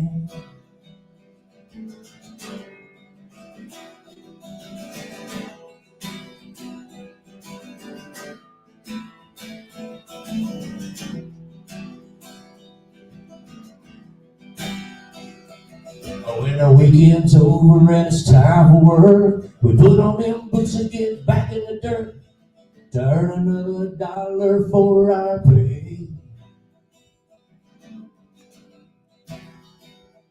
And when the day is done, we take it on in, sit around the table, pray to him to keep our family safe in this country we live in. And it is what it is. Get what life is, and you take it like a man. That's what I am. And it is what it is. You get what life is, and you take it like a man.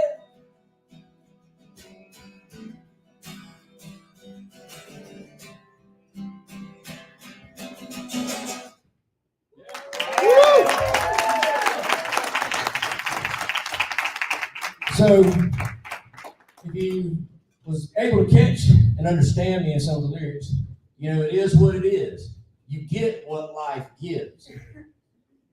I happen to be a feller, so I said, you take it like me. But, ladies too, you take it, you deal with it, you move forward. Those that say you can't, I say you kiss my ass. You can. Hell yeah! I speak the way I speak, y'all. Pardon me. Also, through my musical career, I've had a lot of haters. Tell them about A lot of people that have said negative things about me. I chalk it up to jealousy. I chalk it up to, you wish you was where I was at, but guess what? I'm not saying that ugly. You can be where I'm at. Work as hard as I do. There it is. But I'm human, just like the rest of us. I say it don't bother me, but it does. I'm the kind of guy, I want everybody to like me, because I try to like everybody. I don't talk bad about people. I take it and I go the high road. Stuff like that's beneath me. It need to entertain it in my mind. And I struggle with that every day. I struggle with, are they going to like my music? Are they going to come to my shows? They going to get up and dance? Well, yeah, they're going to get up and dance. I guarantee you that part. But those are struggles as a musician. And I'm sure in the speaking world, you have the same thoughts and perceptions that I have in the music world, just a different setting. Now, it hasn't been easy. It's a very expensive business to do. Everything that I make after I pay my bills goes into the music.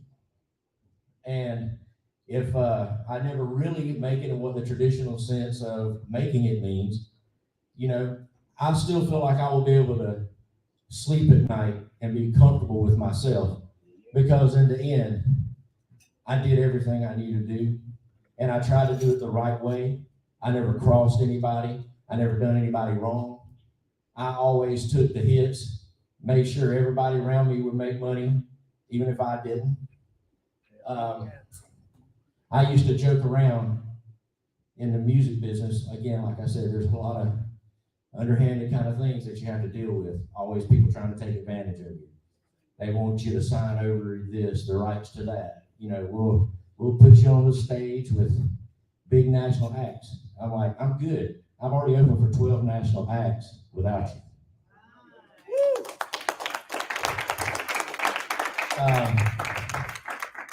And as I've listened to some of the speakers today, I totally agree. I don't, and didn't want to come up here and say, well, I've done this, I've done that, but you folks don't really know me. A lot of y'all know each other because y'all run in this style of world here, which, by the way, I'm glad to be a part of now.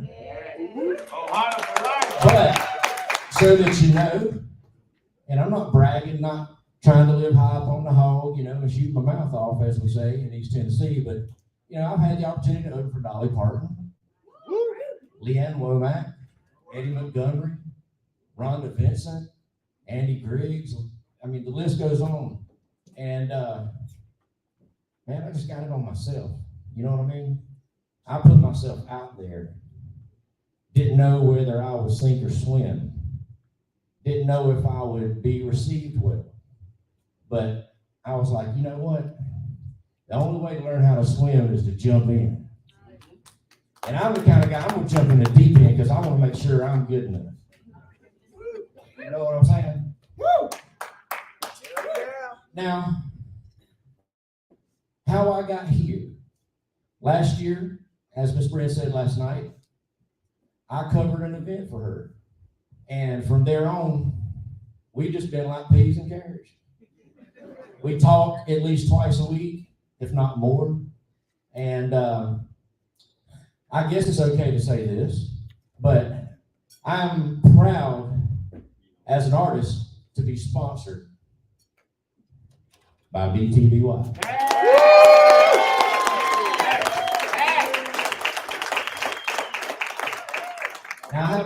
other sponsors as well. Most of them are moonshine sponsors. But this is the one I'm the most proud of because there's real meaning behind this sponsorship. Can I get a hell yeah? Hell yeah! Can I get a hee-haw? Hee-haw! Give me that right on. Now, I want to just say, before I go, I'm going to play one more song for you because as you folks are able to express yourself very well with words, I am able to express myself with writing music through song. A lot of people express themselves through artwork, through creating, building things. And all of that is just amazing talents. There's many times I wish I could draw, real good, look at something and put it on canvas. I've listened to all of you amazing speakers this weekend. I've learned a lot. I've grabbed a little nugget from each one of y'all, by the way, and I put it in my back pocket to take back to East Tennessee with me. Hey. Well, thank you. Now, this next song, and usually, everybody has their experiences, and they might write poetry or they might write in a journal about what's going on. I write songs. And it depends on what part of your life you're in and where you're at in your life as to what you might write down or draw or sing about or dance about. This next song is called 3 Sheets in the Wind. Guess what that's about? Now, I'm a married feller, and a lot of my music and the path that I'm on and everything that I have to do, doing it all myself, it takes away a lot from my family time. My kids are grown, but it's me and my wife and my little dog Ranger. And I found myself through our conversations, she felt like she was in the way. And I'm like, how do you think you're in the way, baby? You're there with me all the time. You go to the shows, I try to include you in everything. But it took me a little while to understand where she was coming from so that I could make a better balance with our life and my music career. So every day when we get home at 5 o'clock, the phones go in the bedroom and it's us. Balance. Now, part of that balance includes after dinner watching Andy Griffith. Can I get a come on? That keeps me grounded, you know what I'm saying? But this next song, I was inspired to write this song through that conversation with my wife about keeping balanced. And I hope you like it. I'm sure we will.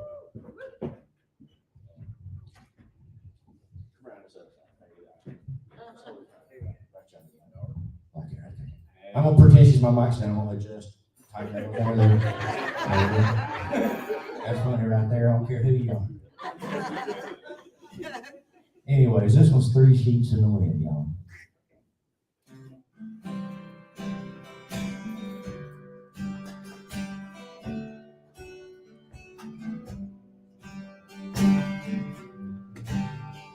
I wrote her a letter confessing my wrongs, line after line, till it was 3 pages long. But there was no doubt that I did wrong, 'cause she tore them to pieces, and then she was gone. Paper was flying as she flew down the line. All hope disappeared as she faded from sight. Now tonight I'm alone with with my new best friend. Bottle in hand, 3 sheets in the wind.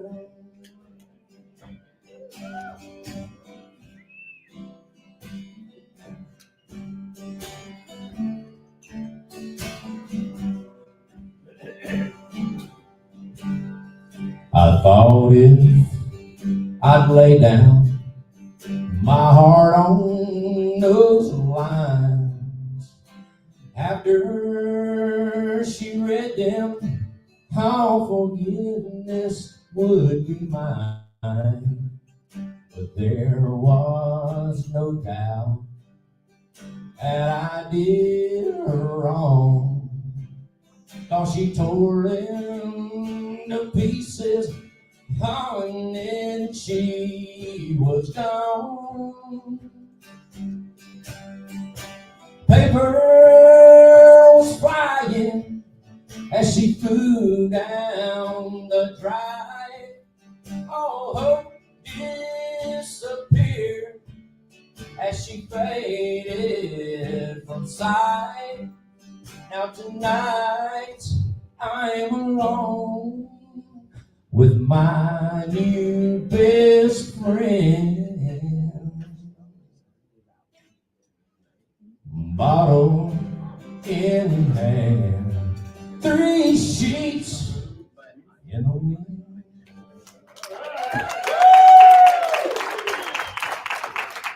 Well, thank you kindly, thank you kindly. Hey guys, one last thing before I just clamber off the stage. First off, Miss Bryn, my hat's off to you. A wonderful event. My hat's off to all of you. Wonderful people. Thank y'all for letting me be a part of y'all's world. God bless. And if you ever in East Tennessee, look me up. I'll get you a jar of liquor. Come on, stand and give a hand clap for Jeff Anderson. Yes.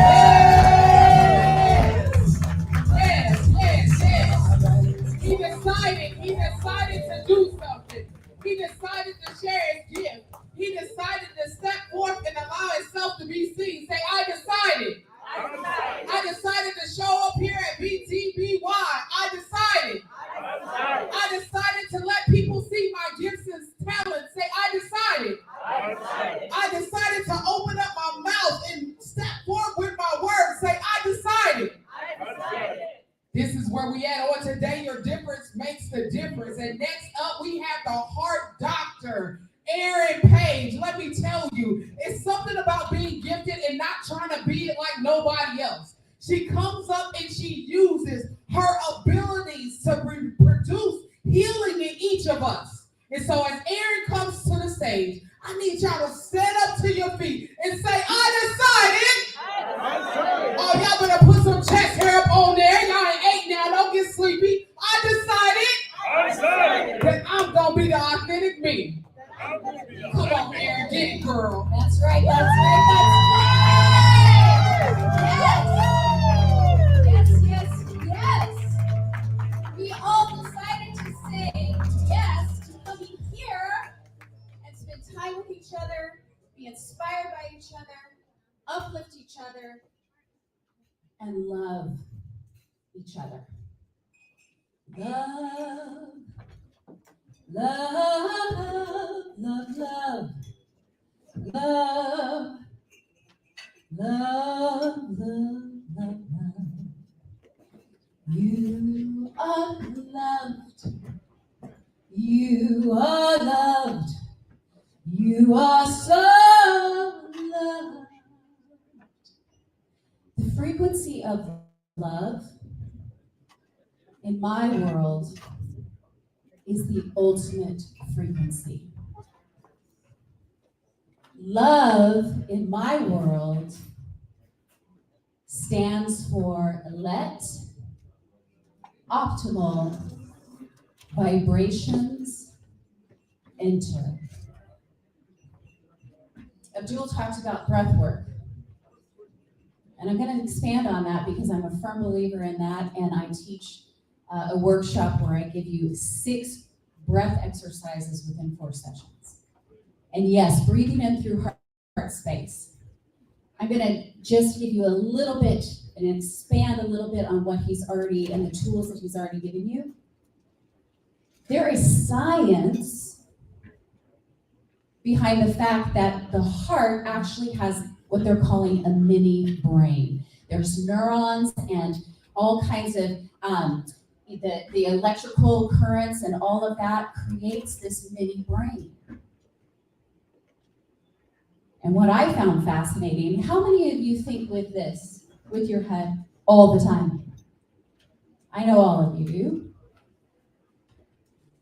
But there's science that backs up that the heart communicates more with the brain than the brain communicates with the heart. So the vibrations in which you are pumping out, not only through your body, but the vibrations that are radiating outward towards others from your heart space is vital. Wherever you showed up today is what you have been omitting unless you make that shift and change. If your heart is full of hate, that's exactly what you are vibrating outward. I know many of you, if not all of you, have walked into a room and you have felt the vibration. Has it been good? Or did it feel a little awkward? And you're like, man, I wish I had slept in today. I've been in situations like that and I've turned around and I've left.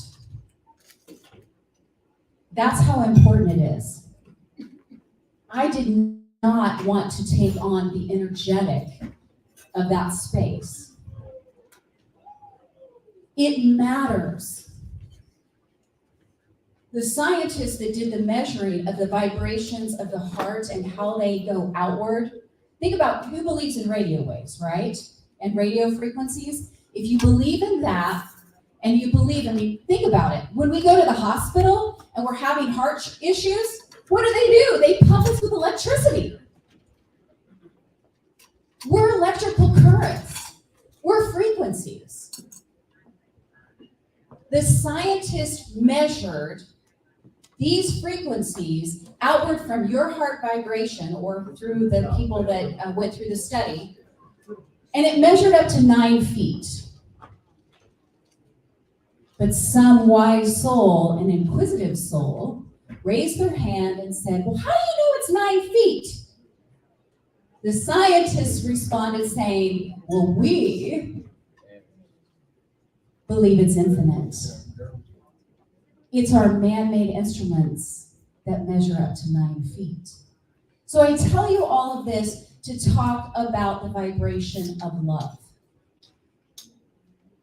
I come from a space and from a belief that we were all created by the one unconditional love. Therefore, we are love and there is no separation. There's no separation.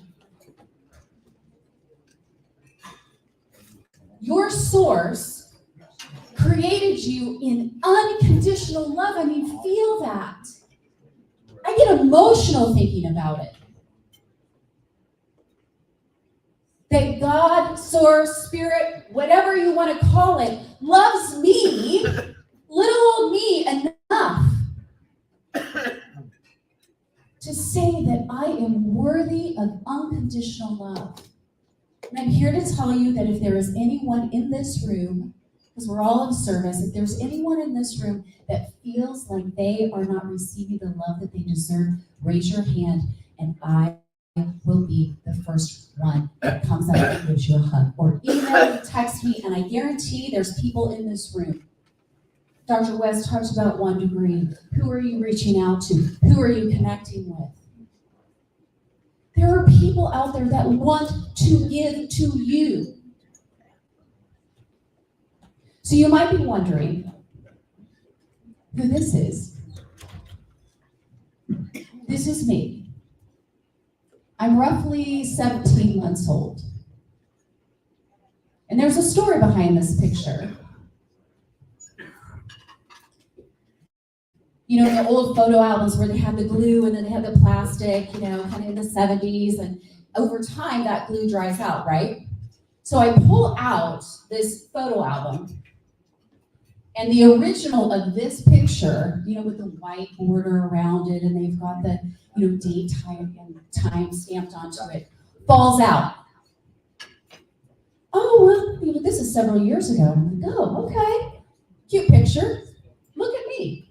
So I put it on a shelf in my office. And I pass by this image multiple times a day, and it keeps calling to me. There's a lot of joy in this picture, yet every time I passed it, I felt sad. I felt worn out. I felt lost. And the question that I asked the image on the shelf was, where did you go?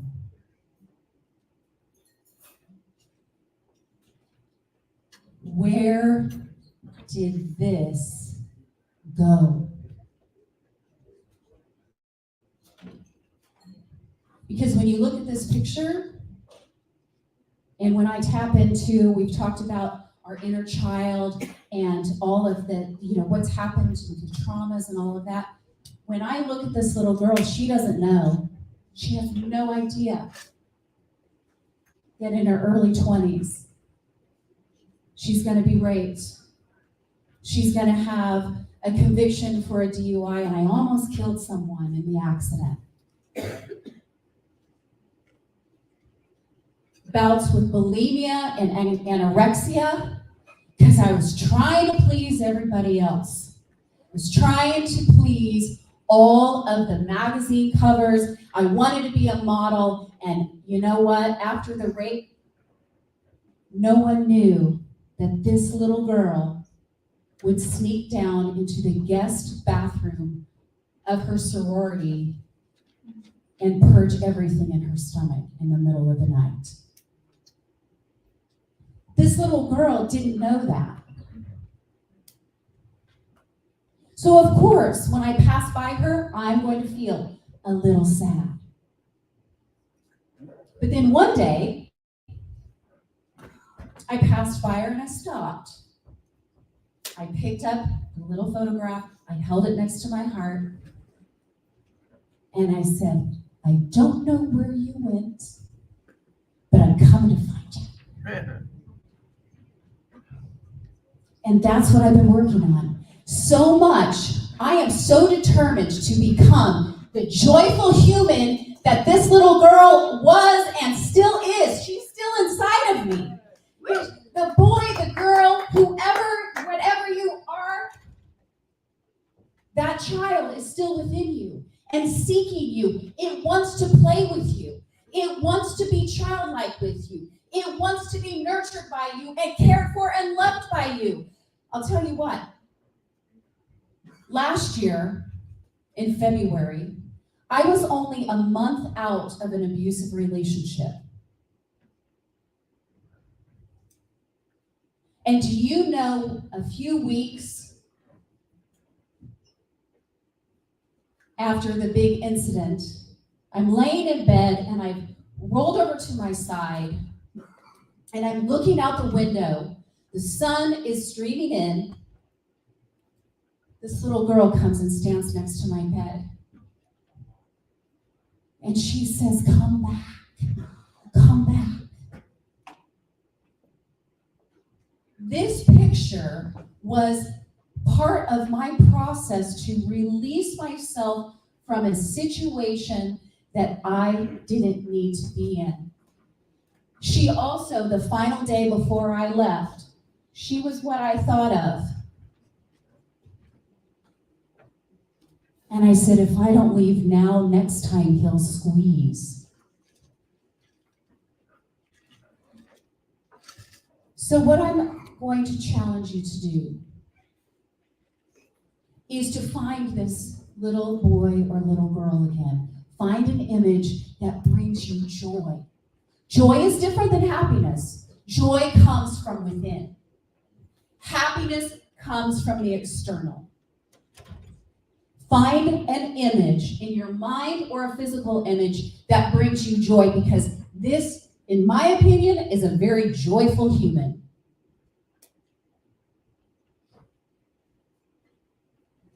You were brought here for a reason. Let's talk about that unconditional love. Feel into it.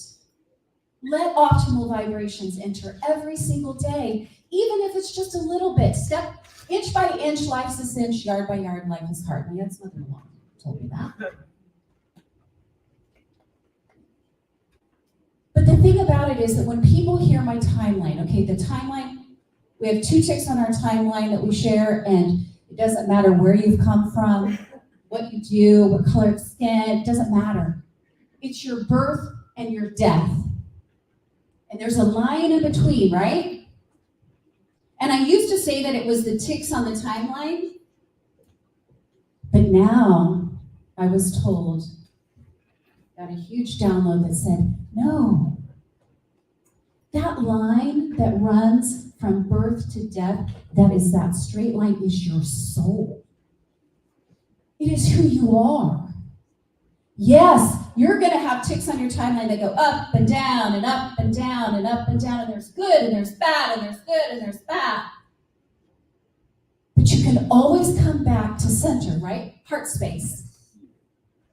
So when people ask me, they're like, my goodness gracious, Erin, when I hear everything that you've been through, how in the world can you be full of so much love and joy?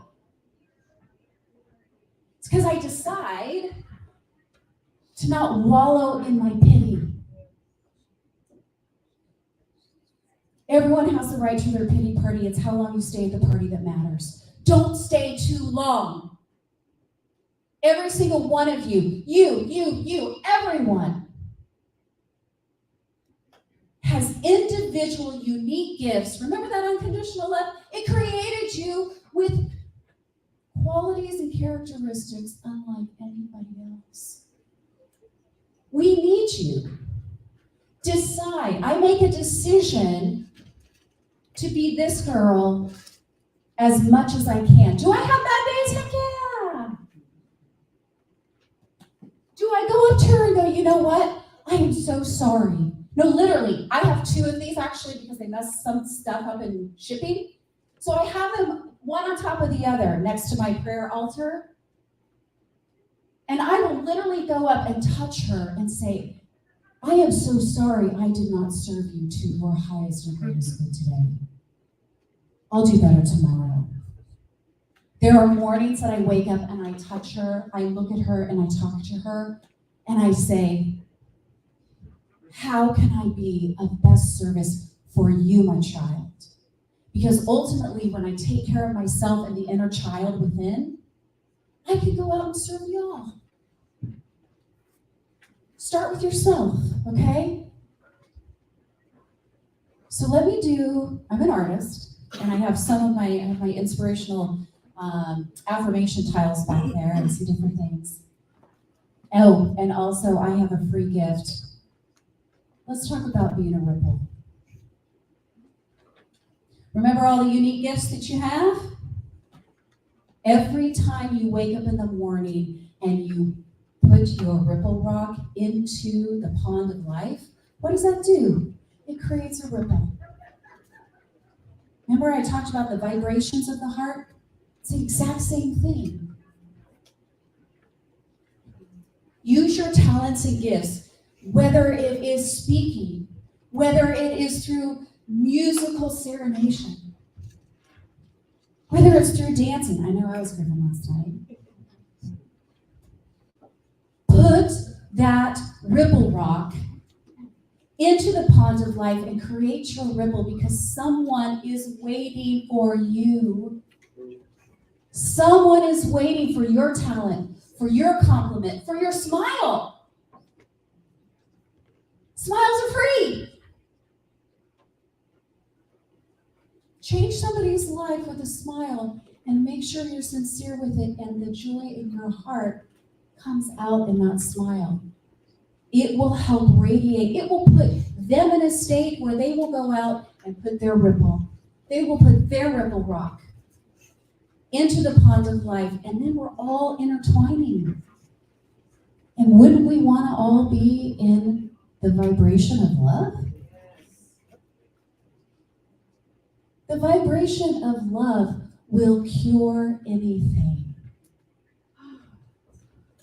Right? It really will. So let's have some fun with art.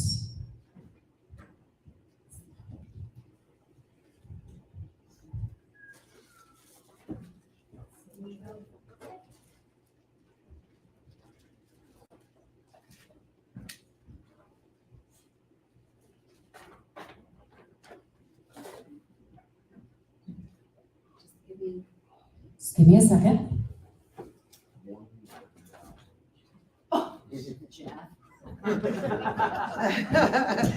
He's back. We haven't heard from him in a while, have we? He ain't been in here, that's why. Right. You have? Oh, he's been quiet. You take a nap too?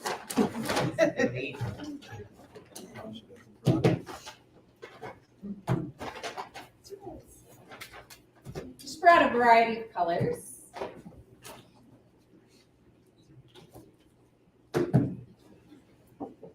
While she's working, you guys can all scan the flyer back there for the Make Every Second Count movement and check out my store if you want to.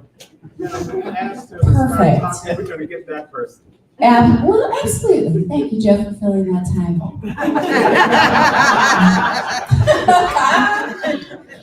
Okay. So every single morning, I know you've read, there's a quote out there, and I know I'm not going to recite it correctly. But the sun has never failed us yet, right? So at the close of every day, we're coming to the close of this beautiful conference. At the beginning of every day, we start out with a blank canvas. Now, yes, you probably see that there's a heart on here because I wanted to start with heart vibration. But it's a blank canvas. The world is yours to create with, however and whatever that looks like for you. So then, you know what? In all honesty, all I have to do is start. Some people are like, oh God, especially with art, I can't do that. I'm not creative. Like, okay, I just need you to take the brush and dip it in the paint and put the first stroke on the canvas. And that's life. Every morning, you just have to pick up the paintbrush of life, dip it into whatever color you wish, and just put the first stroke, right? All right. So I'm gonna get a little creative right now.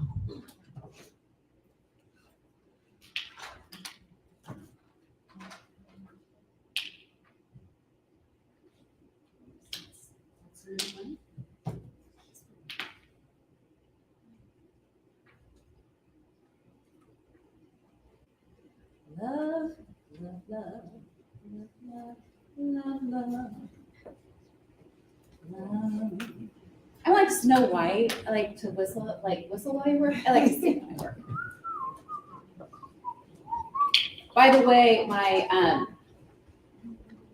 best friends call me Snow White because I have a very loving relationship with animals, and they talk to me, they speak to me. A squirrel stopped the other day and turned around and looked at me. So, yes, my nickname is Snow White among some groups. Let's do some gold. Woo-hoo.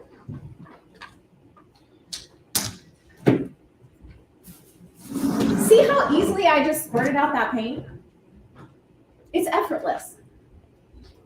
The more resistance that you have with the things that are going on in your life, the less creative and open things are going to be for you. I guarantee it. Okay. See, I mentioned brushes. I don't even like brushes. I guess I do like to be a child because I like finger painting. So we're going to just kind of squish this all around. Blah, blah, blah. Would anybody like to pull it off for me? Young lady? Come on up. Yeah. You started the dance.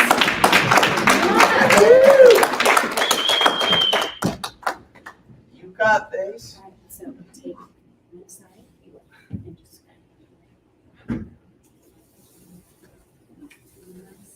Wow. thank Look you. at that bag.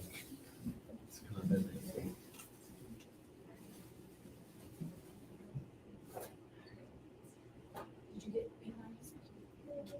No, okay. All right, thank you very much. Give her a round of applause. I'm just going to finish this up real quick.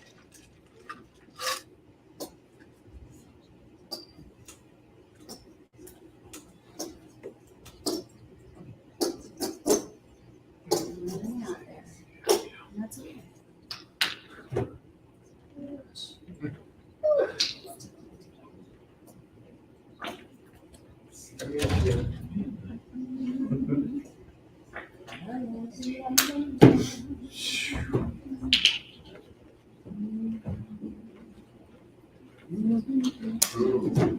Okay. All right.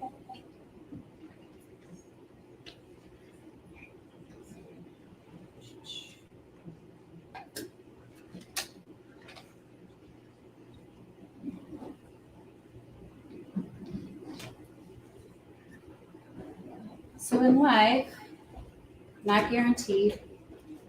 So you might as well be joyful. You might as well see the good in things. Because I'm here to tell you, I've spent my own share of time in my pity parties. And what I found is it takes just as much energy to be in despair as it does to be in an uplift and positive state. So which energetic are you going to decide to be in?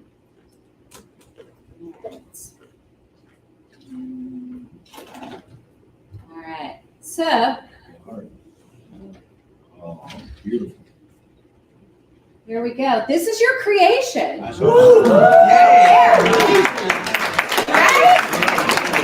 This is what you create. You pick up your paintbrush and start painting. Seriously, it is that easy. Pick up your paintbrush. Have conversations with your inner child. Take care of her or him. They are calling you. Because ultimately, this is who I am. Yes. It's always been who I am. The crap that got stuffed on me and the things that happened to me are only situations. They don't create this girl. Woo. Woo. They don't. Elevator.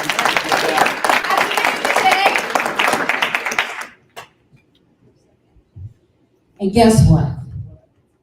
What? At the end of the day,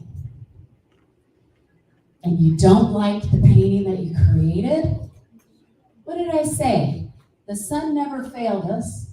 So you get to wake up with a brand new canvas and start all over again.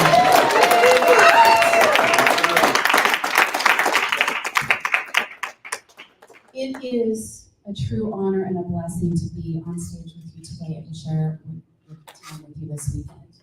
I have been uplifted, and what we're going to do is we're going to create a ripple outward beyond Tuesday to inspire others. And this movement, UTY movement, will grow and expand, and we are family in love. Take care, everybody. Thank you.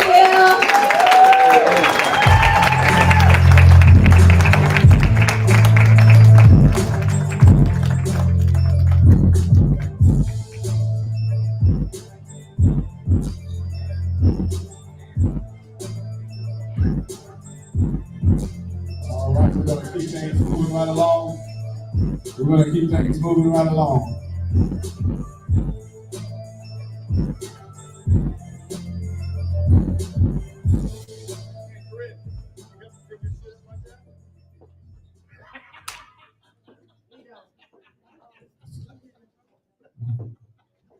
All right, allow me the opportunity to bring this next speaker to the stage. I can dare to tell you, he's a great man. Not only is he a great man, but he's somebody that I've come to meet, to learn, to respect, and to honor his journey. I've seen his journey on Facebook as he has demonstrated the ability to keep a body fit. Not only fit physically, but fit mentally. So it is my pleasure to bring to you guys today my friend, y'all's brother. He's one of ours, Tommy Morgan. Let's go, y'all. Bring your energy, y'all. We almost got it. Let's get it. Come on.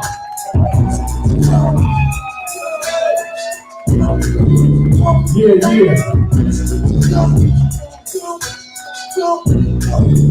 Come on, y'all. Yeah. We showed out last night, if y'all missed it. Now, before we get started, I want to warn you about something. I will be using a little bit of slang terminology. Yes, I know my Toastmasters Club would be disappointed in me. A fellow Black Belt speaker family, please don't judge me. My fellow Becoming the Best You family, don't judge me. No. We won't.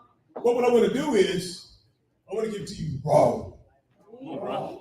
Now, when I say raw, I mean real as what? As a matter of fact, say real as what? I like that. 3 phrases you be hearing. First one, gone. Now, when I say gone, it means go ahead. Second, 100. I'm going to be 100% transparent with you. Third, don't. I'm not talking about that booger sugar. I'm talking about amazed and excellent. Is that okay? Gotta keep it raw with you? Yeah. I just want to let every one of you all know, you all are dope. Now go ahead and get up for yourselves. Clap. You could have been anywhere else, but you chose to be here, which tells me that you have a growth mindset. You care about your personal and professional development, and you care about helping others. So I do appreciate you. My name is Tommy Morgan. I'm retired Air Force. I do have a beautiful, lovely wife from Sky Heights, Illinois, but I was raised in University Park, Illinois. Currently I reside down in Columbia, South Carolina. Like I said, I have an amazing wife. That's my backbone. I have 4 children, 2 boys, 2 girls. Are there any other veterans here? Stand up. On your feet, man, stand up. Give all of our veterans a round of applause because I appreciate your sacrifice. You understand what it takes. As a matter of fact, what it do is, y'all remember this, I'm going to salute each and every one of you. So thank you. Now, I did 20 years, 1 month in the military. I knew what I wanted to do when I grew up. So in 2020, I was literally like a pit bull with a leash around my neck, just waiting to break free and dive full force into my fitness business. My business is called Next Life Coaching. No T, just NEX Life Coaching. Now I'm gonna tell you about how I came up with that name, because it is a deep-rooted why. My why is always deep-rooted, never surface level. Now how I came up with that name is I don't believe in excuses. NEX stands for no excuses. But we all go through things, right? We all go through things. And I didn't want to go on Google one day and say, hey, what's a cool business name? I had to dig deep right here. Now, before I go into my story about how I came up with the name, I want you to repeat after me. In order for it to get through, we must go through. In order to get through, we must go through. All right, that was cute. Now, this is what I want you to do. Frown your face up, and I want you to say it with more conviction. In order for it to get through, we must go through. In order for it to get through, we must go through. Now, when I say get through, I'm talking about get through to your mind. You must go through a process. I had to go through my process back in 2010. My first 9 years in the Air Force, I was really getting one thing and one thing only. Can anybody guess what that was? Getting in trouble. PT. How you get me off? Come on, Dr. Rashay. How you get me off top? Yes. Getting in trouble. Getting in trouble. But how I got in trouble was I was a party head. That's all I cared about is kicking it 24/7. I didn't care about anything else. Destroyed a lot of relationships, and I was a habitual cheater. I objectified women. I looked at them as physical beings. I crushed souls. I didn't think there was anything wrong with it at the time. And that's because the more I crushed souls, they would never leave. And not only would they never leave, more would come. So I thought it was okay, because more women kept coming and coming when they knew the type of person I was.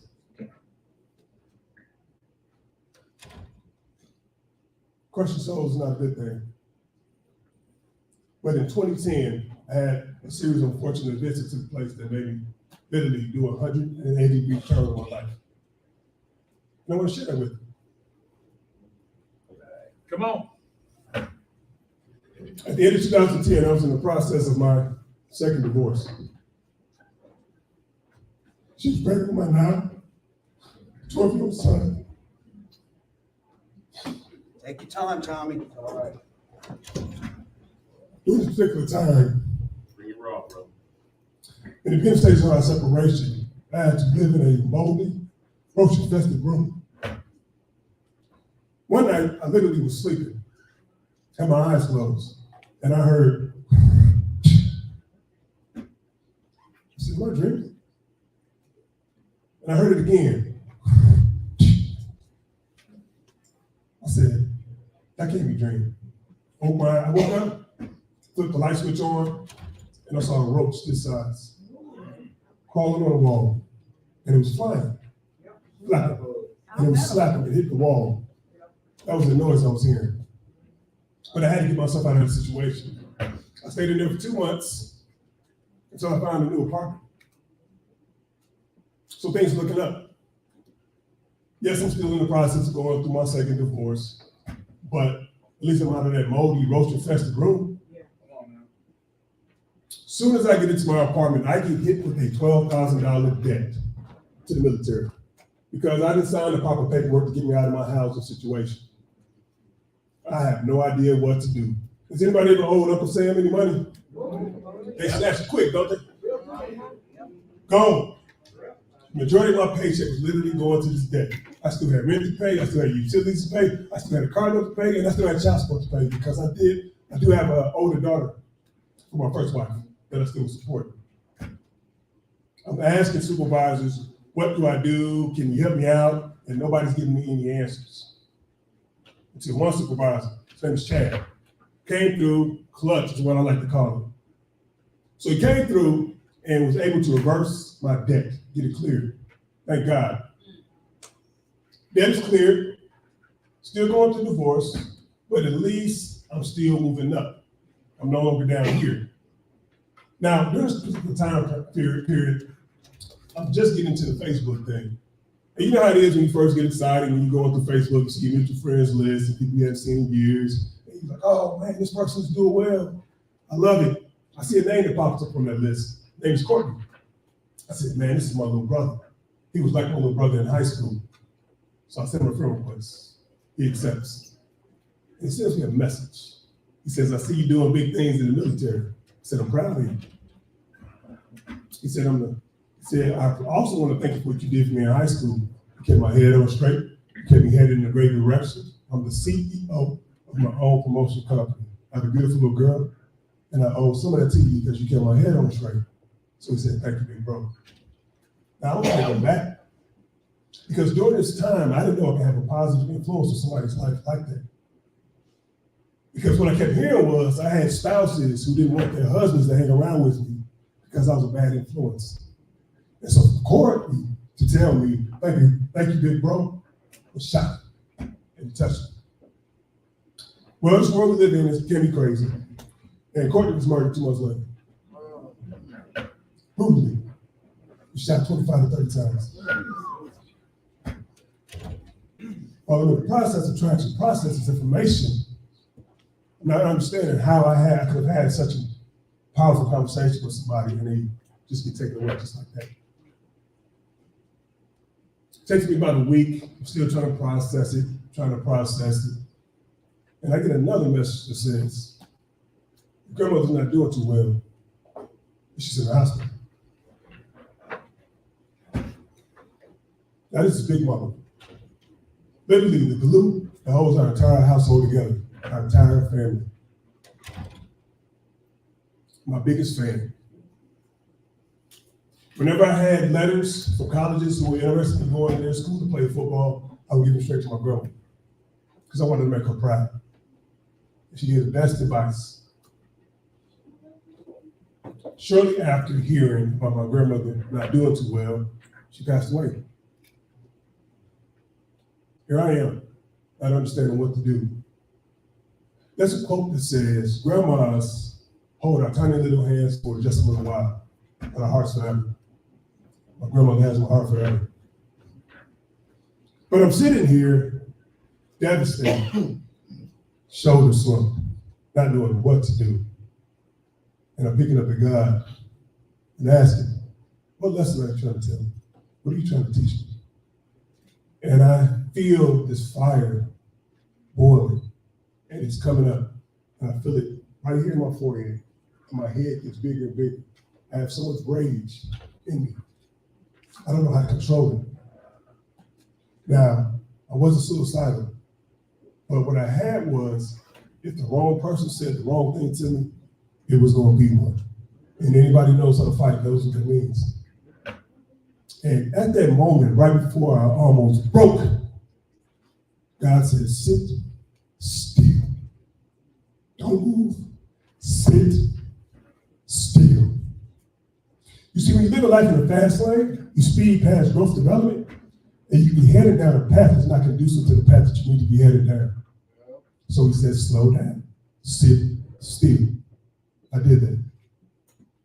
It lasted for about a good 7 or 8 months. During this process, what I would do was I literally would go to work, come right back home, and sit still and just think. I started distancing myself from certain social circles I was hanging around, certain friends, since we live streaming. If my old friends see this and you were wondering why you were unfriended, that's because you were cool but not conducive to my lifestyle. But I had to figure out how to get my life on track. So I needed that quietness. At the 8th month mark, someone told me, get up, get in the gym. Because I grew up playing baseball, basketball, and football, so I wasn't a stranger to the gym, but during my partying lifestyle, my health declined, my fitness level declined tremendously.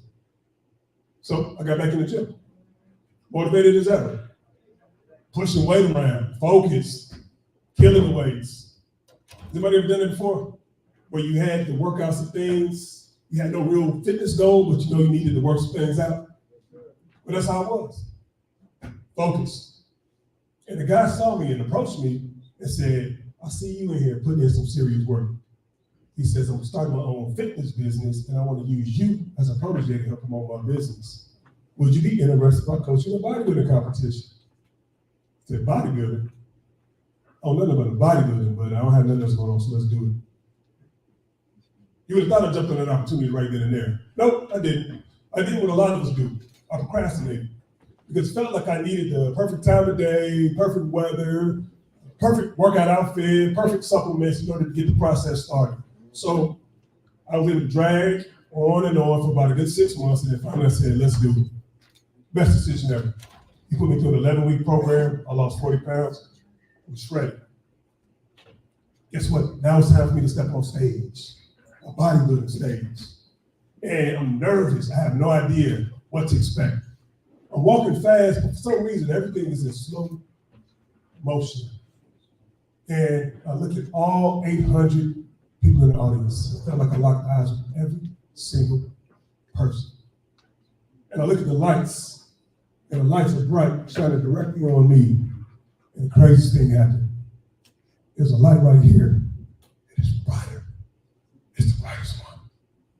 And it's beaming. And I hear a sound that goes, ping. That was my aha moment. That's the moment that everything started to make sense. Everything slowed down. All the stars aligned perfectly. Everything made sense. I had tears running down my face. I looked great on the outside on that stage, but I could care less about how that looked. I cared more about this inside. For the first time in my life, I felt whole. I felt whole. Because when my health and my fitness went up, all the areas that I absolutely sucked at, like being a husband, a father, supervisor, co-worker in truth, those areas went up tremendously. That's it. Thank you. And when I went through that process, I said, how is it that I feel that I can accomplish anything? Because going through that process, I learned the 3 Ds. Please write this down. Discipline, determination, dedication. Discipline, determination, dedication. Once I learned those 3 Ds, I felt I could accomplish anything, no matter what it was. You can tell me, you're President of the United States right now, let's go. It does not matter what it is, I will accomplish it. As long as I stay aligned with discipline, determination, and dedication. And so what I said to myself was, I wonder if other people feel this same way. So for the next 2 or 3 years after leaving the stage, I want to ask random people about where their priorities were. Because I want to understand their strengths and their weaknesses. And I found out that a lot of people I talked to had the same mentality that I used to have. To where they'd be good in one area, weaker in other areas. And I would ask them, well, how come you're not trying to be better in those other areas? And always with excuse and excuse and excuse and excuse. And I said, we have to change that mentality. So I started building workout plans, nutrition plans, doing accountability, folks, mindset coaching, because I do believe the mind and the body grow hand in hand. Yeah, they do. And there goes the birth of Next Life Coaching. Because I don't believe in excuses. I believe in flexibility, workarounds, growing through the process, and doing something not for a season, but for life and for the longevity. And as I build this business, I wouldn't have been able to do it if I hadn't been going through my second divorce, being $12,000 in debt, having my friend Courtney be murdered, having my grandmother pass away all in 4 months. All in 4 months. But I had to go through that process.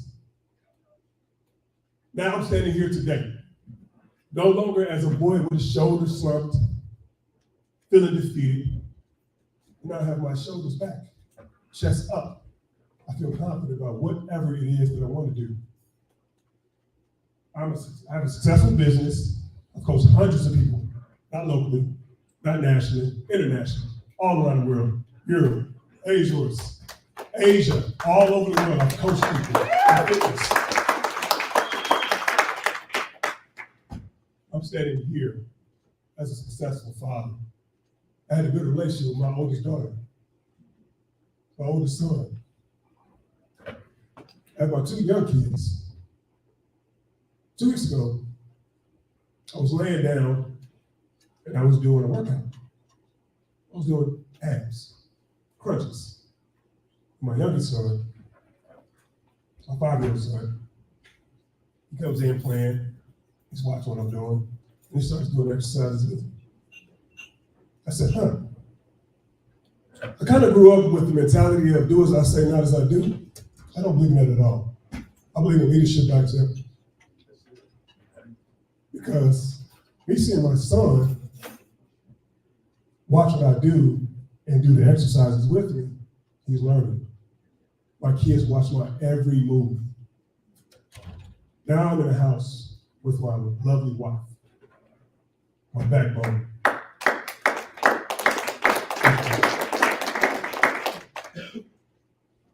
My daughter, my 2-year-old daughter, my 5-year-old son, they watch when I hold my wife's hand. They watch when I hug my wife. What do you think that does to their mind and see their parents grow up in the same household. They're learning, and learning, and learning There it is. on how to have a full family, a solid family, not a broken family. Come on, bro. Give it to me.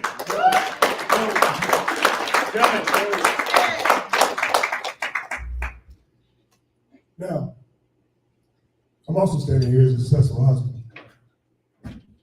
Can I keep it 100 with y'all? It was 100. My wife and I's 10-year marriage anniversary will be in May. And she is the only woman I've ever been faithful to. Woo! Say it again, baby. Say it again.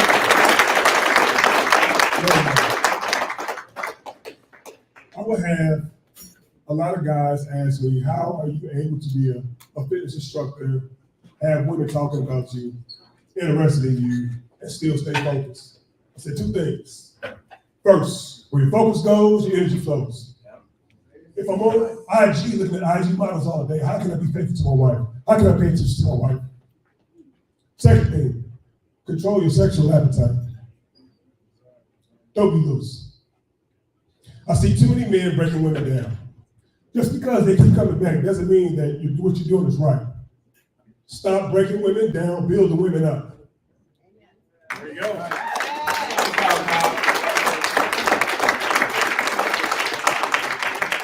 So I know I objectify women. I no longer look at them as physical beings only. I look at them as queens.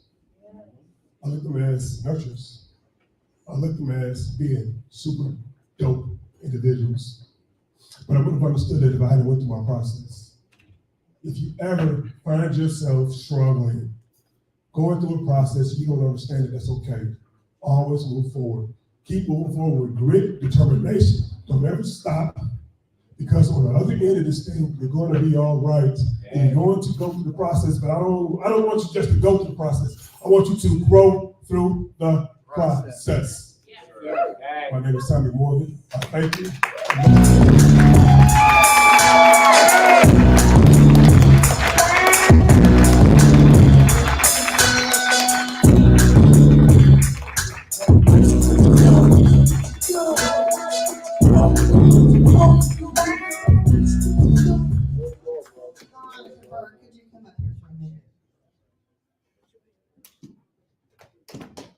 I want to introduce you to the first MC that I've watched since I had been taken from social world.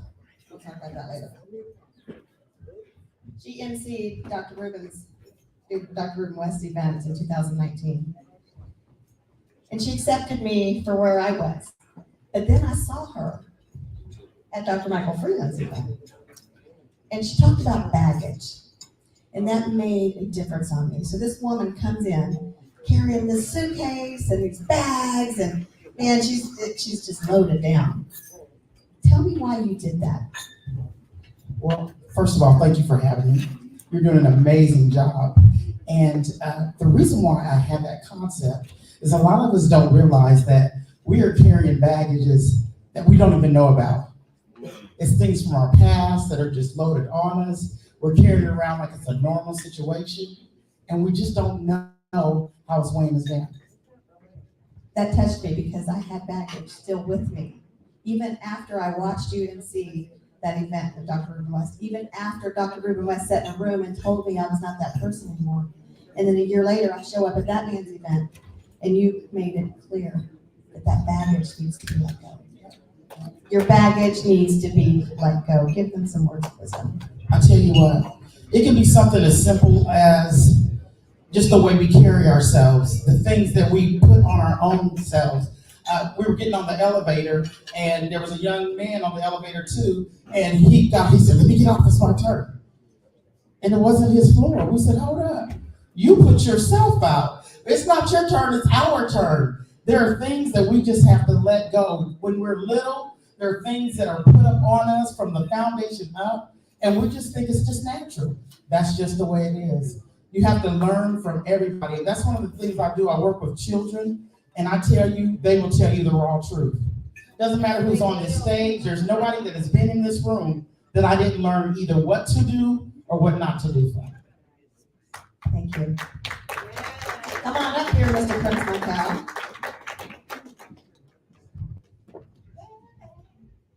You know, I will sing, but I don't want y'all ears to bleed. So check this out, guys. So I just got asked to introduce one of my friends, okay? They're my friend. She is also one of my co-hosts for the chat. So y'all know, so the chat is basically a conversation that everybody wants to have. It's talking about those taboo things. And this woman, when I got a chance to meet her, I said, okay, she is rat. This is a rat. She is definitely a rat. Everybody know that Mr. Unstoppable, he loves acronyms, correct? Yes, he does. Okay, so what is RAT? Who know what RAT is? RAT is raw, authentic, and transparent. That's what RAT is. So when I met this woman, she was raw, authentic, and transparent. She is a person that will take you from step by step by step. Hence the reason she is called the Stepologist. So ladies and gentlemen, do me a favor, let me welcome to the stage my friend, Dr. Regina Pratt.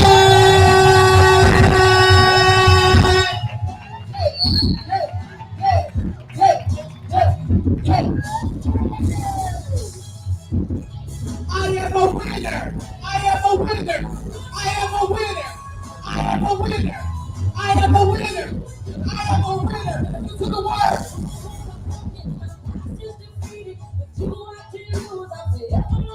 I am a winner. Y'all hear that? I am a winner. They told you you couldn't win, but you win.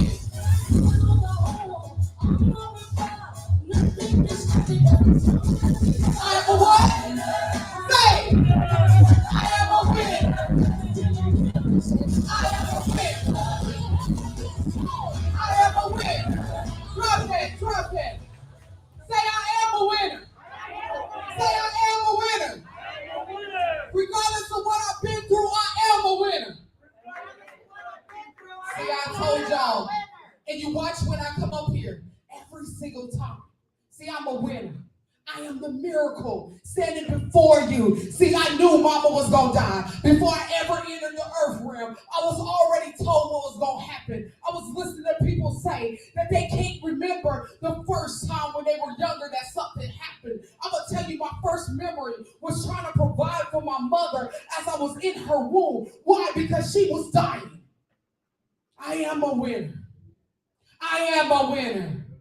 I am a winner. Some of you are looking for someone else to be the miracle for you. Say, I am a miracle. I am a miracle. See, it's not that I'm looking for a miracle, because every day when you get up out your bed, you are a miracle. Say, I am a miracle. I am a miracle. See, it's something so funny because the last couple months have been this spiral of change for me. It's been consistent for me, right? And this morning, as I got up out the bed, I was sitting in the room. And God changed my message.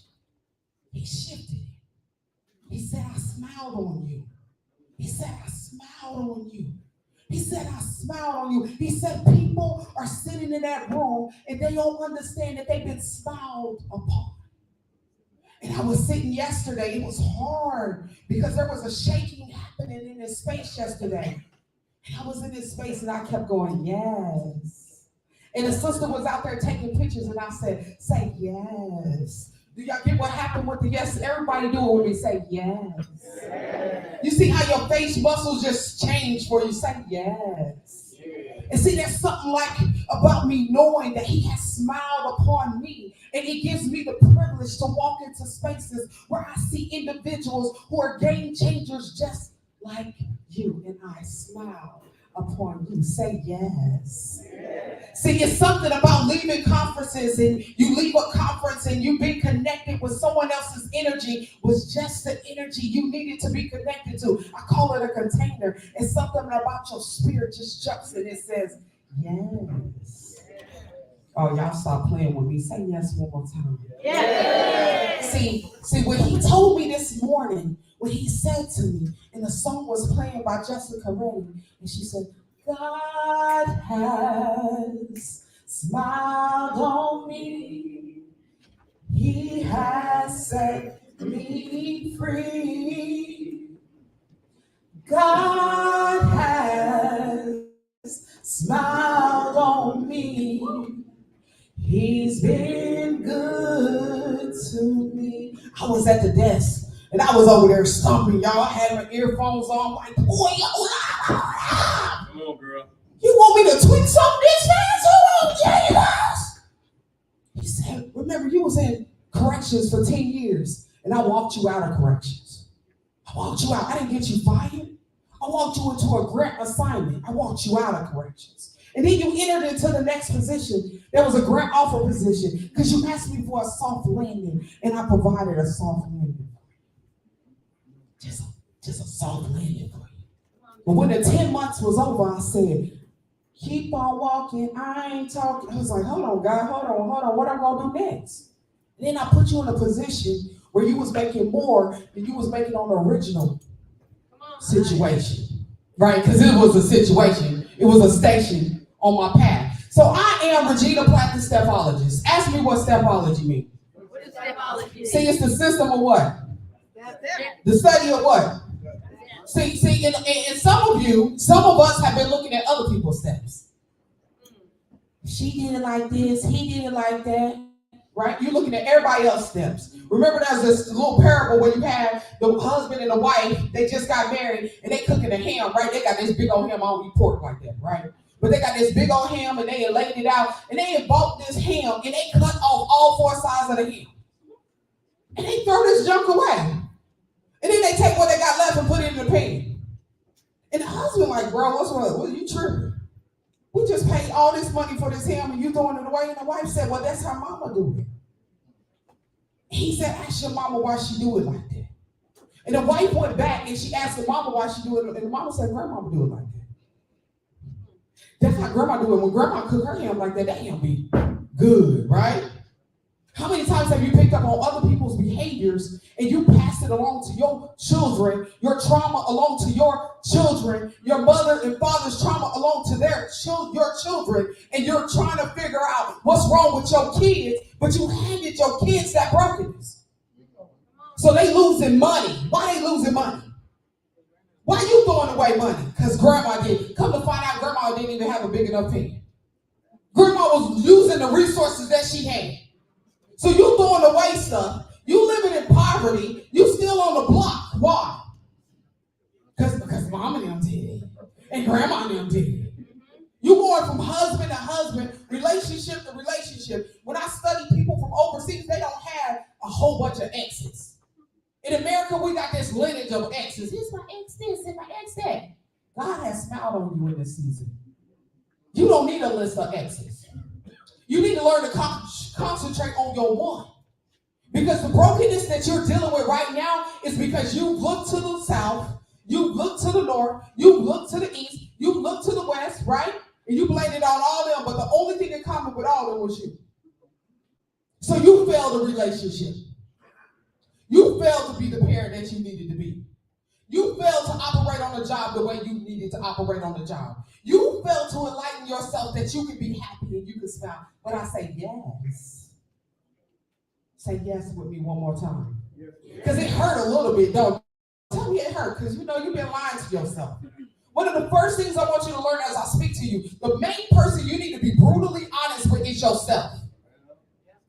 You need to be brutally honest with yourself. It is not the system that has broken you. It is your mindset that has broken you. Say, I will be brutally honest with who? Myself. Turn those fingers back. Turn them back on you. Turn them back on how you're doing the financial piece. Right? Turn them back on you. Know I can sit here and tell you about trauma after trauma after trauma after trauma. But there's a word called resilience. There's a word called get up. There's a word called heal. There's a word called move on. There's a word called I believe in me.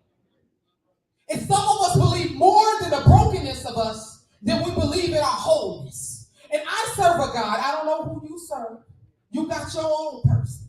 But I got me. I serve a God that tells me to take responsibility. I serve a God that tells me to have self-control. I serve a God that said he appointed and anointed me to go to the nations. He didn't say he appointed me and anointed me to go to one person. He said nations and kingdoms. He didn't call us to a territory that's as big as an ant called America. He called us to the world. You are a world changer. Say, I am a world changer. The kingdom is not just in one location. The kingdom is global. But if you got a limited mindset, you will stay where? Local. And then you saying they won't give me the job. They don't want to hear me. They don't like me. Do you believe that your difference makes the difference? Be brutally honest with yourself. Or are you trying to tweak yourself to be like somebody else? I can't be like nobody else. My voice ain't like nobody else's. These antioxidants that you see, they ain't like nobody else's. It's something about the privilege of learning to be just like me. Say, I am. The difference that makes the difference. What does that mean to you? What does that mean to you, really? What does that mean for your community, really? What does that mean for our nation, really? What does that mean to the generations that have been birthed through you, really? Because the living legacy that is coming through you, the living legacy will either teach others to thrive and awaken others to their necks, or it'll kill out everything about what was in them. You're seated for greatness. Say, I'm seated for greatness. You believe it? Yes. Tell me why. Because God said it's true. Do you believe it? Because some of us have practiced religion because mom and daddy said do it. Because grandma said do it. We're no longer in a season of religion. We're in a season of relationship. It's relationships that are the foundational currency of humanity. You can't do nothing without relationships. You can have a pocket full of money, a head full of dreams, and you can't do nothing without relationships. What's your relationship like with you? Getting better, I like that, because I'm on the move. And as the stepologist, everything ain't perfect every day, right? As the healer, Isabel, the healer, difference makes the difference. She serves a product. What's your product that you give? Technical product, Jesus Natural Cookies Essentials to help heal, and then I serve love. So if I believe in healing, my product will heal. So I'm the stepologist. I believe in a step. I believe that when I want that chocolate cake that they put out there for y'all, first off, I gotta know the location to go to get the ingredients. Where you want to get the ingredients from? Then not only do I gotta know the location to get the ingredients, I gotta know how to combine the ingredients. Not only do I gotta know how to combine the ingredients, I gotta have the pan to put the ingredients in to cook them, right? Because you gotta cook the cake. That means the cake gotta go through pressure. The cake gotta go through challenges. The cake gotta go through struggles before it becomes the cake, right? So individuals in here are speakers, but you had to go through something before you became somebody. So you got the cake and we sitting there, and if you ain't got an oven, can you cook a cake? If you ain't got a pan, what you cooking the cake in? Who eating that cake at that house? Not I said the cake. But hold on, let's move back to this. Then you don't just want a cake, you want the icing. So all this is a process, a progress. Say, I'm in a process of progress. I can tell you that I'm the stepologist. Why? Because my life has been on full scene where there has been an opening of everything. And I've had to step through the process. Because I wanted the mountain to be moved. But before you can get the mountain moved, you got to understand how to conquer the mountain. And what's all the territory and terrain of the mountain. But you're trying to get the whole mountain, you don't even know the root cause to the issue. And that root cause is you. It's your way of thinking. It's the people you surrounding yourself with, right? You got some people telling you you ain't good enough. You got some people telling you that you a joke. You got some people that shutting doors on you. But I'm gonna tell you, rejection is the best thing you can ever have, the best training you can ever be in. Because the only way the next door opened that you wanted to open was if you understand the rejection that you received right then. Because I've learned that sometimes they'll say no, but in the same sense, if you ask the right question or show up in the right way, that no can be a yes. You spend time beating your head on brick walls and closed doors of people that never seen you from the beginning. And you picked up their behavior. And you begin to walk like and look like them. And you begin to belittle you. You begin not to encourage you, but come on, let me give you the intentionality. You came into the earth realm because you were aimed to go somewhere. You were aimed to do something. Everything about your life, everything about your bloodline is intentional. Everything. This is not an accident. Mom may not have been married, but you are not an accident. Pops may not have been there, but you are not an accident. Everything about you. Everything about your children, everything about your neighbors, everything about your existence is intentional. God has smiled on you. So that means if he smiled on you and everything about you is intentional, everything you need is in the room. Everything you need is in you. The healing that you need is in you. Say, it's in me. It's in you. Come on. I need y'all to say it one more time. Do you believe? You're the answer. You're the answer. You're calling people on the phone looking for an answer, but you're the answer. When you call them on the phone and you need the loan, you need to call them and have it already finished. This is what I can do for you because I am the what? Answer. Come over here. I'm the answer because everything about my existence is intentional. Everything. Everything. So I'm gonna give you 4 hits that I got. Just stepping into 2023. 4 lessons I learned. I've heard several people talk about it. Since I stepped into 2023, I've lost 35 pounds. Yeah. Why did I lose 35 pounds? Because I went to the doctor. And the doctor told me that I could die. I went to the doctor. And I was struggling to breathe. I went to the doctor. And I felt like I was failing. I went to the doctor and I wasn't thinking. And what my doctor said to me, who's not a therapist, the doctor said to me, you're helping everyone else, but Regina, when are you going to begin to help you? That's responsibility. That's a step, right?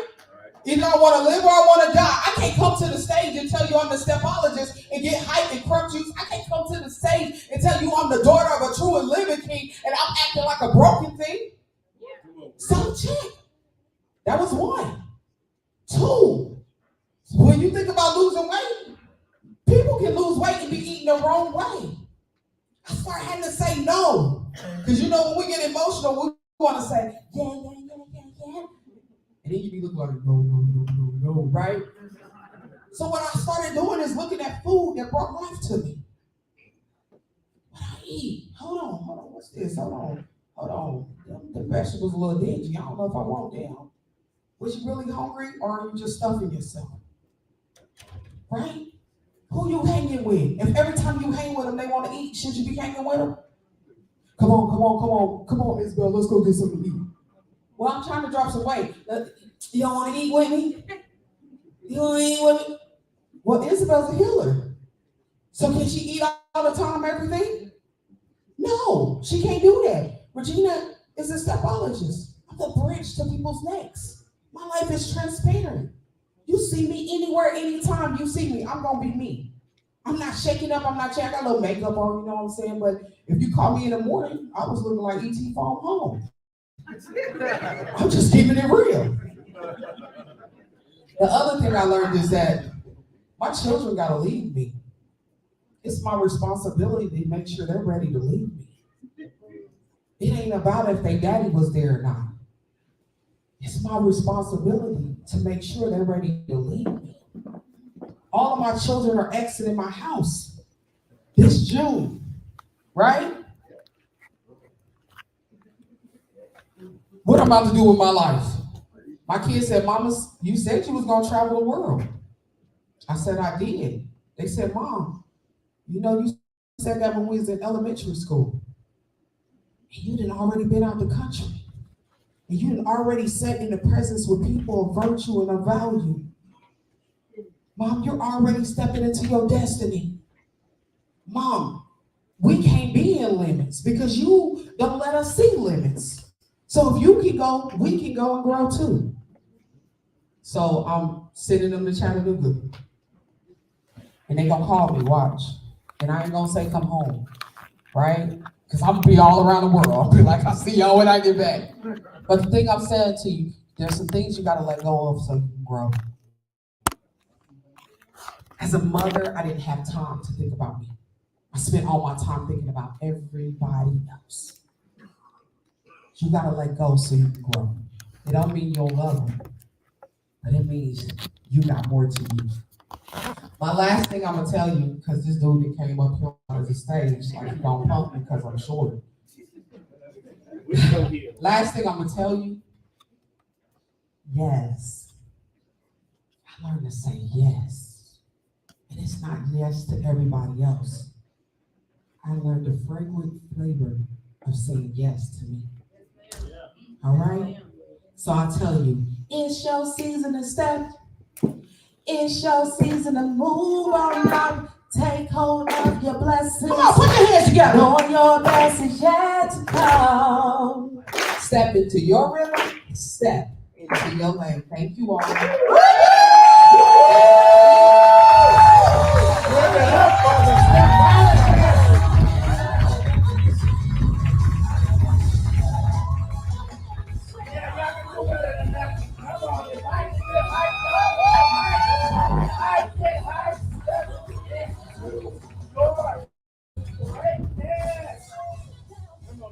I need y'all to speak for me because I can't speak for myself. Are y'all having a good time? Yeah. Are you learning?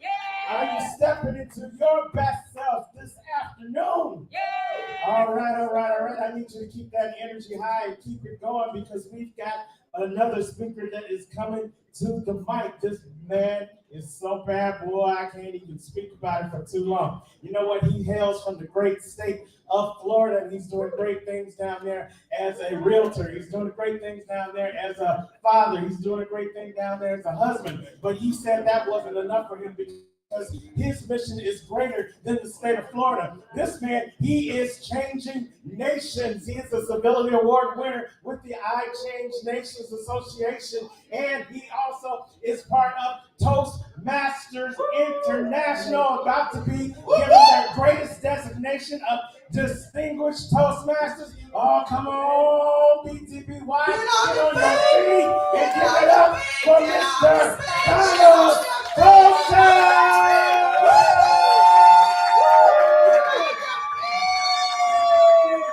That might be good. Come on, DJ Mike. Let me hear some songs. Let me some noise up in here.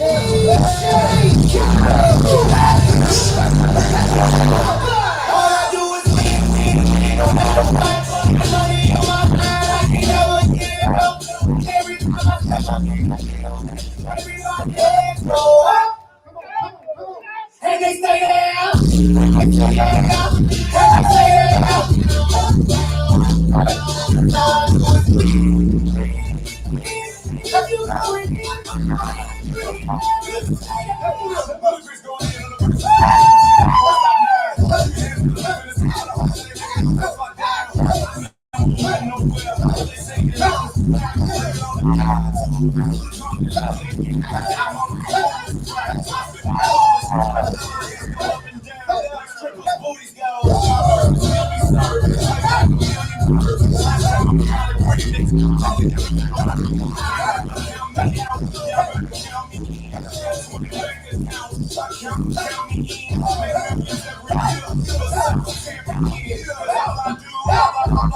All I do is win. No matter what, money on I can never give up.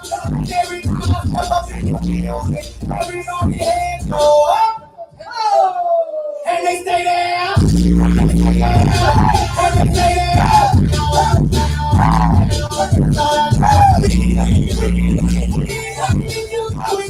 How many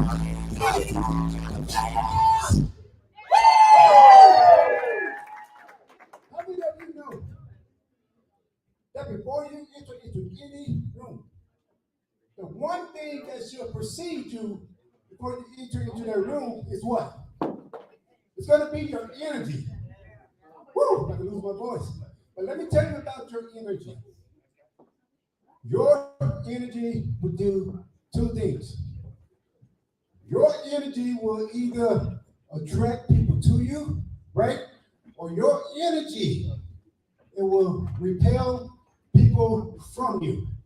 Say this with me. Say, my energy, is everything. Say, my energy, is everything. That's right. See, when you get ready to speak on the stage, when you begin to speak on someone's platform, when you begin to speak into someone's organization, the one thing that should precede you is your energy. Ladies and gentlemen, my name is Donald D. Tosin Sr. For those of you who don't know me, thank you, and you have a wonderful day. I'm just kidding. Hell no. I'm just kidding. How many of you know that when adversity comes into your life, that you must tell it that all I do is win? Say I. I. How many of you know that when self-doubt and procrastination come into your life, that you must tell it that all I do is win? Say I. I. That's right. You know, I'm reminded of a quote by the late great Dr. Maya Angelou. She said that there's no greater agony than bearing an untold story on the inside of you. I'm going to say that again because I believe in quotes, and I know quotes are very powerful. She said that there's no greater agony than bearing an untold story on the inside of you. Now, my question to every single one of you, as you're in this process that we call winning, is that what untold stories that has given you the power, that has given you the tenacity, that has given you the courage to overcome your trials, right? Your situations and your circumstances. And you know without a shadow of a doubt, because that's why you are here this weekend, because you know that the world, they need to what? They need to see it, right? They need to hear it. And yes, the world, they need to experience it. How many of you want to share your story and you want the world to experience it? Just say I. I. That's right. You know, thank you. You know, I'm reminded of a story of a young girl that is very dear to my heart. And she gave me the permission to share her story. This young girl, she was sentenced to 1 year in federal prison because she made a mistake by listening to someone that she believed to be a trusted friend. And they let her down. How many of you have had someone to let you down? Let's go ahead and say aye. And just raise your hand. You see, this young girl, she was a go-getter. She was a business owner.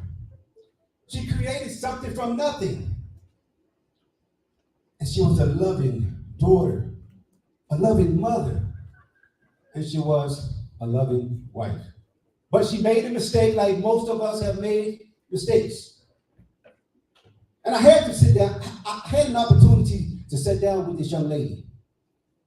And as I was sitting there with her, I told her that regardless of how the world has labeled her because of her current situation, I told her that she still have value.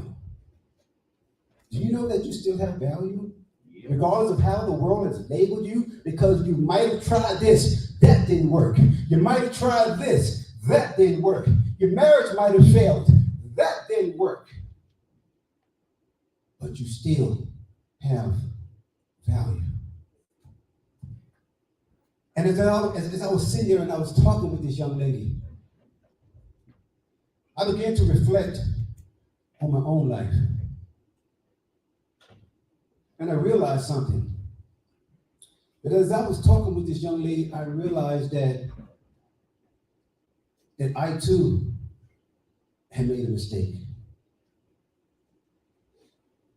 You see, I also had listened to someone that let me down and told me that I could not make it. You see, they told me that my dreams and my goals were nothing more than an expensive hobby. Why are you going to that Becoming the Best You conference? You're just wasting your money. Why are you going to these conferences? Why are you writing these books? Why are you doing all of these things? Because if I don't, then I know that I have missed out on something in life. Have you ever had something just pulling at your heart and pulling at your heart and pulling at your heart, and if you don't do it, you feel empty? That's how I was feeling. See, I didn't have a choice. I had to pursue my dreams and my goal, because if I didn't, then I don't want to leave this earth empty. You know, like Dr. Miles Monroe says, you must live full and die empty. How many of you want to just leave this world empty? Say, I. You want to leave everything on the table. You don't want to take nothing back with you. That's why I want you to go and buy all those books and those things back there they have. Because I don't want them taking those things back home with them. Live full and die empty. So as I'm sitting there talking with this young girl, and she said, Mr. Don, Washington's prison walls, I can't make it in here. I can't make it in here. I don't know what I'm going to do. I'm just going crazy. I'm pulling my hair out. I don't know how I'm going to make it in here. What am I going to do? I have 3 beautiful young children at home. I have a husband at home. I'm going to be without them for 1 year, but what am I going to do, Mr. Don? What am I going to do? I can't make it in this place. What am I going to do? And I looked at her. I said, don't worry. I said, the Lord himself said that he will go before you. He told you that he would never leave you. He told you that he would never forsake you. You must stand on those words. She believed me. And as I believed the lie that was told to me, when they told me that my dreams and my goals were nothing more than an expensive hobby, and then I'm spending money on this trading, $15,000 here, $20,000 here, $5,000 here, because I believed in my dream. You know, one of the greatest things that you can do is invest in yourself. Regardless of what it is, you must invest in yourself. So what did I do? I stopped believing in myself. And I stopped listening to some of the most dynamic, amazing, motivational speakers in the world, like Mr. Les Brown, Dr. Cheryl Woods, Lisa Nichols, Dr. Ruben West, and so many other phenomenal speakers. I stopped listening to them because I knew that if I continued to listen to them, watch this, I might just believe them. I might just believe them.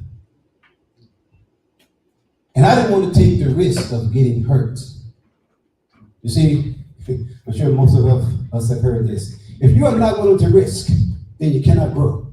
And if you cannot grow, then you cannot be happy. And if you cannot be happy, then you cannot do your best. And if you cannot do your best, then what else is there? How many times have we heard that message from Mr. Les Brown? I'm sure most of us have. So I stopped listening to those messages. And then a friend of mine called me up and said, Don, he said, let's go and watch the big game. You know, the Super Bowl coming on and, you know, Kansas City playing. By the way, I want to take my hats off to Kansas City. We are here in the state of Missouri. Hands up to Kansas City. Ooh, yes. I'm a Bronco fan, but they're the AFC West, so I had to go with Kansas City. Go Steelers. I heard that, Dr. West. So as I'm sitting there, and my friend, he comes to pick me up. He said, hey man, come on, we're gonna go watch the big game. I said, okay, sure. So he come picks me up. And he gets in the car. Well, I get in the car. He was driving. So I get in his car, and we do all the bump, boom, boom, we do all that. And I get in his car, and he knew what I was going through. So I think he had this already planned. So he takes his CD, and he put it in the CD player. And it was nothing but Mr. Les Brown speaking to 80,000 attendees in the Georgia Dome. I said, oh, come on, man. I don't need to listen to this right now. But how many of you know that when you're in someone else's car, right, you cannot change their radio, right? How many times have you got into your car and someone they went to change your radio? It's something that you just don't touch my radio. So I was forced to sit there and listen as these magnificent words came out that changed my life. As he spoke in the Georgia Dome to over 80,000 attendees, he said, I choose not to be a common man. It is my right to be uncommon if I can. I seek opportunities and not security. I do not wish to be a kept citizen, just humble and dull by having the state look after me. No. I want to take the calculated risk to dream and to build, to fail and to succeed. He said that I prefer the challenges of life, the guaranteed existence, to the thrill of fulfillment, to the stale come of utopia. He said that I would never cower before any master, nor would I bend to any threat. He said it is my heritage and my privilege to stand proud and erect, and to say boldly before God that with God's help, this I have done. And let me tell you, I became so excited. I became excited. I became energized. And I began to tell myself, I'm going to do better. Oh, I'm going to do better. I'm going to that conference. Oh, I'm going to that training. Oh, I'm going to sign up because I want to do better. And I did. I told myself, I'm going to do better. You know, that young lady, she served her time. And she was released from prison. But she was released and she had a hunger and a fire and a desire that she will never be denied again. And neither will you. Because you have spent many hours looking in the mirror, dreaming and scheming and wondering, how can I do this? Can I do this? What am I going to do? Can I do this? Yes, you can do this. 5 years has passed. 10 years has passed. A decade has passed. And you were still wondering, can I do this? Yes, you can do this. Why? Because all you do is win, win, win. No matter what. Say that with me. Say, all I do is what? Win, win, win. No matter what. That's right. All you do is win. Regardless of what situation that you find yourself in. It doesn't matter if you've been divorced 2, 3, 4 times, or whatever situation. It doesn't matter if your business has failed.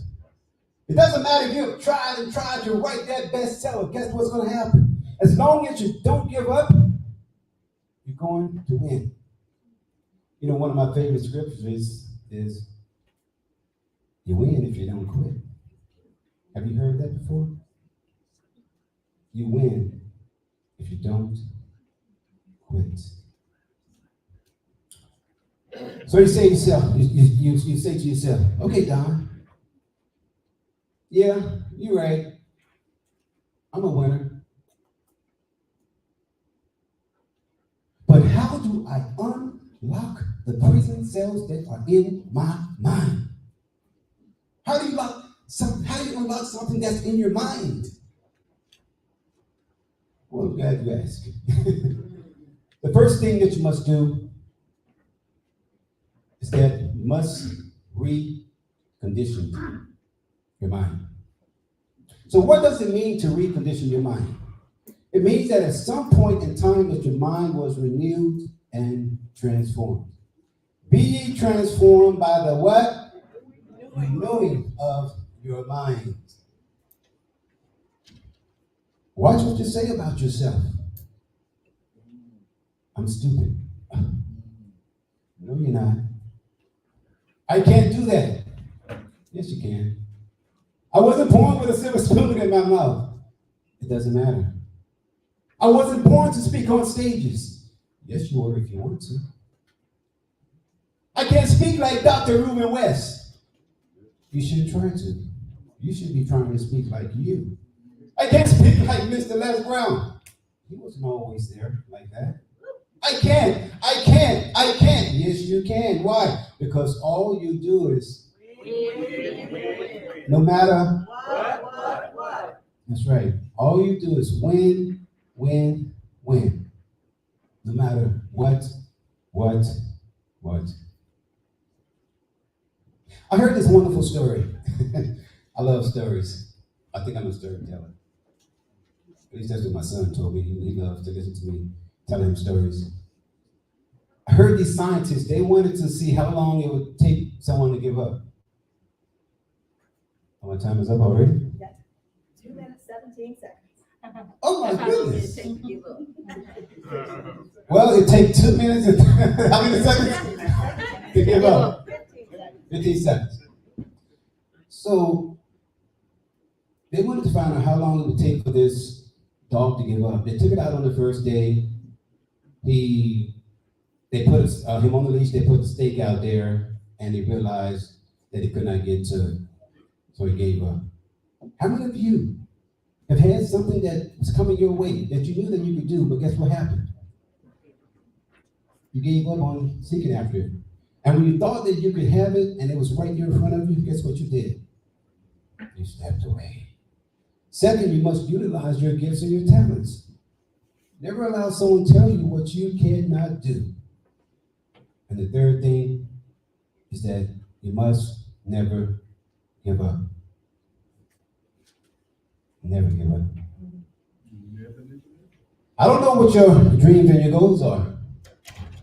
I don't know what plans and I don't know what ideas and what things you have, what books you're going to write, and you will write books. What businesses that you're going to start, and you are going to start businesses. That's why you're here. You came to the becoming the best you. And you will live the best you. Why? Because all you do is win. No matter what. Say this with me. So all I do is win. No matter what. All I do is win. No matter what. Now I want you to get on your feet right now, and we're going to declare this thing again. DJ Mike, can you play that song again? Come on. All I do is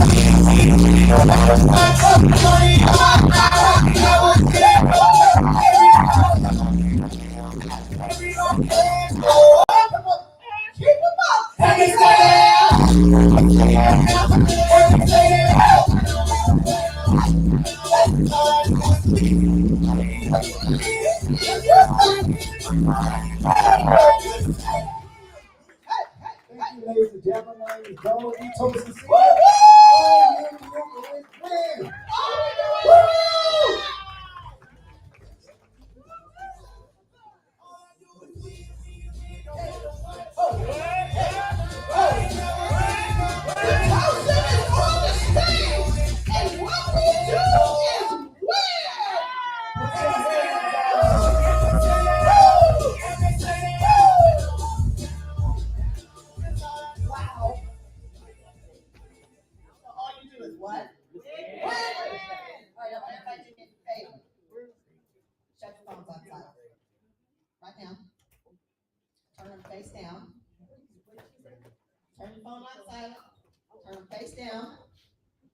look at it because we have something very special so you can pay attention to. This next speaker had a breakout. He's tired of being broke. I mean, you guys are tired of being broke. Yeah. Yes. How many people tired of being broke? Tired. Of it. I mean, people have been broke and aren't broke anymore. There you go. All right, come on now. Isaac resembles that remark. Dr. West resembles that remark. Dr. Rashay resembles that remark. Come on now. I know Dr. Lauren over here resembles that remark. So who's tired of being broke? I'm tired of being broke. This next speaker went from being broke to multi-millionaire on his own. You want to hear his strategies? Yeah, baby. All right, so I want everybody to kind of squeeze into these tables right here. Come on, we're gonna move. Come on over here, guys. Let's get it, let's get it, let's get it, let's get it, let's squeeze in. Get it where you fit it, that's what I say. Let's do it. Come on, let's get it. You want us? This is the winner's This circle. where you want us? So if all you do Okay, is win, it's right you here. need to be in. Come on, get in where you fit in. There's back table back over here. Come on. Over here too. Come on. All right, we're gonna give it up for the guy who went from broke to what? What did I just tell you? You got tired of being broke? What? Multi-millionaire. Multi-millions. He's gonna teach By you himself. how to do what? Anybody do his breakdown? Yeah, I did. Uh-huh. Yeah. How to double your sales, double your income. Give it up for Sean Reeves. Go, Sean. Go, Sean. Go, Sean. Go, go, go, go.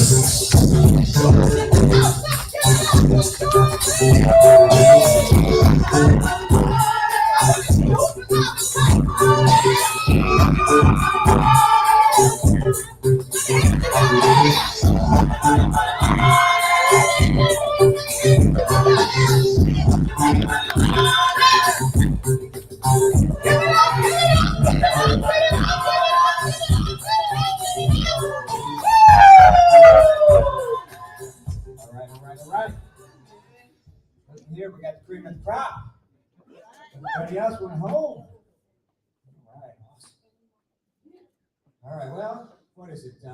February 2023, right? And we made it. We're here. It was a rough couple of years there, wasn't it? Yeah. But the good news is there's plenty of toilet paper, right? Isn't that ridiculous? Yeah. Okay, what I'm going to talk to you about today can have an effect on any area of your life. But I like making money and showing how people make money. So who wants to make more money? Who wants to double their income? All right, you're in the right place. So I wrote this book called The Success Formula for Humans. And the reason that I wrote this book is because I'm a real estate guy. I've done over 6,000 deals. I went from broke to a multi-millionaire. And I got to thinking one day, why do most people that buy books, tapes, or courses on how to get rich in real estate, they never make any money? Might be one of you guys too. I got to think, why was I so successful when most people fail? I found out I was using a formula. I put it in a book, and I'm going to teach it to you. Sound good? Sounds good. Yeah. All right. Now, so talking about business, secret key to success in business is solving problems. Solve problems for yourself, your team, your customers, your prospects. Do it daily, do it more, become adept at problem solving. Look for bigger and bigger problems to solve. Now you might say, I don't like problems, Sean. Nobody likes problems. But that's how we make money.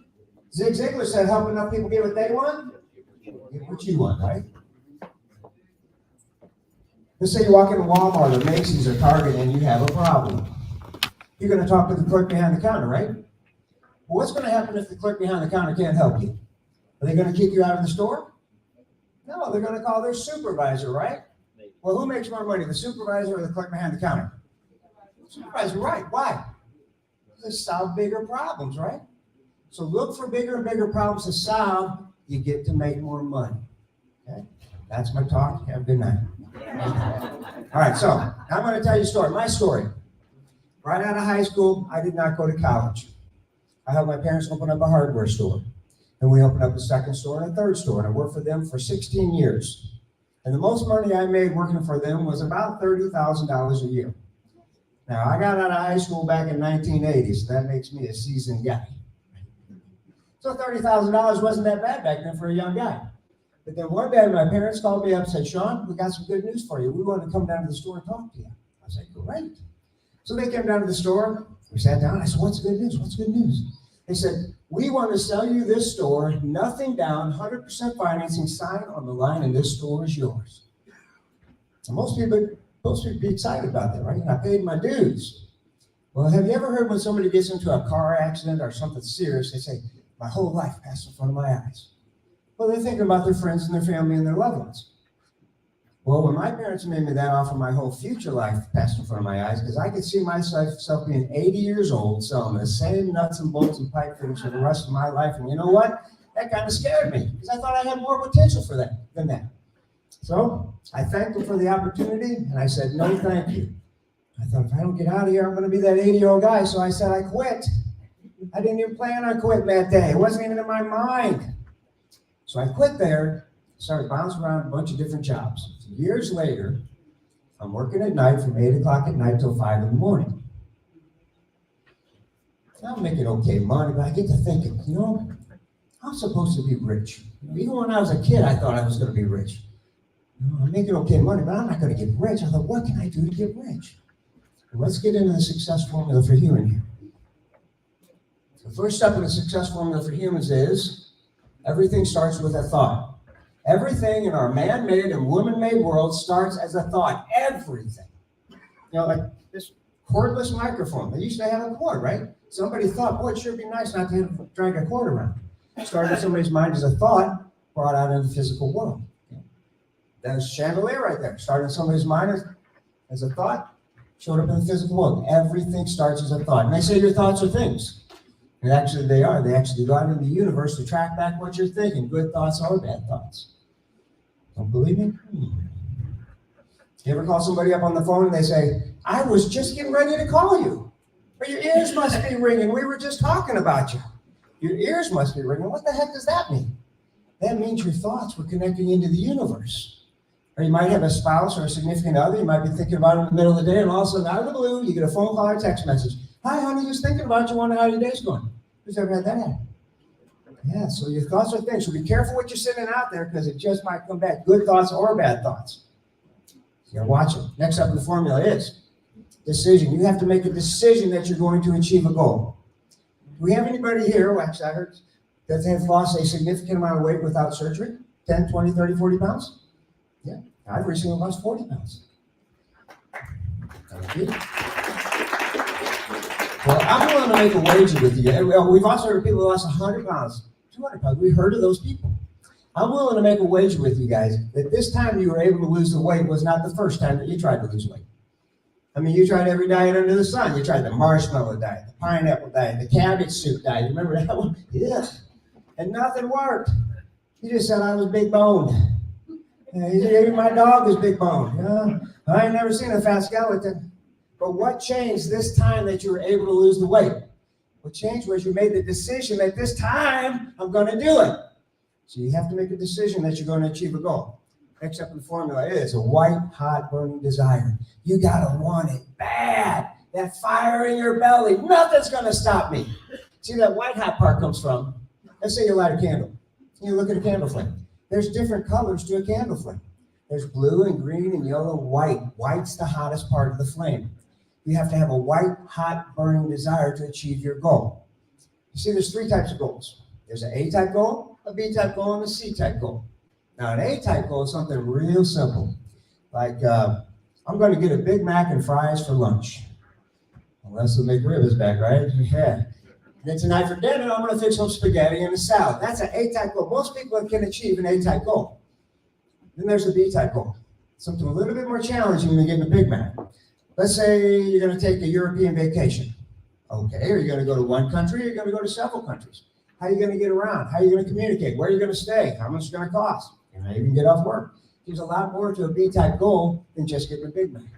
And then there's the C-type goal. That's the big one. That's the one I'm talking about. The goal is so big that when you think about it, you don't know how you're going to do it. And it kind of scares you when you think about it.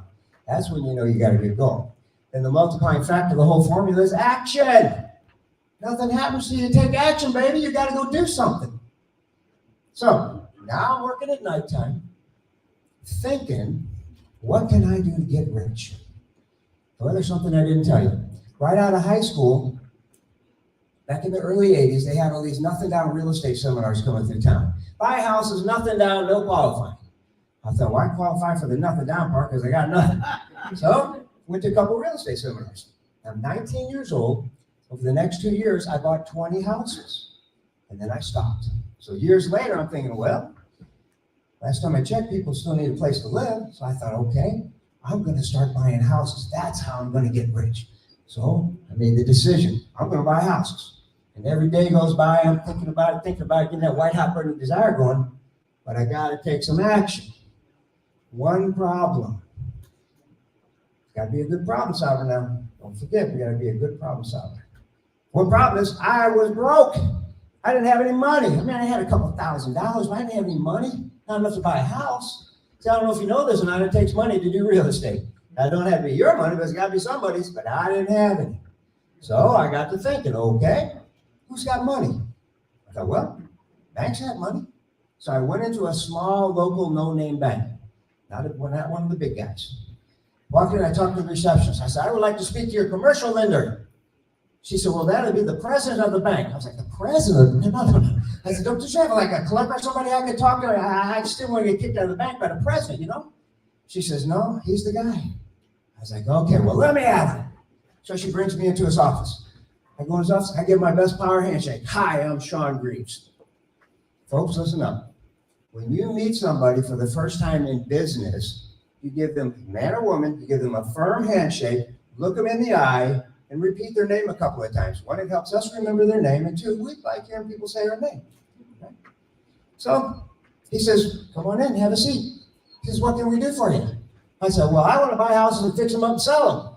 He says, well, that sounds like a pretty good goal. How can we help? I'm like, hello, I'm at a bank. I was like, look, I need some money. I said, here's the deal. I have good credit. At least I think I do. I pay my bills on time. I have no money, and I don't even have an account at your bank. Can you help me? And then I went, held my breath. Now that's scary, man. That's scary. Here's a golden nugget for you. You cannot grow unless you're willing to get uncomfortable. You have to be willing to step out of your comfort zone in order to grow. That's the rules. You don't have to like it, but that's the rules. So I thought, you know what? I heard about this rapport thing, you know, build some rapport with people before you go for the sale, which is a really good model to follow.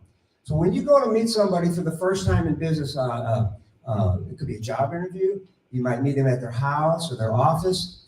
Build some rapport. Okay? Look around for pictures if you're in their office or their home. Say, oh, that looks like fun. What were you doing there? Oh, well, I'd sure like to do that. Where was that? You start asking questions. See, because we like doing business with people that like us. You know, we get them talking. So I thought, okay, I'm gonna slow down, back up. I'm gonna get to know this guy. So start asking about him. Turns out his name was very similar to mine. His name was John Greaves. Sean Greaves, John Greaves. Very similar. We were 6 months in age apart. He's got a wife, 2 kids, a boat and a motorcycle. I just started talking to him, building that rapport. And all the while, I'm peppering in business. And about 2 hours later, I walk out of that bank with a commitment for 100% financing. I'm in business, baby. So I take some action. So I go out and I buy a house, and I fix it up and I sell it. I buy another house, I fix it up and I sell it. I buy another house, I fix it up and I sell it. Now I'm still working at nighttime from 8 o'clock at night till 5 in the morning. Get home by 6 in the morning. I sleep till noon, work on my houses, get back to work by 8, get off at 5, get home by 6, sleep till noon. I do that for 1 solid year. I took off 1 day, I took off Christmas. Then at the end of the year, I look at my bank account and I see doing houses part-time, I made $80,000. Working full-time, I made $35,000. I'm like, wait a minute. Part-time, $80,000, full-time, $35,000. I think the job's costing me money. Job's got to go, so I quit my job. Now I'm a full-time real estate investor. My goal went full circle. I figured now I don't have to work at night. I could do a few more houses a year because I want to make $1 million a year. That's what I really want to do. So I buy a house, I fix it up, and I sell it. I just keep doing that. A couple years goes by, and I'm starting to make some more money because I had time to work on houses. Then I meet a guy, very rich and successful. He's got some businesses. He does some real estate. I get to know him. He says, tell me, Sean, what are you doing? I said, well, I'm trying to make $1 million a year doing real estate. He was already now. He says, how are you doing that? I said, well, I buy a house and I fix it up and I sell it. And then I buy another house, I fix it up and I sell it. I just keep doing it. He says, no. He says, you got two problems. Problems again? I said, what?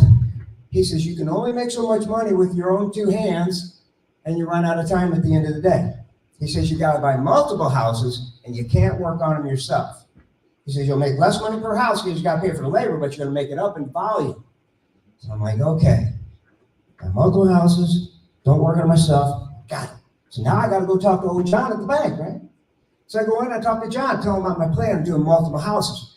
John says, well, that's good and everything, but one problem.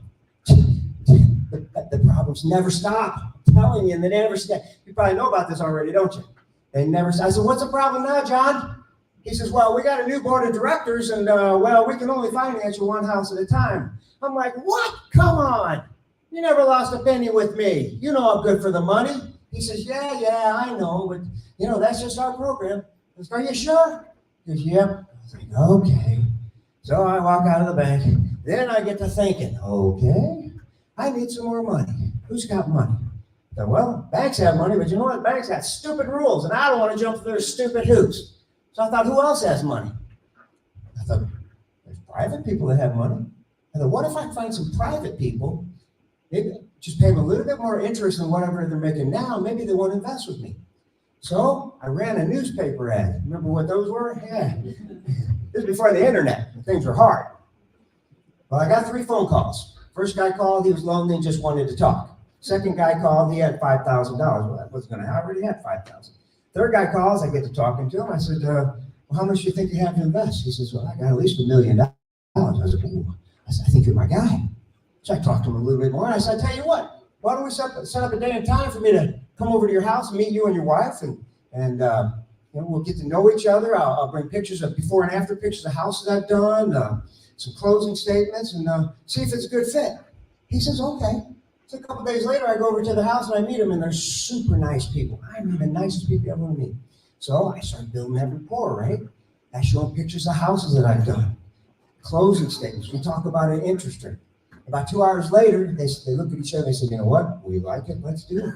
So now I got access to $1 million. They didn't even check my credit. I'm in business. So I go out, take some action, start doing 2 and 3 houses at a time. Now I'm starting to make more money, bringing in more deals. Goes on for a couple years. Now Tony's my money guy, and Tony never calls me. I call Tony. But one day Tony called me up. I'm like, oh, this might not be good. I was like, hi Tony, how you doing? He said, I'm doing good. I said, everything's good? He goes, yeah, everything's good. I said, are you happy with everything? He goes, yeah, happy with everything. I'm like, well, what's up? He says, look, my son has a sports management company, and he manages money for professional athletes, mostly football players. And well, he's been watching what we've been doing for the last couple of years, and he really likes it. And well, they got about $20 million they want to invest with you. I was wondering if you mind if I gave them your phone number. And I'm like, sure, yeah, thank you, Tony, thank you very much. Have a good day. I hang up the phone, I'm thinking, what am I going to do with $20 million? I'm not even spending the $1 million I got with Tony. I mean, I might lose it, I might get in trouble, I might go to jail, I'm freaking out. And then I calm down a little bit, and breathe some, and then I change my underwear. Then I get to thinking, what can I do with $20 million invested, keep it protected, and make some money for myself? And I thought, well, you know what? There's other guys like me that want to do real estate, but they don't know how to raise any money. I thought, what if I make this money available to other guys through me? I'll pay him the same interest rate I'm paying his parents. I'll do the loans, I'll service the loans, and I'll make it zero risk. If the deal goes bad, I'll take the loss. I thought, I think that's going to work. So about a week or so later, football guy calls me. He says, yeah, we've been watching what you've been doing with mom and dad the last couple of years, and we really like it. Well, we got about $20 million we want to invest with it. Can you handle it? I said, well, your dad told me you'd be calling, and here's my plan. So I tell him about being a lender. Start building that rapport while we're talking, because I like football, it's interesting, his business. And telling me I'll pay you the same interest rate I'm paying your parents. I'll do the loans, I'll service the loans. You'll just receive payments from me. That way there's no bounce checks. And I'll make it zero risk. If the deal goes bad, I'll take the loss. So we talked for about 2 hours. He says, you know what? I like it. Let's do it. So now I got access to $20 million. I got to tell everybody I got money to lend. So I tell everybody, no qualifying, no credit check, no application, just bring me a good deal, I'll finance you. Guess what? I was right. Before you know it, I had 200 loans going. I'm rehabbing 2 and 3 houses at a time, 200 loans going. Now I'm bringing in $80,000 a month. Little old me. Yeah, rocking and rolling. That goes on for about 7 years. 80,000 a month, and I'm getting rich, baby. I'm rolling in the dough. Things are great. It's never going to end. Well, about 2008 rolls around, and one problemo. I don't know if you know this or not, back in 2008, the real estate market crashed. People started losing their jobs. People getting foreclosed on. See, what happened was there was these lenders out there called subprime lenders, and they were doing these stupid loans. All you basically had to do was fog a mirror. And to make it worse was they gave everybody a 30-year loan with a 1-year adjustable rate mortgage. They said, look, after 1 year, your interest rate's going to double or triple, which means your payment's probably going to double or triple too. So we suggest you cash us out of this loan before the end of the year. Well, lazy Americans that we are, nobody went out and refinanced their houses. Everybody's payments started going through the roof. People started getting foreclosed on. And so what led up to that also was, since anybody could buy a house, the demand was huge, but the supply of houses was small, which means prices were going through the roof. Okay? We're experiencing some of that right now in our economy. So I got these little bitty rental houses around town. All the landlords, now their houses were double or triple. The landlords went out, refinanced their houses, pulled all the equity out. Then after 1 year, landlords started getting foreclosed on because the rents wouldn't cover their payments. Landlords started getting foreclosed on, tenants got evicted. Homeowners were getting foreclosed on, homeowners got evicted. It was a disaster. The whole country was under a ton of stress. I didn't even know I had hemorrhoids until 2008. Yeah, it was tough. So, to make it worse, subprime lenders all went out of business. So the only lenders that were left that could finance a guy that's going to fix up a house and sell it were the big banks like Bank of America. But they weren't financing anybody because they were busy getting bailed out by the government. So you could buy a house and fix it up, but you couldn't sell it. Okay? Well, guess what happened to the 200 loans that I had? They couldn't pay me because they couldn't sell the house. I had to foreclose on 200 houses. And now there was huge supply, no demand. Real estate's dropping like a rock. I couldn't liquidate these loans for what I was into them for. But I gave my word to my investors they wouldn't lose a penny. I gave them my word. I lost $1 million getting my investors back to whole. I mean, I was making almost $1 million a year anyway, but hey, who wants to give up that kind of money? Listen, if you want to run circles around your competition, it's easy. Operate out of a higher level of integrity than everybody else. Because there's a lot of people out there that don't have a high level of integrity. You might know people like that. You got to keep your word. You got to do what you say you're going to do. If you tell someone I'm going to call you on Monday and it's Friday later that week, you may as well not even call them. You've lost their trust. You got to keep your word. Do what you say you're going to do.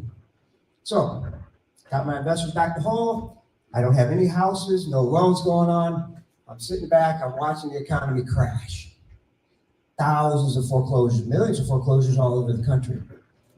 So I get to thinking, I'm a real estate guy. What can I do in this economy?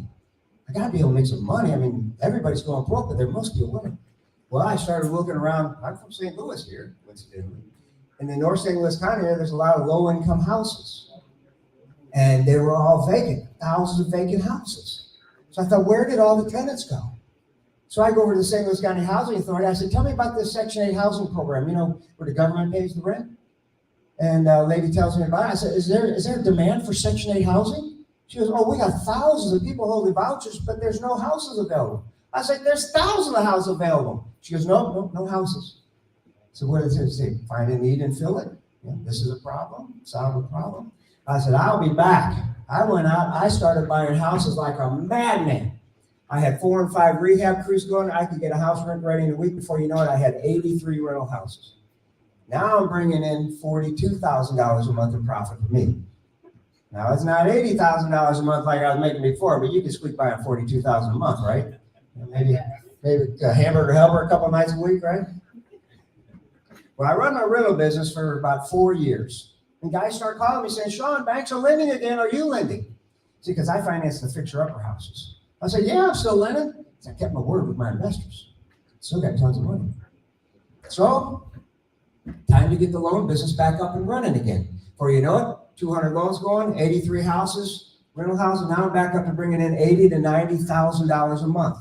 Things are good, but one problem. I hate these rental houses. I hate them.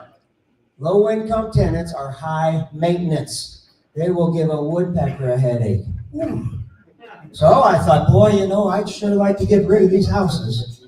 And I made a decision. I'm getting rid of them. And I had a white hot burning desire because I could tell you some horror stories what they can do to your house. But I got to take some action. But how do you get rid of 83 houses quickly? Well, I found out that they were cash buyers coming from California buying all over the Midwest. So I found the buyers, took some action. I marketed to them. It took me 4 months to sell the 83 houses. So between the cash flow and the profit on the houses, I made $2.1 million in the worst real estate market that we'll ever know, hopefully. And so now I just do loans and I might wholesale a house from time to time. That's my story. But how does all this stuff start? How does all this stuff start? We talked about it at the beginning. Everything starts as a thought. Everything starts as a thought. Now you have to use your mind to create thoughts. So let's get a visual image. Just get a visual image of what your mind looks like. Think about that. What does your mind look like? Well, you're probably thinking of an image of your brain, right? But your brain is not your mind. Your brain is like the muscle or the electronic switching station that runs everything. But your mind is actually all of you. It's your big toe, it's your pinky, it's your nose, it's your earlobe, it's all of you. But nobody really knows what the mind looks like. Well, let's try and figure this out. Now, I can't take credit for this. There was a doctor back in 1934 named Dr. Thurman Fleet. And he was a psychiatrist. He was trying to figure out what the mind looked like. This is what Dr. Fleet came up with. Call it a stickman figure if you want. He says you got a conscious mind and you got a subconscious mind. He said let your body represent your outer world. He said so whatever's going on in your outer world, that's what's going on in your mind.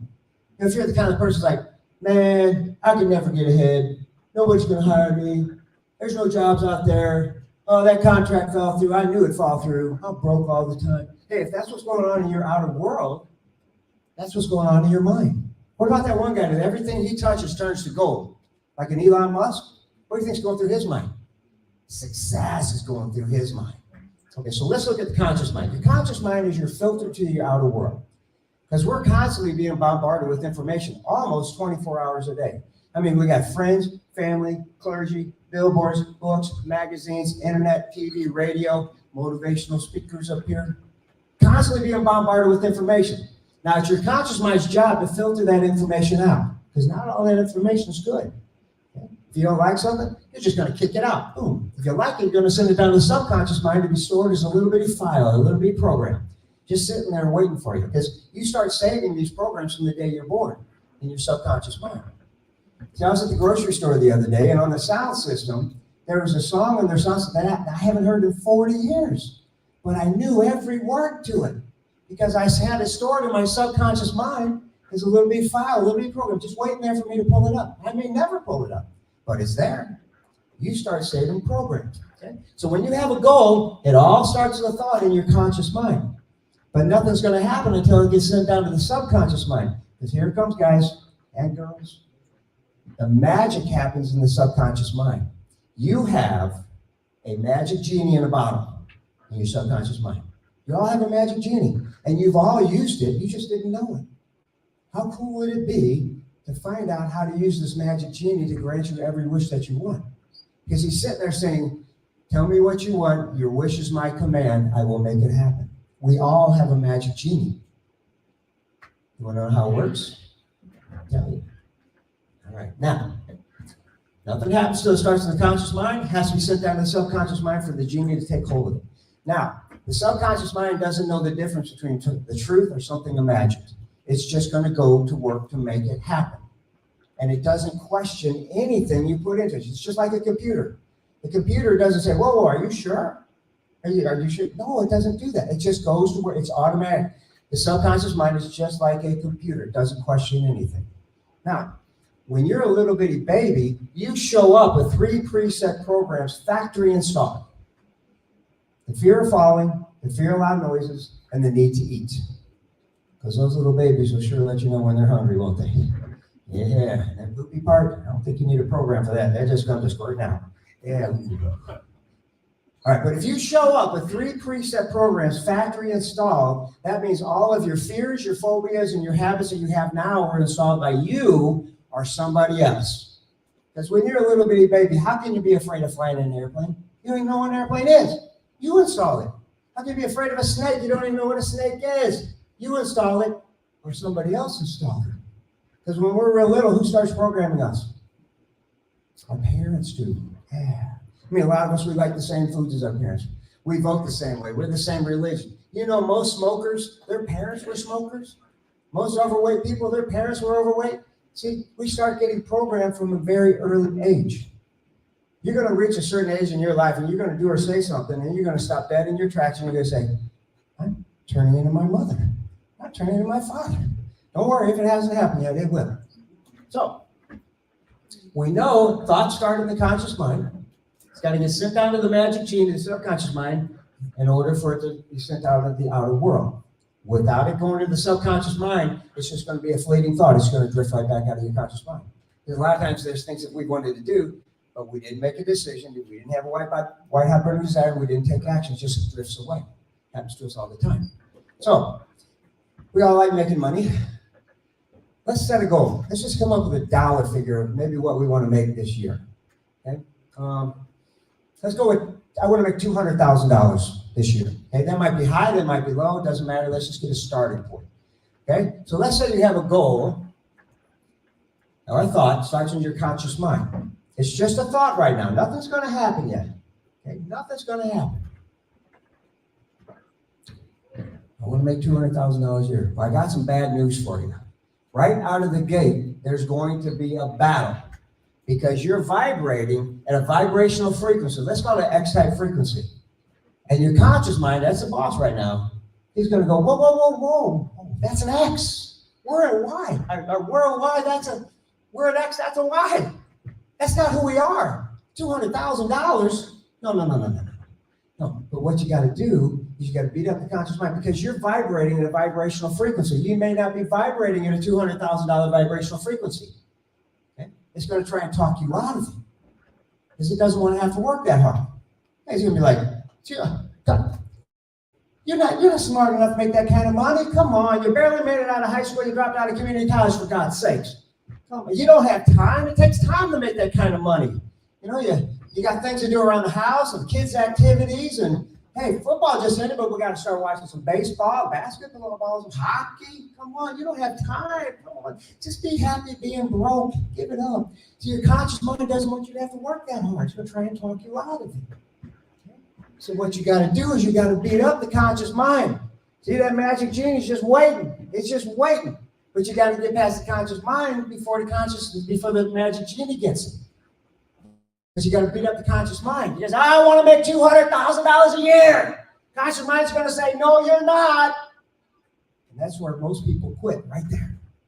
They quit. We know this is a fact. What's the number one New Year's resolution in our country? Lose the weight. Get in shape. Yeah.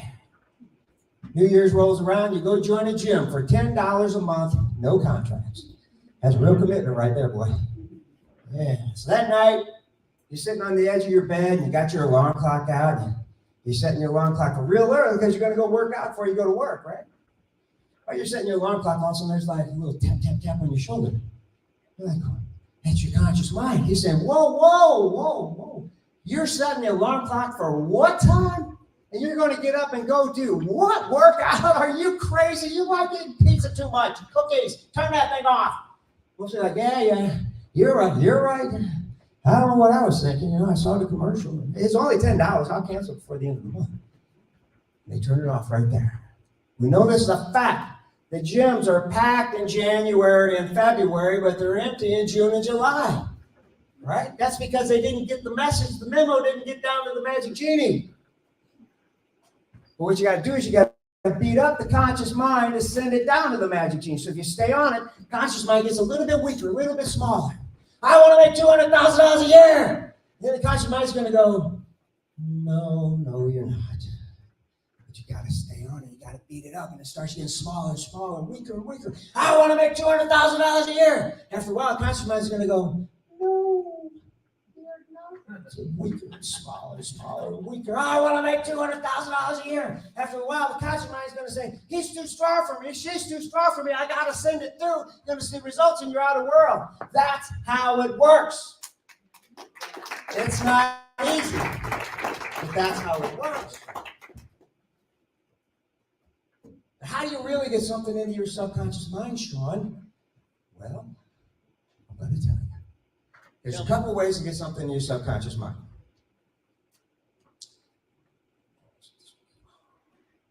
First way is Buy your book. buy my book, right? You have to see it in your mind. You have to see it in your mind as if you're already achieving your goals. You have to use your imagination. Because remember, subconscious mind doesn't know the difference between the truth or something imagined. It doesn't know.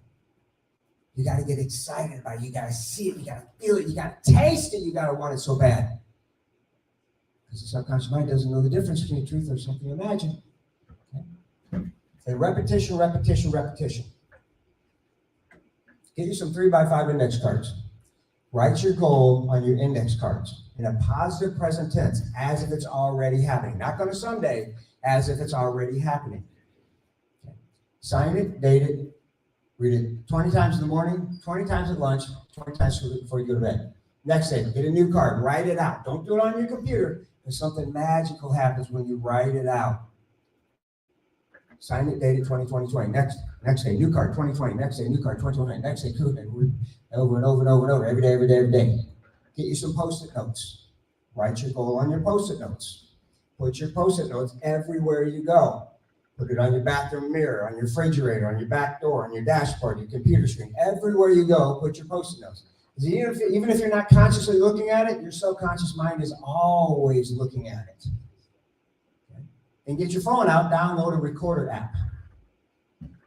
I like to turn my phone on camera, move it over to video, I set it face down. I make a 5-minute recording of me just reciting my goal over and over and over. So when I sit down to watch TV or I'm in my car, I turn off the radio or the TV, and I just listen to that 5-minute recording, burn it in my subconscious mind. Repetition, repetition, repetition. Okay? Now, we know we have to have a good imagination in order to visualize our goals in our mind. Okay? So do you guys have a good imagination? Let's test your imagination. Okay? Everybody sit up in chairs. Do what I do. Take your hands, stick them out front end. Clap them together. Rub your hands together like it's cold outside. Generate some heat. Faster. Clap together again. Interlock your fingers. Bring them up high in front of your face like you're going to pray because you're going to need it. I'm kidding. Squeeze your hands together tight. Okay? In a minute, don't do it yet, but in a minute, I'm going to have you separate your index fingers about 1 inch or so apart. Not yet, but in a minute. Okay? I want you to use your wonderful imagination and focus in on just your fingers and feel powerful magnets on your fingers. And those magnets are going to pull your fingers together and lock your fingers together. Now, I got a couple of rules. Don't look at your neighbor. When your fingers start to come together, don't resist it. Allow it to happen, want it to happen, and it will happen. And don't look at me.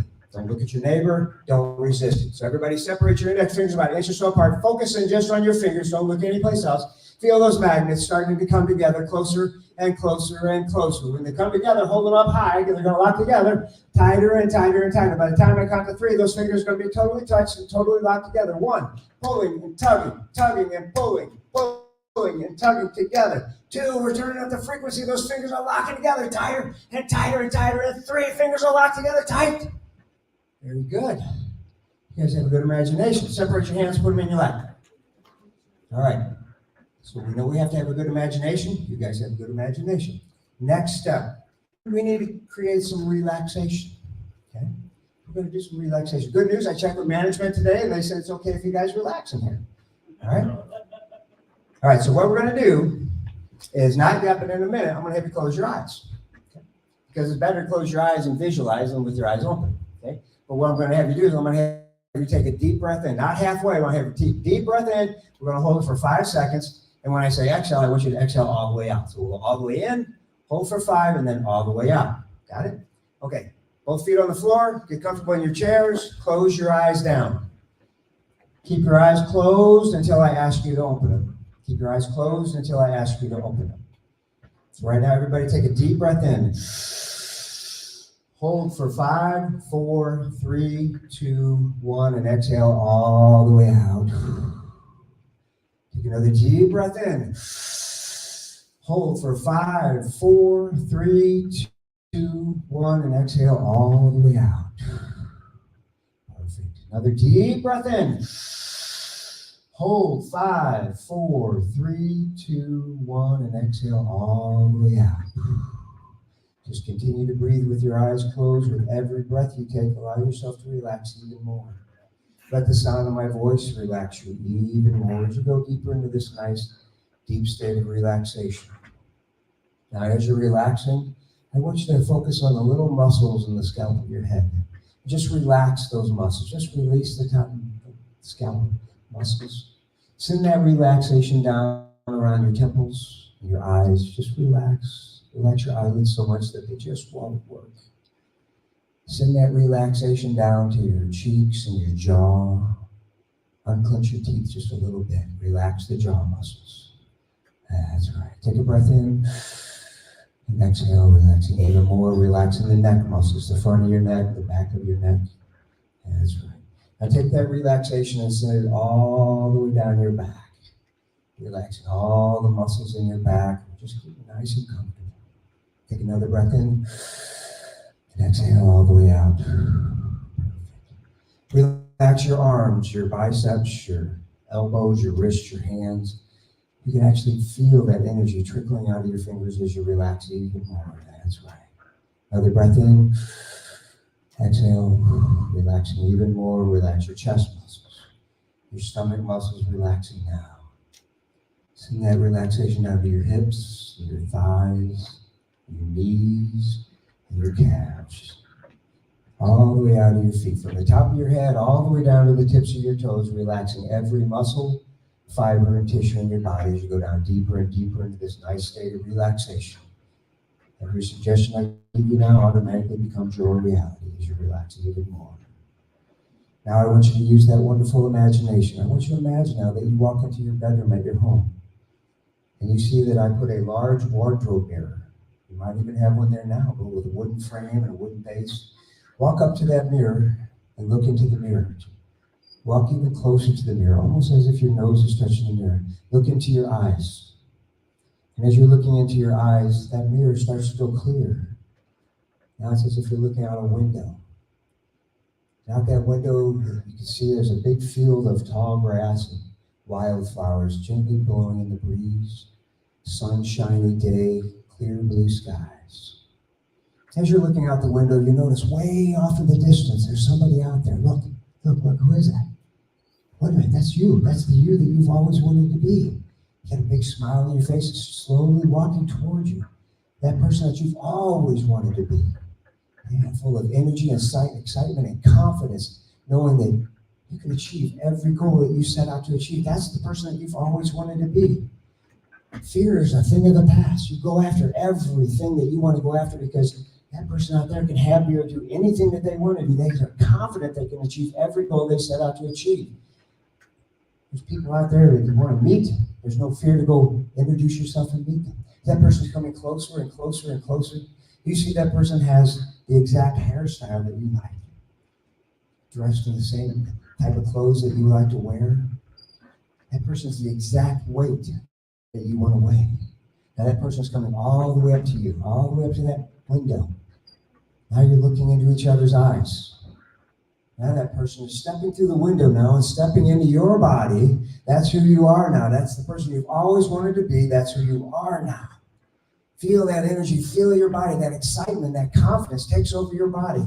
Because that's the person you've always wanted to be. That's the person that you are now. Full of energy, excitement, care, and love. You can achieve every goal that you set out to achieve. You're not afraid to approach anyone and tell them about what you do. It could be a job interview. It could be offering your services or products because you know what you do creates value in people's lives and you want to share it with everybody. Making cold calls, that's a thing of the past. You're so excited to meet new people and call new people. You just automatically pick up the phone and call them because you want to share what you do with everybody. Because you can have or do anything that you want. You can make as much money as you want to make. That's a thing of the past. You can make as much money as you want to make. It's easy now. If you have any bad habits, you know what those bad habits are. Release those bad habits now. They're a thing of the past. They're gone. All the bad habits are gone now. Maybe you ate too many greasy, fatty foods. That's gone. You only have cravings for fresh food. Food that's good for your body and your soul. That's right. If you have a craving to drink sugary drinks like diet soda, regular soda, energy drinks, or those coffees in the morning, they're full of sugar. We know sugar's not good for us. It's not good for you. Release the craving for sugar. As a matter of fact, you even try to drink those sugary drinks now. They taste like gasoline. If you ever try to drink those sugary drinks from now on, they taste terrible. They taste like gasoline. Who would drink that? Drinking sugary drinks are a thing of the past. And if you're a smoker, you're now and forever smoke-free. You are now and forever smoke-free. You are now and forever smoke-free. You hate cigarettes. You don't like cigarettes. You don't like what they do. You know they're not your friend. Cigarettes only want to kill you, so you want to be done with cigarettes. You are now done with cigarettes. Smoke-free forever. It's as if you've never smoked in your life anyway. If you have any cigarettes on you, in a moment when you open your eyes, you're just going to come up and give me your cigarettes because you are done. You hate cigarettes. You don't want to have anything to do with them. So when you open your eyes, if you do have cigarettes on, you're just going to bring them right up to me. It's a thing of the past. You can have beer, do anything that you want. Anything that you want. Now, anytime I say the word successful, you're going to yell, I am great. Anytime you hear me say the word successful, you're going to yell, I am great, because you are great. You feel it in your bones that you are great. Anytime I say the word successful, you're going to yell out, I am great. Now, anytime you hear me or anybody else say Sean Greaves, you're going to stand up and clap and yell and cheer because you know Sean Greaves is changing your life. So anytime you hear anybody say Sean Greaves, you're going to cheer and clap. Anytime you hear I am Sean Greaves. Okay. Let all the suggestions sink deep into your subconscious mind, never to be replaced. Now in a moment, I'm going to count from 1 to 3. And when I do, you're going to feel like you just had a 3-hour nap and a 2-hour massage, feeling wonderful in every way. That's right. 1, starting to come back to the room. 2, opening your eyes. 3, wide open, wide awake, wide awake, wide awake. You guys feel good, don't you? Yeah, that was pretty successful. All right. Now, who saw the movie Apollo 13 with Tom Hanks? Good movie, right? Yeah, true story. Rocket went up into space. Side of the rocket blew off. It was leaking oxygen. Batteries were dying. The capsule where the astronauts were, the air scrubber stopped working. They were going to die from carbon dioxide poisoning just from breathing. They had to fix the air scrubber first so they could tweak the engines and the jets to get back to Earth. Now, all the smart guys on the ground at NASA, you know, Houston, we got a problem, guys? A lot of them are like, yeah, these guys are goners. We're not going to get them back. Well, Gene Kranz was the flight director for NASA. And he said, failure is not an option. And I'm telling you, for you, failure is not an option for you in your life. You can have or do anything that you want to be. You can be successful at anything that you want. It's totally up to you. Winston Churchill said, never give up. Never give up. All right, check this out. If you can see it. What's really holding this horse down? Is it really the chair? No, it's what's in that horse's mind. What used to hold you back is gone. What used to hold you back is gone. You can have or do anything you want. You can be successful at anything that you want. Great. That's right, you are great. All right, here's an hourglass. Hourglass represents what? Time. Top half represents the future. How much future do you have left in your life? Do you know? You don't know. You could be gone tomorrow. Bottom half represents the past. That's time gone by. Here's a newsflash, ladies and gentlemen. We don't get time back. We're all on the big stage. We're not doing a dress rehearsal. There's no do-overs. So if you have no control over the past and no control over the future, you must have control over something. What do you have control over? The now. What are you doing now about your future? Because there's only one way it's not going to come. Now, I don't want to talk about that. You can have or do anything that you want. And you can be successful at anything you want. You are great. All right, now, what if there was a magic wand that you could wave to achieve all your dreams come true? What if? Well, guess what? I got it.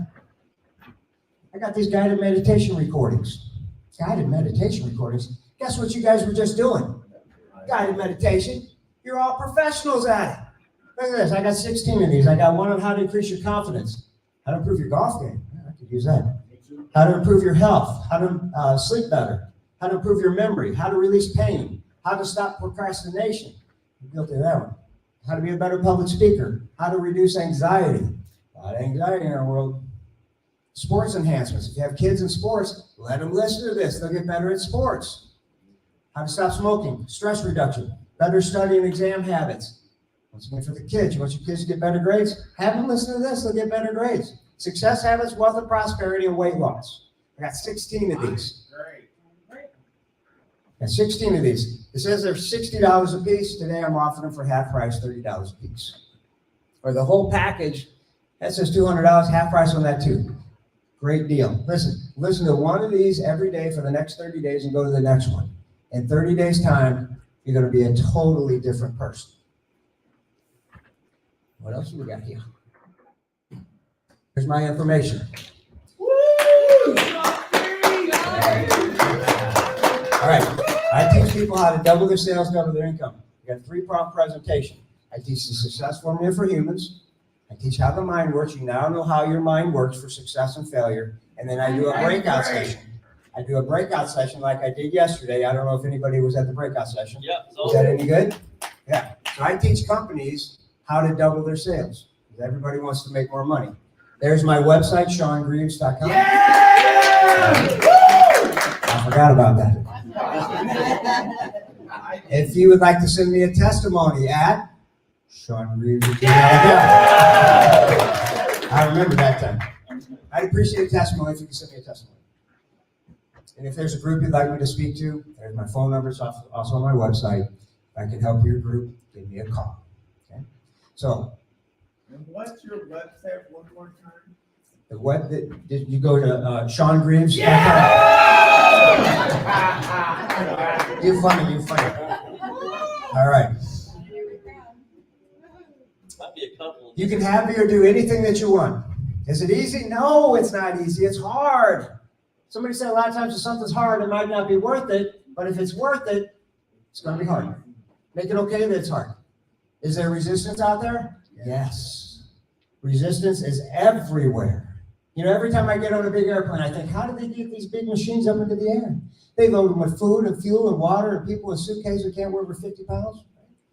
Well, the engineers know about how heavy this plane's going to be, so they know they need to make the wings a certain size. So they back this thing out on a big long street called the runway, right? And then what do? They floor it. They got to get it going really fast. Now, have you ever stuck your hand out the window of your car on the highway? You feel resistance of the air, right? When that plane gets going fast enough, the resistance of the air hits the wings, forces the plane up into the air. It will stay in the air as long as there's resistance. Resistance can be our friend. Now, when they're backing this thing out on the runway, we got the flight attendant teaching us how to use a seatbelt. Like we really need to know how to use a seatbelt, right? But what they're really saying is, when you're ready to change levels, it's probably going to get bumpy. And I'm telling you now, it's going to be bumpy. It's going to be bumpy. You can have or do anything that you want. You can be successful at anything that you want. You are great. So what do you want? What do you want? Time's moving on. Time's moving on. You can have or do anything. You know what? Follow the rules. You can come get a copy of my book. I have a couple of copies of my book. Got those for sale also. You can have or do anything you want. You can be successful at anything you want. It's totally up to you. It's all up to you. Time's moving on. You decide. You know what? I'm Sean Greaves. Yeah! Thank you very much.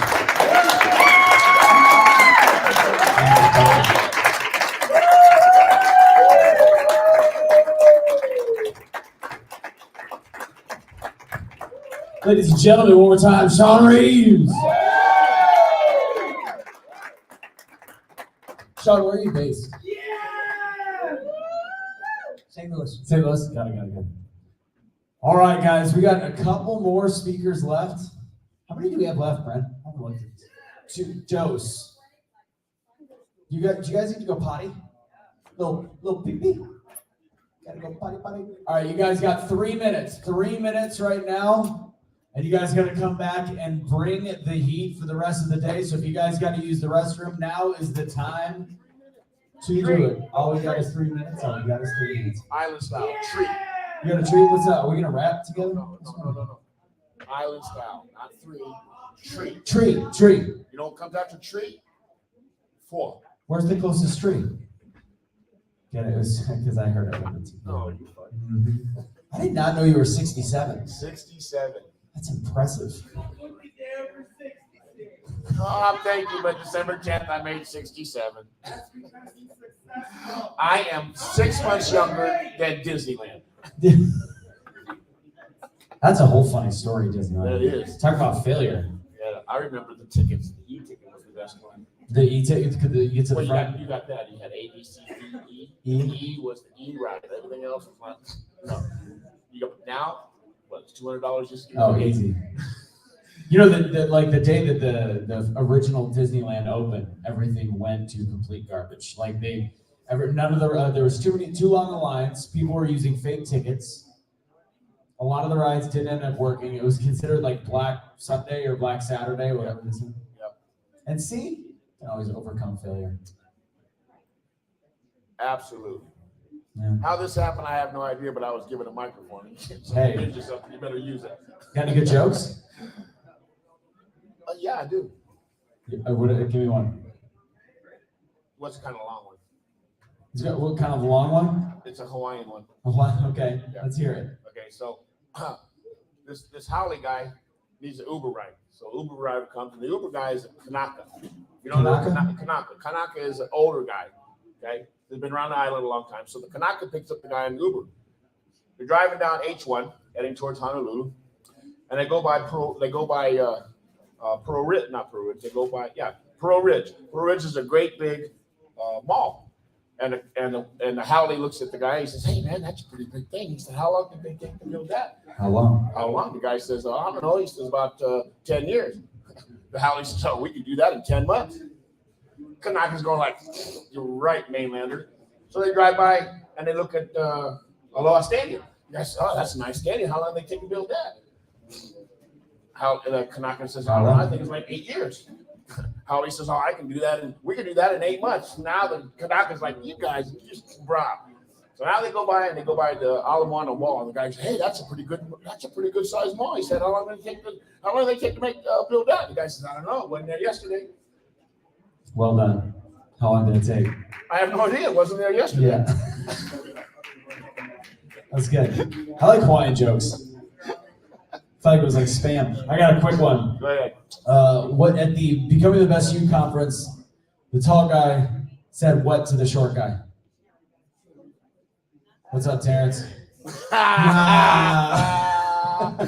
Okay, how do you get a Portuguese? How do you get a Portuguese out of the bathtub? How do you get a what? How do you get a Portuguese? A lot of Portuguese jokes in Hawaii. What is a How do you Portuguese? get a Portuguese? How do you get a Portuguese out of the bathtub? So raise your hand if you knew what a Portuguese was. Somebody that's Portuguese. Okay, how do you get somebody that's Portuguese out of the bathroom? Throw a bar of soap in the bathtub. Oh my Lanta. Sweet Mother Mary. That's why we can't have nice You all things. need to come to Hawaii so you can learn these jokes, huh? And anytime anybody want to come, I'm telling you right now. Anytime. That's goodbye. We're not ready. I mean, until we meet again. I'm telling you right now. Anybody wants to come visit me, if you like staying on the beach, anything that'll cost you thousands of dollars as a tourist, because you're a Maihana, come and see me, and we'll take care of you. That's a fact, by the way. I learned because I have friends that were they worked out there. The price difference to being a vacationer and to being a friend is like 3x. If you're a tourist, forget about it. You need to have Forget Kama'aina rates. Forget So like when I go golfing, if I go golfing, I'm a tourist. It costs me about $200 to play a pretty nice course. If I got Kama'aina, it's gonna cost me like 60. You guys have your own language. You guys do know it's the still considered United States of America, right? You do know that was overthrown. Well, I know. But currently, you're part of the 50 of the United Yes, and States. do you know that it's about almost $7 for a loaf of bread? $7? $8.25 for a gallon of milk. How much for eggs? Let's see it. Last one I bought, it cost me $8.25 for a dozen. Yeah, well, that part you're equal to the rest of the states now. I think they're like number 5 in the nation. And in terms of price? Price. I'm sure, well, your gas is Seattle higher is than- one. California is one. Obviously, Seattle's one. I forget the other 3, but Hawaii's right up there. Yeah. So yeah, but yeah, I mean that wholeheartedly. Anybody that comes. What island are you on? Oahu. Oahu. I'm on the west side, otherwise known as Waianae. Listen. Hey, I got to go for you. This last Okay. one. All right, go Last ahead. one. Okay, so you go in the airport and you meet somebody. So they say, hey, where you going? I'm going Hawaii. Oh, yeah? You live on an island? Oh, yeah. Where? Yeah, bad idea. Where? Oh, where you say? Oahu. Where? Waianae. And the first thing, I want you to try this. I'm serious. I want you to try this. I don't care if you know about Hawaii or not. If you want to have a conversation, somebody's going to Hawaii and they say, where you going? Just say, I'm going to Hawaii. Where? Say Waianae. And the first thing out of their mouth and their eyes go, ooh, Waianae. Waianae is the Oakland/Pittsburgh/Watch of the island of Oahu. For real. This is a tourism video for Hawaii right now. If you're I don't care. Stay away from Waianae because they don't have nothing to do with. They're locals. We're locals. Okay. No? Yeah. You come and visit me. I'm not going to the that neighborhood. Oh, you come to Waianae. I'll take care of you. Well, okay. Don't come with your money. Good thing I don't have any. I'll keep my watches at home. I'll hide all my valuables. No, but you know what? I know we're winding down. Everybody's tired. I am exhausted. Last night, tore my 67-year-old body up.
You Conference.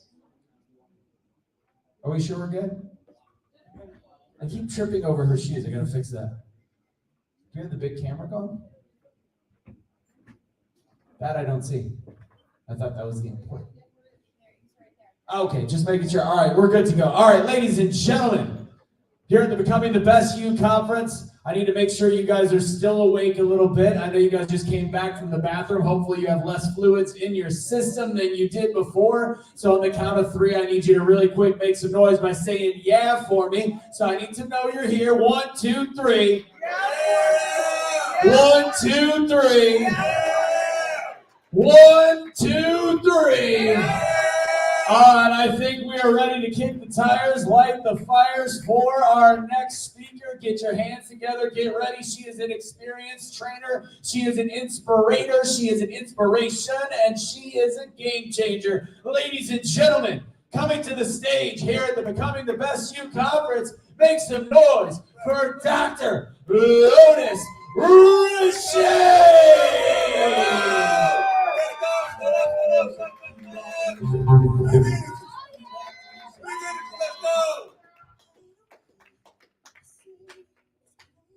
Listen. How many of you have been ashamed of your scars? How many of you have people told you that you was not going to be nothing? Somebody abandoned you. You did 10, 6, 5, 20 years for dealing drugs, stealing cars. And people told you you'd never amount to anything. They said that nobody valued you. Nobody gave a damn about you. You were nothing. They said your message was just madness.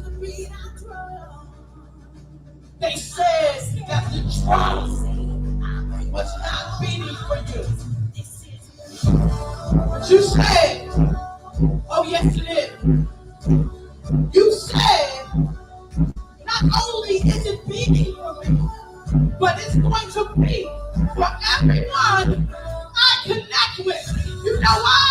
Because nothing can keep me down. Nothing can stop me. Nothing can deter me. Turn that up. You're coming through the barricades. Warriors, turn to the person next to you. Give them a high five. Don't let nothing bring you down. They said that you would be nothing, but today, you're not gonna let nothing touch you down. You're gonna send a flood and you're gonna drown it out. You're gonna drown that noise out. You know why? You might be brave, you might be bruised. Watch out, baby. All these folks in here, you said you wanted to be a speaker. Nobody believes you. Hey, this is you. Become the best dude that you can be. Say to yourself, this is me.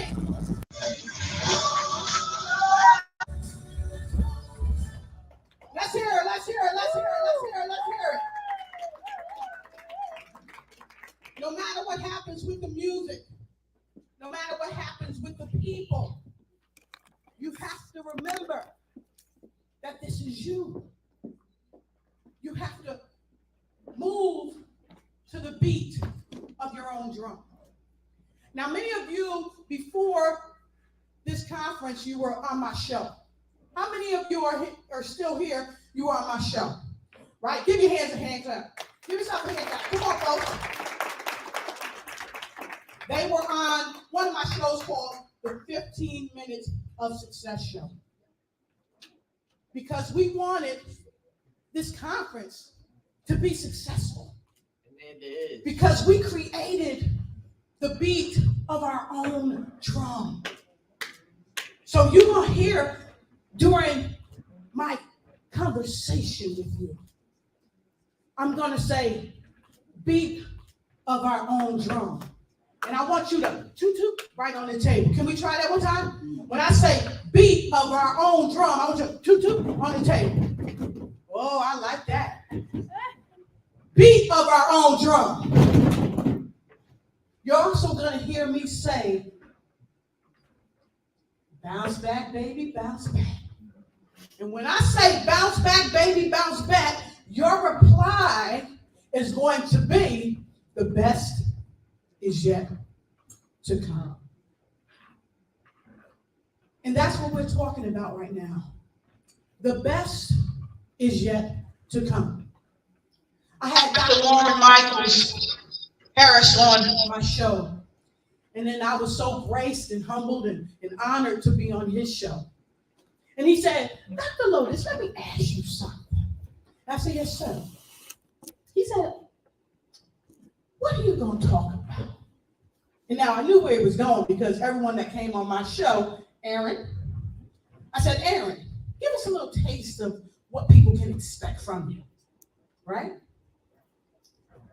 I said, Sherry, give us a little taste of what people can expect from you. I said, Jeff Martinet Jr. making every second count. Give us a little taste of what people can expect from you. And guess what? I knew where Dr. Lauren Harris was going. But I said, you know, I sent Brenda my PowerPoint for Billionaire. God gave me that message last year when I was going through being a caregiver for my mother. And you see this button on my thing here. I take my mother everywhere with me. Maybe not in the physical, but in the spiritual, right? And so while God was giving me that, it was wonderful, it was profound, but I never made it last year to the event. I had to call Brenda and say, well, I know I can't make it, mother's not feeling well. And she said, you know, Lotus, I understand. If it were my mother, I would understand. And then what, the next year, it was her mother, right? But I was walking for so long in some shoes. Y'all like my shoes? I love them. I love them. I was walking so long in the shoes of bravery. It bothered me to have to call and say I couldn't make it.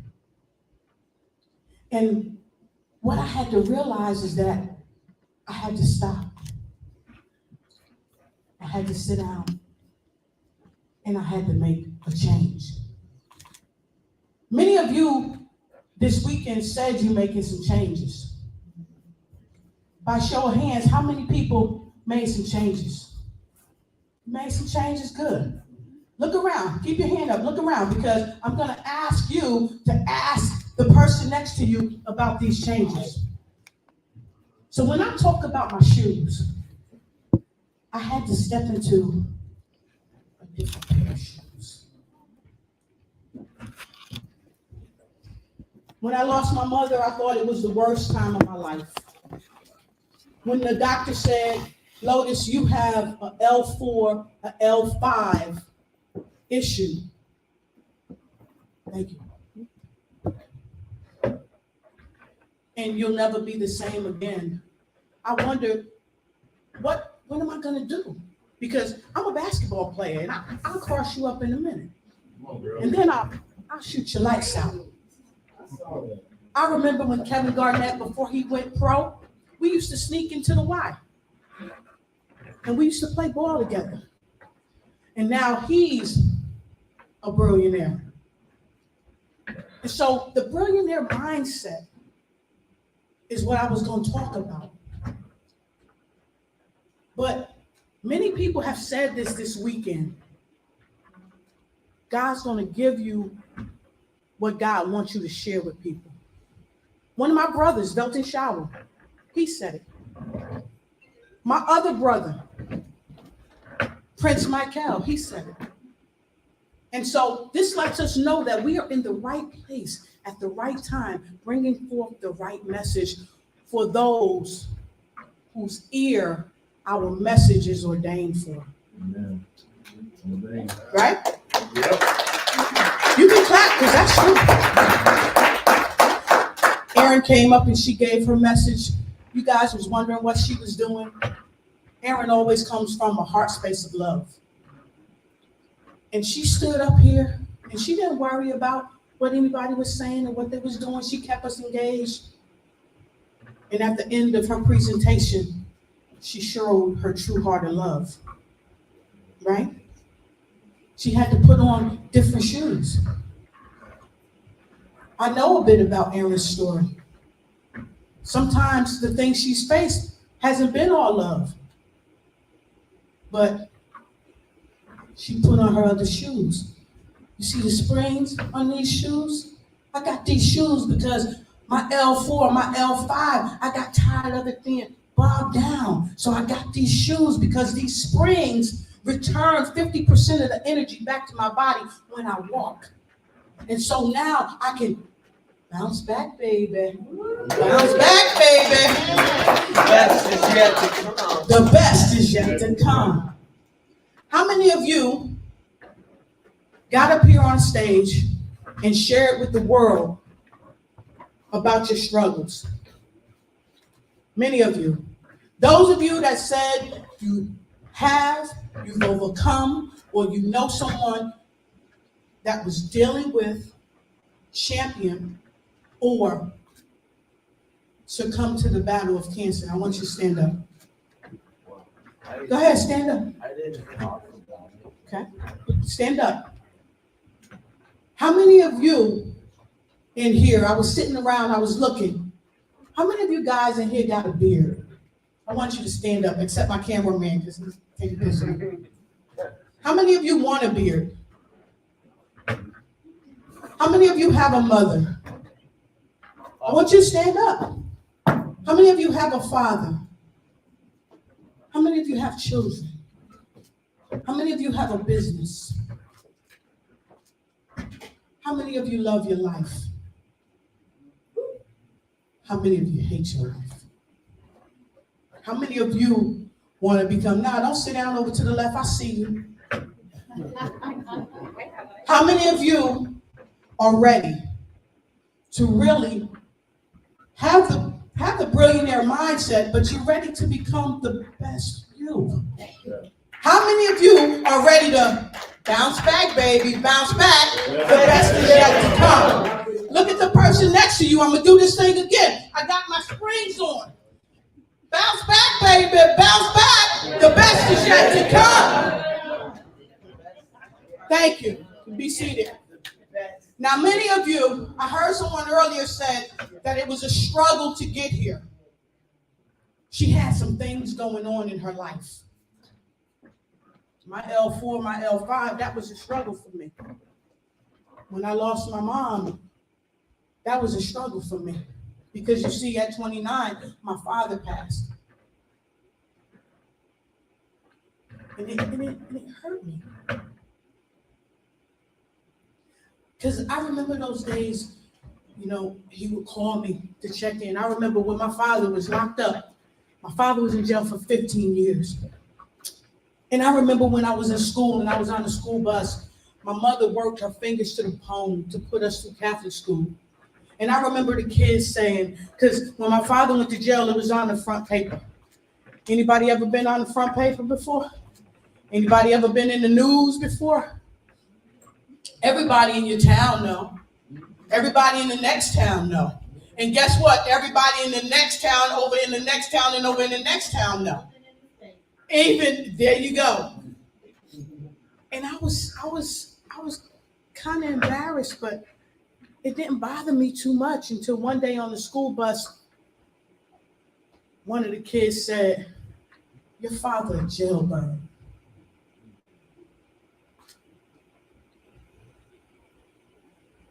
But Maya Angelou said she knew why the caged bird sang. So I couldn't let what that kid said to me break me down. I had to Bounce back, baby, bounce back. The best is yet to come. I didn't know how the best was gonna come because my father was in jail. My mother was working in the factory because she didn't have a high school diploma yet. Okay? They owned their own home. We had a swimming pool. We lived in a wonderful neighborhood, and none of that was bought with any drug money. But she was a married, single parent living a married life. I was being bullied. I was being told that my dad was a jailbird, but I was still singing. Because I knew that the best was yet to come. I just didn't know how it was going to come. And so I decided to continue and to persevere. Just like many of you, I remember when I went into the military and when I worked in corrections, working with people from all walks of life, people who had killed their own mothers, I was still singing. I was singing a song of victory to folks who would come to me and say, Lotus, you know, I was on drugs and I kept hearing the drugs call to me. They called to me. And so when my mother went to sleep, you know, she was my best friend, Lotus. She was my best friend. And I know I shouldn't be telling you this because you're my supervisor, but I need somebody to talk to. I've been locked up for over 15 years. And my family, they don't come see me no more. They've disowned me because I killed my own mother. But you know, Lotus, the drugs was just calling to me. And so I went in the room.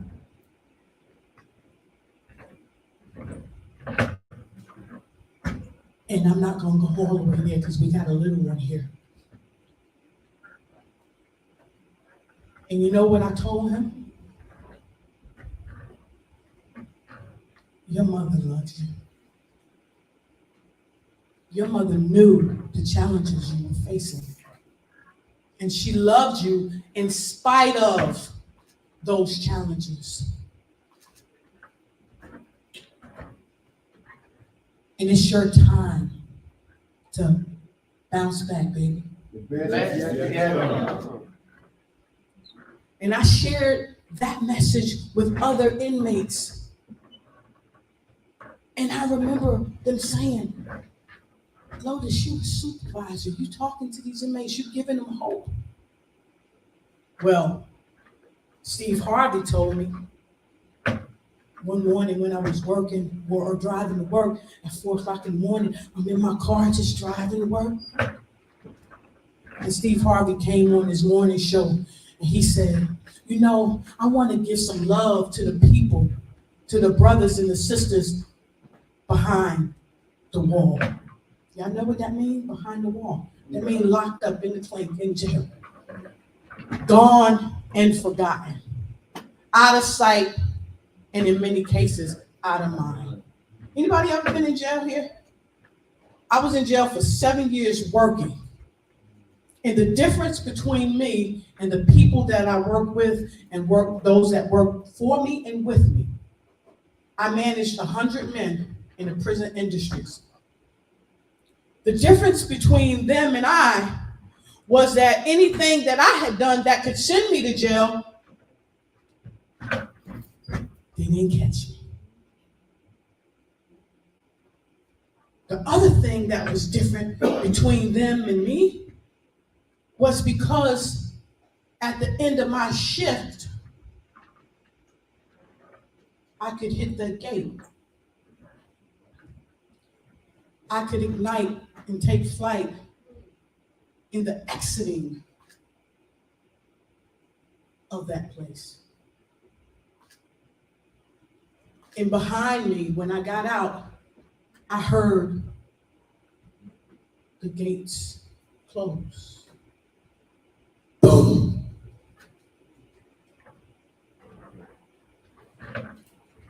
And those men were still there. And I never forget what Steve Harvey said. sending love to people behind the wall. I made it my job to bring them hope. Who are you bringing hope? Look at the person next to you, ask them, who are you bringing hope?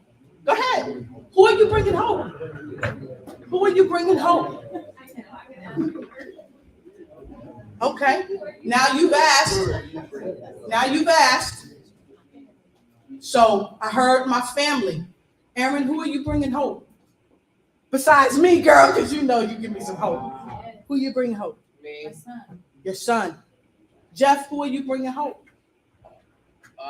Coach Chuck, Coach Anthony Russo, and Brenda Ringwood, and Borkevius Bingo, and Aaron Page, and Johnny Avocado, and all these other people back here. And Tammy brought you hope, right? Didn't Tammy give you something on your phone? Yeah. It says you matter. You matter. See? Who are you bringing hope, Coach? Everybody I can touch. Well, you touched me. We had a talk earlier. I'm going to share this with you. We had a talk. And see, this is how God works. You can't tell nobody about a billionaire mindset if you don't teach them how to bounce back, baby, bounce back. Best is yet to come. The best is yet to come. Yes. We ain't even talking about that. We're talking about the best is yet to come. Because so many people came in here this weekend and shared the stories when they were on drugs, when they were raped at 6 years old, okay? They talked about the stories when they were incarcerated. A lot of people know what don't pick up the soap mean, right? I mean it, I'm serious. But that's something that you don't have to worry about if you're in the comfort of your home, maybe. Because there's a lot of people in here that went through abuse in their home with their significant other that said, I love you and I want to be with you. Chuck and I had a conversation earlier, a quick, short conversation. And Chuck, he said, you know, tough guys, they don't ask for help. And that bothered me. Because when I was coming up, I had to be tough. Because my father was that jailbird. So I could feel his pain. But I know how to bounce back, baby, bounce back. Yes. So I said to him, you just got to learn how to ask. I didn't know how to ask for help. But in my bounce back, baby, bounce back, woo!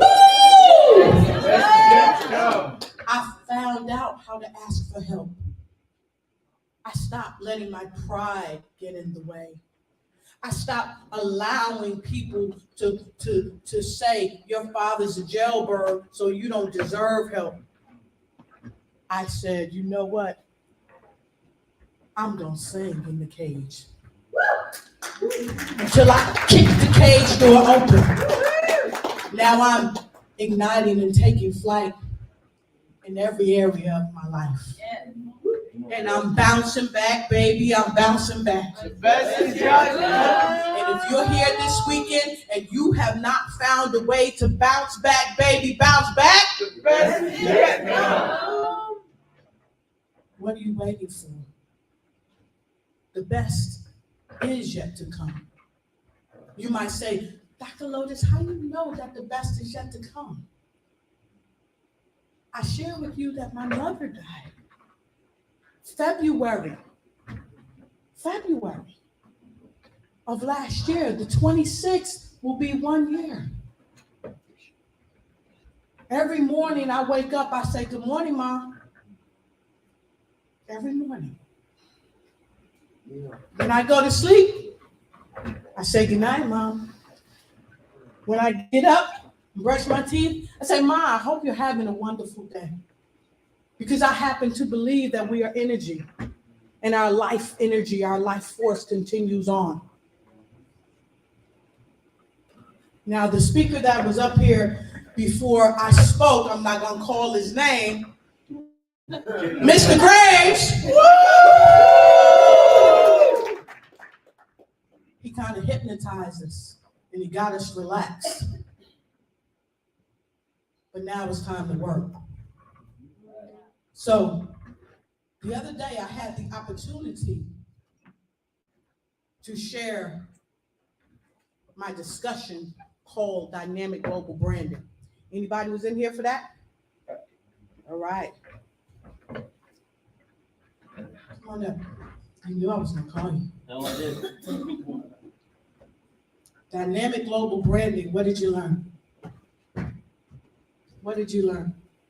Well, your brand is an expression of you, whether it's your original thought expressed through your business. But the one thing that you said that really stood out to me the most is don't take shortcuts.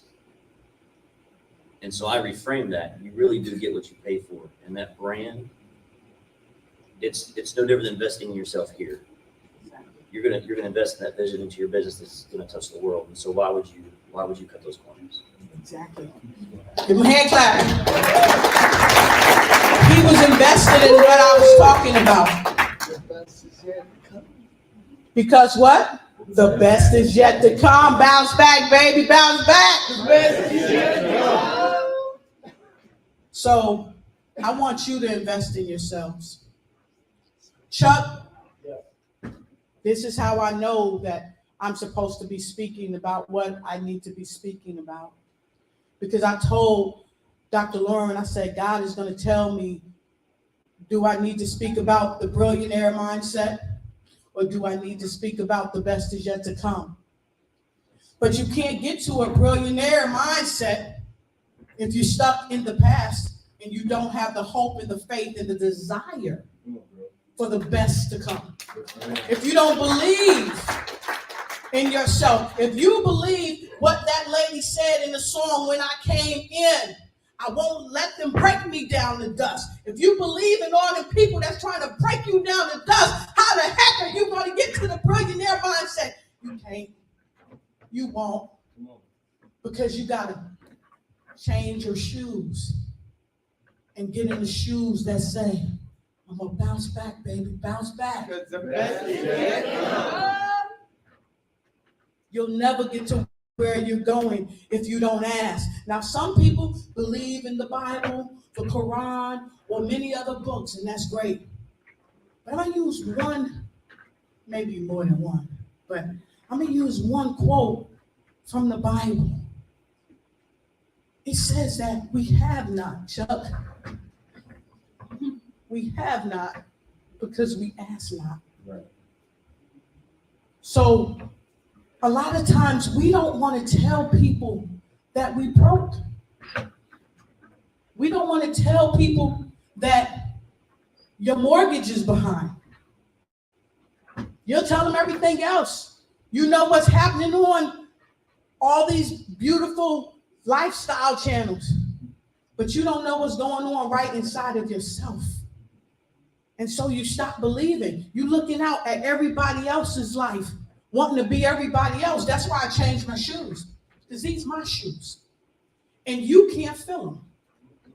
Dr. West could never feel Dr. Lotus's shoes. He'll look funny in them, but he can always bounce back, baby, bounce back. Now, as fine as my brother Prince Mike Cal is, he can never fill my shoes. Because that's what I'm talking about. Because guess what? We wear the same size. I wear a 10. He wears a 10. His feet just smaller than mine. And nobody can fill your shoes. Nobody can share the message that you can share.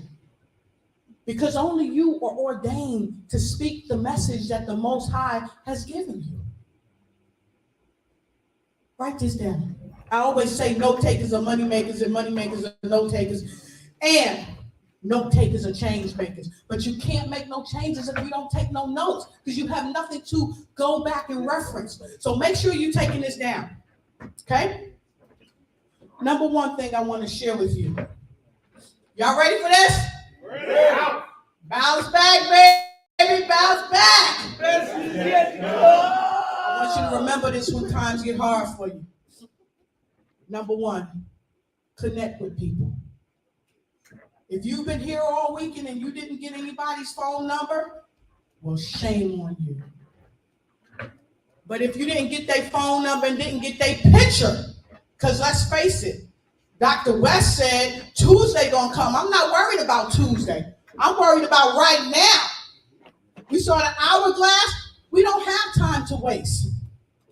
Don't wait till Tuesday. Let's do it today. When I talked in my dynamic global branding, I said, listen, folks, I want y'all to go and I want y'all to take your phone and I want you to look at your analytics. Look at your analytics and see who's following you. If we talk about, Chuck, if we talk about getting money, getting support, people are already supporting you, but do you recognize them? Do you take a minute to say, hey, how you doing? Share a quick story with you. I made Guinness World Record history a couple of years back, 2000, for writing a book with about 123 other people. Chef Geiger was there, Raymond Aaron was there from Chicken Soup for the Soul, Jack Canfield, he was part of it, so on, so on, so on. And I met this one precious lady. She writes children's stories. And I said, would you like to get your stories over in Japan? She said, yeah, because you know I used to live there. She said, yeah. So then the pandemic hit. And I said, can I have your permission to read the children's stories in the morning so I could help the parents with their children, because now they got to stay home. And some of them, they're not used to having their kids home all day long. So I could give them a break. She said, sure. So I read it. It was great. It was fabulous. And so as time went on, one day, last year, I think it was, I sent her an invite on LinkedIn, a friend request. Anybody know what a friend request is? Yep. So she wouldn't accept my friend request. I thought that was odd. So I said, what's going on? You want a friend request? So I sent her a message. I'm not afraid. So she said, I'm not accepting your friend request because I would always get your Facebook shows. I would always get your Facebook messages, but I messaged you and you never responded. How many people run shows on Facebook, LinkedIn, YouTube, Instagram, right? So you know when you're running your show and you're sending all the information out, all the people that you send the information out to is like this. And so you don't see messages that's coming in unless you spend hours upon hours looking, and I've done that. But I didn't always see everybody's message.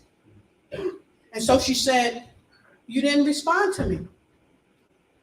So I said, well, why didn't you call me?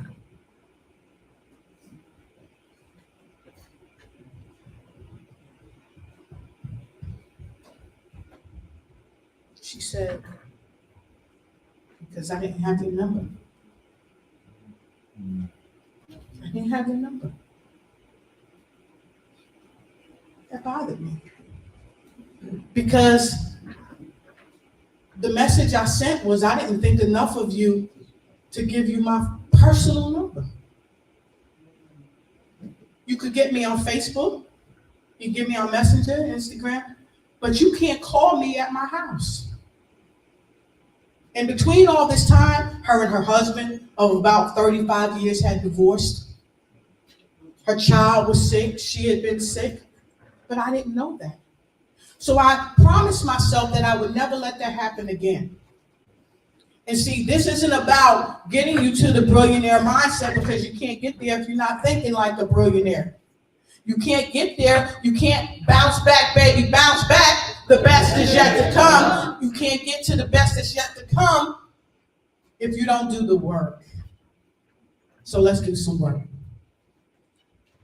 I want everybody to get your phone out if you have put it away, because I'm going to do 2 quick things before I get ready to close. I'm gonna share with you what I shared in the Dynamic Global Branding because I think it's essential to the becoming the best you that you can be. We're talking about connectivity, we're talking about support, we're talking about money, right?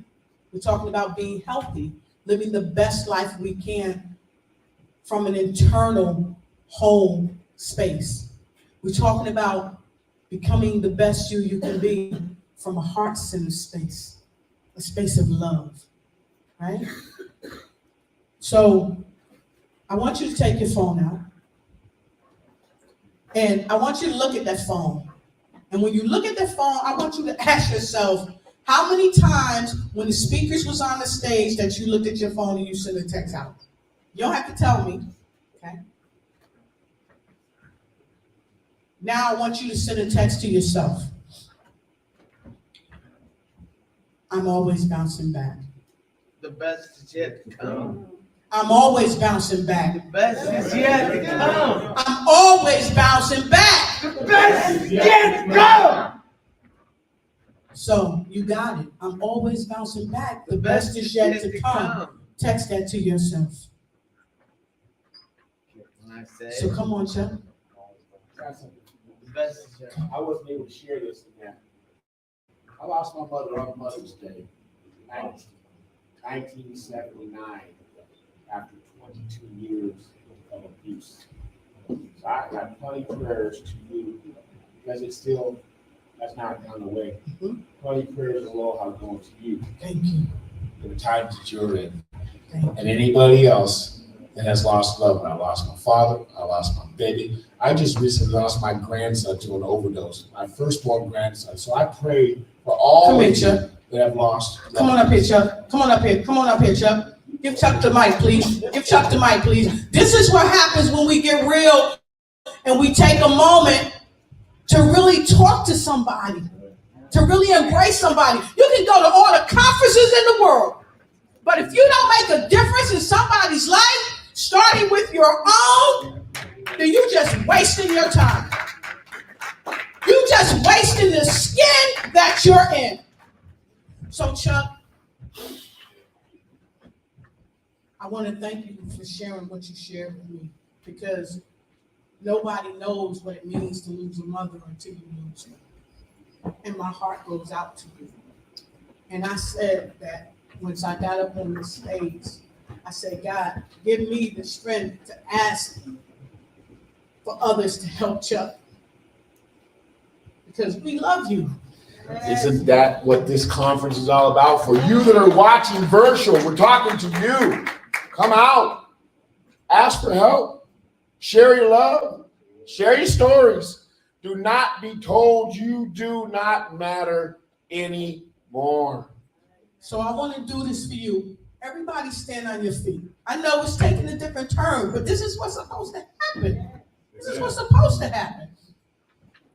Everybody come close, come close, come close, come close, come close, come close. We don't have long. Come on, come close, come close, come close, come close. I want the vendors in the back, come close. Because we've been talking all weekend, but some of us didn't. We can't forget the vendors, right? Come on close, come on. Dr. West, I see you, come on, we need you. Mother Brenda, I see you, come on. Come on. Now, I know this is taking a different turn, Mr. Cameron. This is what we're going to do. Come on, girl, stay in that bank. Those of you that's lost a mother or father, someone you care about, lost a brother, lost your job, lost both, and 3 sons. There's no loss like a loss of a child. I heard my mother tell me that my aunt told her that. After my uncle died, she told my mother, you know, I remember when Ralph died, and I loved him. I was married to him for so long, but when my son died, I could never get over that. So I feel you. I feel you. And I want you guys to take this with you when you go back to your respective places. Don't get caught up in the ignite and take flight. I want you to ignite and take flight. And Chuck, this started out, we was going to do this just for you. But you know what I realized, Chuck? What we're about to do is for everybody standing here, for everybody that somebody told you you weren't going to be anything, for everyone that told you, oh, you a whore, you're a slut, guys included, right? Be real. For everybody that told you you poor, you'll never have nothing. For everybody that spent time behind the wall and you were locked up, forgot about, mistreated. For everyone that had the job, you had that job, you were doing great, but one day they walked in and said, sorry, it's over. For those of you that were passed over for a job that you knew you had done your level best to get. Because I've been passed over. You know why? Because they needed a man to fill the slot. But the slot, I had to go down in his area and get the inmate straight because he couldn't do it. But they chose him over me, so I can relate to that. Anybody ever been passed over for a job that you knew that you deserved? It happens. But when you leave here, I want you to remember this. I want you to take this with you. And when you drive in your car, you're going to remember this, but don't press on the gas, okay? Because I don't want y'all to hit nobody, right? But Chuck, we're going to do this for you and for everybody in the room, for all of you in the virtual space, for everybody that's on their way back home. We're going to do this for them because we are one, right? So y'all get ready. Y'all get ready. Loosen up. Come on. Come on, loosen up. It's about energy. I want you to turn to the side. Want you to turn to the side. Get your feet planted. Because gone are the excuses. Gone are the lies that you keep telling yourself. Gone are the lies that you've allowed people to tell you. It is because becoming the best you has started a new spark in your life. Becoming the best you has started a new thing that we will not turn back from. Y'all ready? Ready. Now, I'm going to say it so everybody can hear it. I'm going to say this, and this is the response. Bounce, baby, bounce. The best is yet to come. Okay? And we want them to hear it on the 10th floor. Are y'all ready? Do it. Bounce, baby, bounce back! The best is yet to come! Give it up for Dr. Leonard. Say it. Ready to walk in victory. Come on, Marcel, introduce our last speaker. One final exercise, and we're going to call it quits. You tired, Brenda? I heard you wanted a nap. All right, we got one more speaker. Get ready to get your hands together. I want you guys to bring the exact same heat that you brought on day one. Speaker number one here at the Becoming the Best You conference out here in St. Louis, Missouri, the Lou. If you're ready for our next speaker, I need you to make some noise right now. Don't let Jeff Markinette Jr. show you up. If you are ready for our final speaker, I need you to make some noise right now. Ladies and gentlemen, an author of 2 books, mother of 3, and a transformational coach like you have never seen before from Dallas. We share that. Ladies and gentlemen, introducing the final speaker of the weekend, Charlotte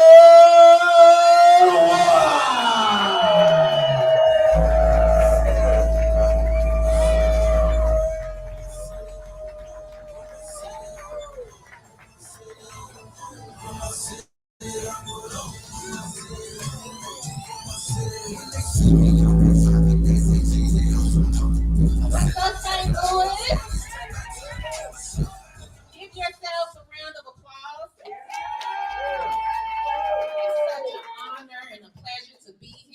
Y'all give Brenda, Terrence, DJ Mike a round of applause. We made it to St. Louis, and it was phenomenal, wasn't it? Yes. Phenomenal and life-changing. I don't know about you, but I got confirmation. Who got confirmation? Oh, yeah. Who got to go back and execute? Yes. As I was on Friday, it was already changed for me. Friday night, I got here for the 5 o'clock session, it was changed. immediately. I was like, wow, it's already life-changing for me. Do y'all want the real or the fake? The real. Oh, come on, give the fake. Get the real. You know, We've heard enough real. Come on. so a lot of people talked about being real, right? Being in your truth. And I felt in the past year, I had to realize something, that I was not living the truth because I wanted to be professional. I was covering up myself. And as everybody was speaking, everybody was saying the same thing over and over. And God reminded me, you've been here before. And I was like, okay, I've been here before, so I'm not going to get upset. I'm going to stay in a safe place. And what I mean, I've been here before. I remember in 2017, and Sarah Jakes, she was doing an event. It was called I Am Woman Tour. And I was doing I Am the Woman Tour. And I was like, oh man, she stole my idea. And immediately God showed me Finding Nemo. Anybody ever seen Finding Nemo? Yes. How many, can you raise your hand so I can see? Oh, yeah. Okay, great. I'm glad y'all seen Finding Nemo because God reminded me about the spiritual belt. That's what he gave me. He said, you're in a spiritual belt. If y'all remember the sea turtles in the water, right? Do y'all remember that part? And they all was going together to a destination. They was, like a family, right? That's what we are this weekend. It was like a family. Everybody's on the same page. Everybody was talking about the same thing. That lets me know that healing is the same for everybody.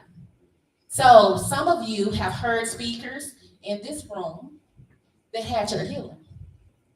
Some of you don't believe in the Bible, but do you believe the person that's sitting next to you?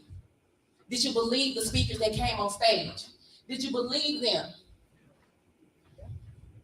So I'm going to talk about 3 things. You can write them down. You're blessed beyond measure. Check yourself before you wreck yourself. And the third one is put on. Put on. My sons, I have 3 boys, 19 and 15. I'm gonna talk about the 20-year-old. The 20-year-old, he's a workaholic. He loves to work, he loves money. I had borrowed $250 from him in cash. And I said, I'll give you back the, when I go to the bank, I'll give you the money back. And it was time for me to give him the money back. He said, oh no, you keep that. He said, I forgot I gave that to you. And I'm like, what? I'm like a little kid. I turned immediately to a 10-year-old, and I'm like, yay. I was just so excited. He said, yeah, that's what I would like to do. I want to take care of you. I want to take care of my brothers. I'm like, where do you get this from? This mindset. But it just let me know that I did a good job, right? So that was confirmation for me. My second son, he is a boxer. He's looking to go pro, but he's making more sacrifices than any other of my boys. What I mean by sacrifices, he want to work, but he's practicing. He's doing it's a lot of work to become a boxer. And I told him, you're making the biggest sacrifice. He has his dream board up and everything. I'm like, wow, where'd he get that from? Because we never did one together because I was always so focused on pushing and doing what I'm supposed to do, right? So, my 15-year-old, he was trying to tell me how to get him in, and the reason why I don't got him in. He had a young girl to buy him, Uber him some food. I'm like, how you get somebody to Uber you some food? He said, because I'm him. I said, well, how can I be her and get somebody to pay my rent? And he was like, no, you can't be her. So these 3 young men are my blessing. It's not the money. I think I told y'all last year that I want to burn money, right? What kind of mindset is that? But they are my blessing. So my oldest son, his dad was never in his life. So I will always say you're blessed beyond measure. Within this last year, God has been showing me my blessings beyond measure. He said, look at this, look at that, look at this. So I want y'all to think about stuff in your life right now that you are blessed beyond measure. If you're breathing, if you're hearing, You're blessed beyond measure. So those worries that you may have does not matter. Literally, does not matter. Think about that. You're blessed beyond measure. Check yourself before you wreck yourself. I had to do that. Y'all heard of Cardi B? Well, you know, I thought I had overcame. So we be coming, right? So I'm being truthful with you guys. I did not like her. And I didn't like that. I did not like her because I'm for women. I want to love women, empower women. So why don't I like her? I didn't like her nudity in her video. I heard about it. I'm like, what? So I went to look. I'm like, she's really naked. Oh my God. And I just was upset because I know the power of images. I know the power of words, right? Because words, even though we talk about words, right? Words can either uplift you and take you into a great direction, or it can destroy you. Because I got 3 kids. I'm just letting you know. Because it was songs, the music, all of that. I implemented the words from those songs. So I didn't like her, but when I heard her story, I had to forgive myself immediately. I felt so bad. Because I don't know if you ever had to run from a situation. Your life is on the line and you have to run from an abuser. That's serious. That's real serious. So you got to do what you got to do. So I was judging a person. And I thought that was all out of me. But I'm still becoming, right?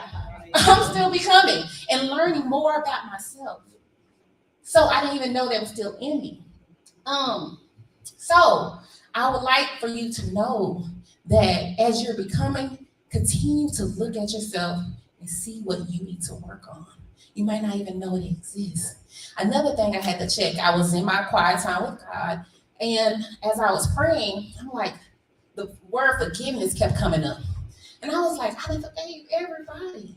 I listed, I wrote letters. So who haven't I forgave? I was really trying to figure it out. And I said, okay, I'm just sitting quiet. It was me. It was an aha moment. I did not forgive myself for the decisions I had made, all the decisions I had made, because I thought I would just, cover it up in my entrepreneurship. I'm professional. You ladies, we could have won last night. But I was professional. No, so we did the catwalk. They was dancing. So y'all know how they say women are smart and men are Smart. women are smart and men are Winners. okay, whatever. But anyway, we could have won, but I said I ain't gonna go back to my clubbing days, sit everybody down. So I said I'm gonna keep it professional. That was another. I told y'all I realized I was being fake because I had an image of entrepreneurship. I had an image of people being professional, and I thought they had it all together. I thought they had money. I thought they was awesome. That's why I wanted to be an entrepreneur, right? But I was pretending. I was covered up like the guy with the shirts. He put all those. I was layered up, but looking cute though, right? I had to come to myself. I've been fake. I've been pretending, and that was the biggest aha moment for me. And this was recently. This was 2022, and so the beauty of it. Y'all want to know the beauty of it? Yeah. The beauty of it is, I know a lot of people don't want to cry. I heard someone say that, but I didn't want to cry either. You know why? It was ugly. Have y'all ever did the ugly cry? Yes. The ugly cry. And then I was reminded, why do you think you got tear ducts? I'm like, oh. That's why we got them so we can cry. Then I'm reminded of the book I read. It tells you to cry out. I did a lot of crying, a lot of opening my heart in 2022. And it allowed me to be in this beautiful flow, flowing, just things are happening. It seems like it's a miracle. Because that's how it's flowing, the connections that's being made. It seems like a miracle. How could I be in this flow of trusting in the divine, living in abundance? He said we could have abundance. So I said, how do I get this abundance? Because this is not abundant over here. So I want to have abundance. So I said, I'm gonna try it out. Do you know how they say try Jesus? So I said, he said he came for us to give us life. So I want to try that. I want to see how I look. But however, something had to take place. A speaker left an impact on me last year, Miss Erin Page. And I had 2 confirmations today to start asking for help. 2 confirmations. So I know it's God that was telling me this, that told these people to give me this message. And so I didn't ask for help. Y'all know it's levels to everything, right? So it's levels to faith, it's level to asking. So I want to start right now. So Miss Page, could you help me take off one of my shoes? I need to take, well, not one, I need to take them off.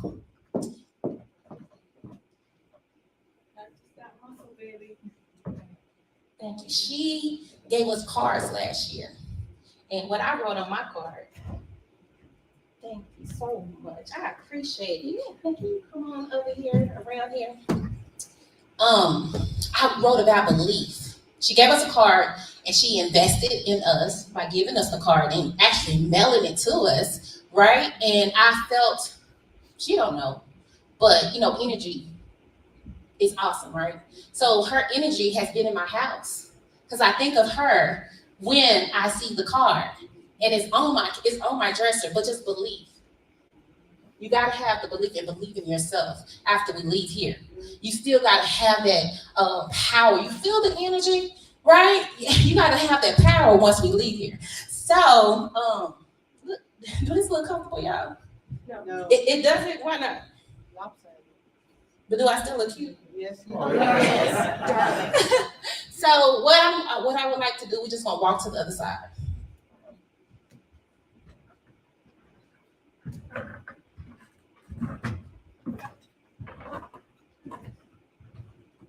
Yeah, I know she's a nice woman because she walked with me.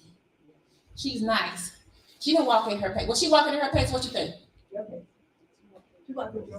She walked at my pace. You was able to see that, right? Yeah. She walked with me. However, she's whole. I'm not healed. Y'all get it?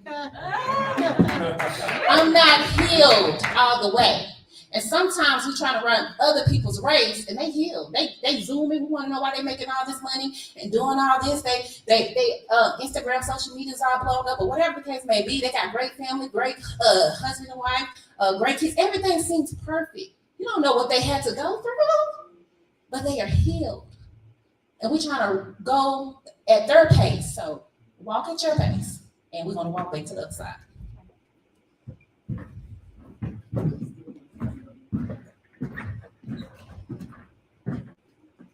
We're gonna do it one more time.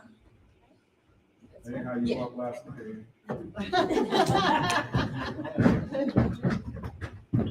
This is how it looks when you're trying to keep up with somebody, but you're still holding on to the trauma. This is how it looks. Thank you. I appreciate you.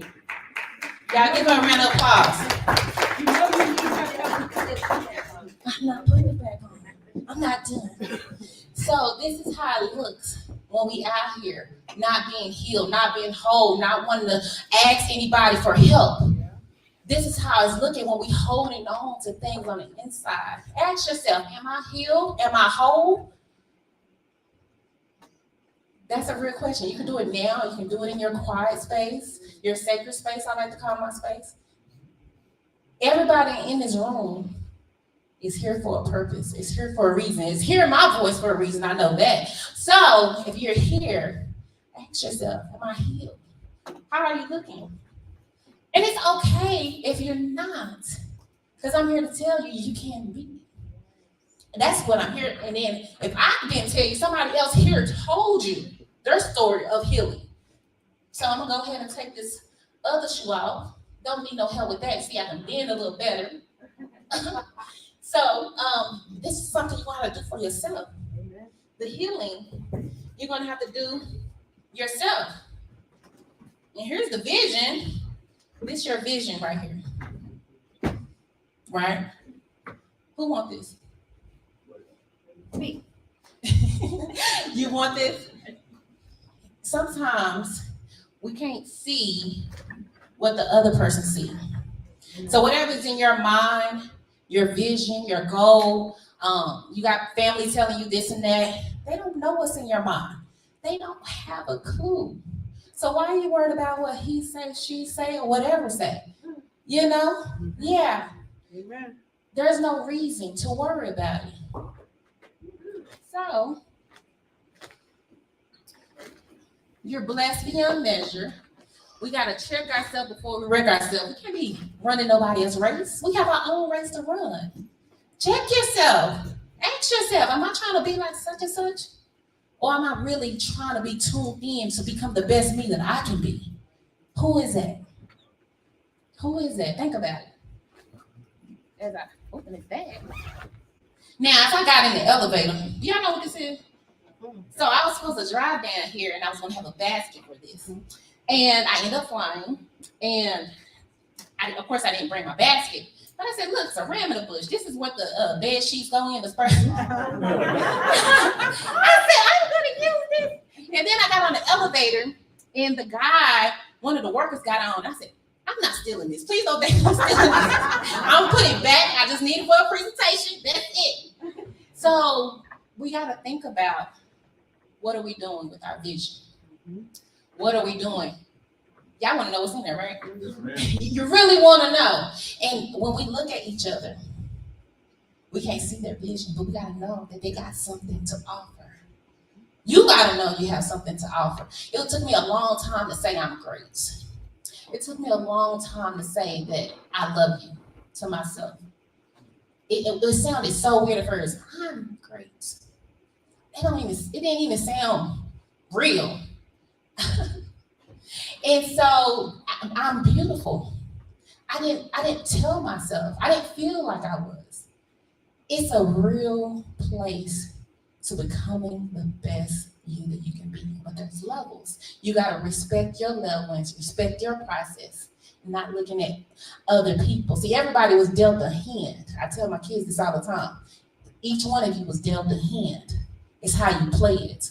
That's all that matters, how you play your hand. So there's no victim mode or anything, you know? So I mentioned how great they were, right? I told you some of the stuff about the kids. I'm proud of them. But it took a lot, especially when it was teenagers.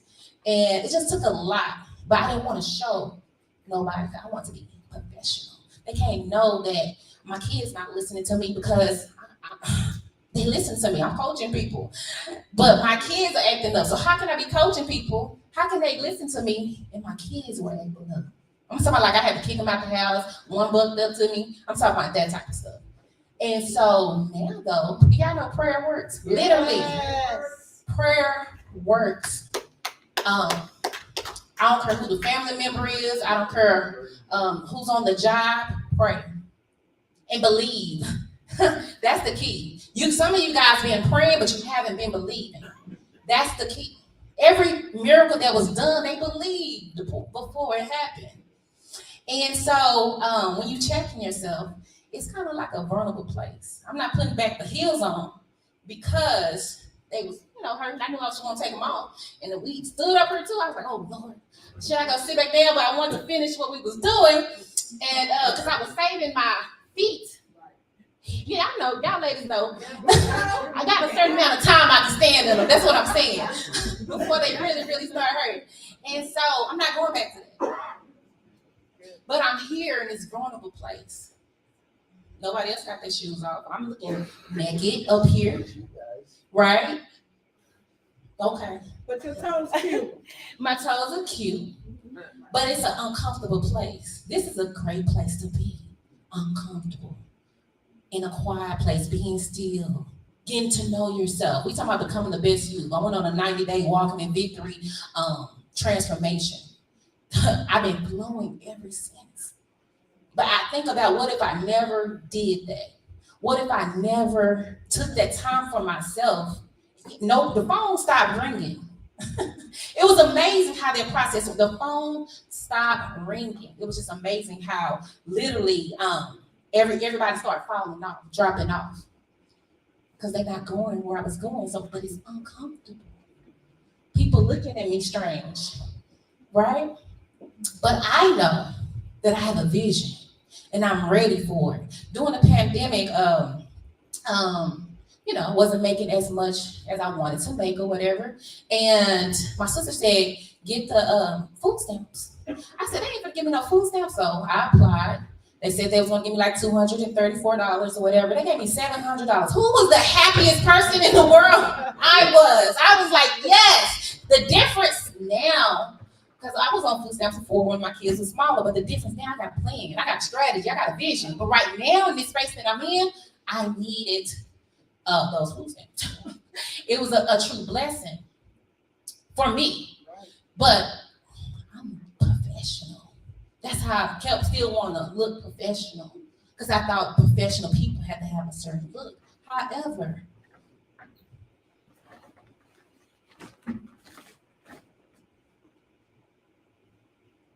this is my vision.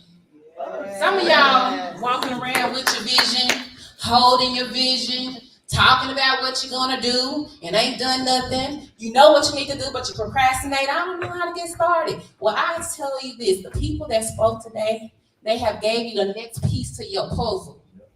You have a piece to your puzzle. I don't know what it is, but you have a piece to it.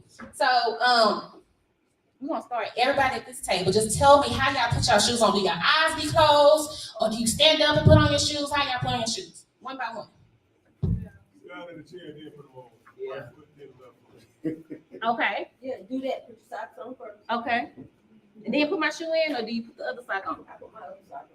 Okay. Sarah? So I always put the left on first and then the right, although I really prefer to walk around barefoot actually. So Okay. I'm a little jealous that I don't have my shoes on. Okay. I put my right on, then my left, and if they're dress shoes, I sit down and use a shoe horn. If they're my running shoes, I usually don't untie them and just try to squeeze into them. That's what I do. Now they've got the new slip in, so you don't have to use the petrol. Look at this. Here's my shoe. But I just want to take note. Y'all just saw that, right? Yes. My eyes wasn't closed. I didn't do no special trick. I didn't put them on both at the same time. We all the same. We all go through the same stuff. So I don't know if Terrence over here because I'm done. I feel like I was doing a 2-hour training. What you talking about? What you doing right there? We're just helping you be the best you. For you guys, if you don't know, the third one was put on.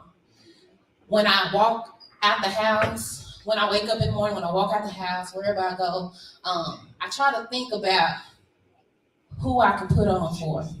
Because when I was out in the world or living a different lifestyle, I put on for my city. I put on for the people who was around me. And I enjoy putting on for the people around me, the places I went, and the things that I used to do. And I felt like I was the best at it. Wasn't shy about it. I didn't halfway do anything. I was my best at it, my best self. But changing, again, is uncomfortable. I feel good now, though. So I can put on for the girl who's been abused. I can put on for the person who's been divorced. I can put on for the person in the domestic violence relationship. I can put on for the little girl that was molested. I can put on for the people who needs to hear my message. I can put on for the BTBY because they asked me to be here, so I'm gonna give my best at whatever I do. I can put on for the person who's still in an abusive relationship. That's why I do what I do. It's for those people because I know they're hurting. I know people are still grieving. I put on for them. I put on for my kids, Cameron. I put on for Emmanuel. I put on for Leslie. I put on for God. I show up for him. Nobody else. I put on for the people who think they fat and ugly. I put on for the person who don't love themselves. I put on for the person who's feeling sick in their mind and they're confused. I put on for them. I put on for the person who want to commit suicide. I put on for the person who's feeling weak in their body. I put on for the person who don't want to keep going. I put on for the person who don't feel like going another step. I put on for the person who lost a baby. I put on for a person who don't understand why people treat them like they do. They didn't do nothing. I put on for the person who's struggling with sexual addiction. I put on for the person who don't know how to use their gift. I put on for the person who don't know their purpose. I put on for the people who do not understand that they can become the best you that you can be.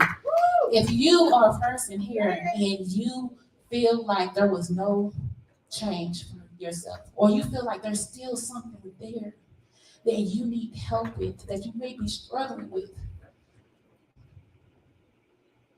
you can step right here.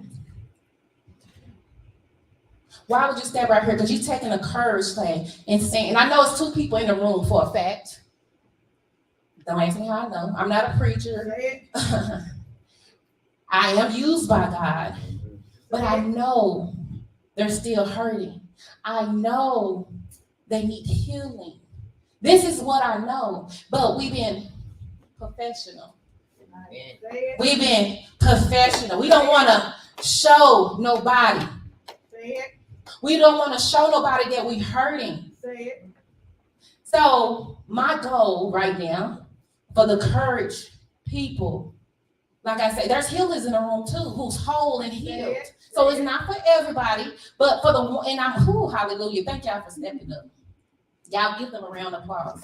It takes courage to not put on an act and be serious and vulnerable and say, hey, I need help in this area. And y'all don't have to say what area it is, but you stepped up and took courage because you're ready to become the best you that you can be. And you're holding on to some weight that needs to be released. And I'm here to tell you that all what I said, I've been through. So that's how I know to put it on for the people that are healing. I didn't say nothing about health.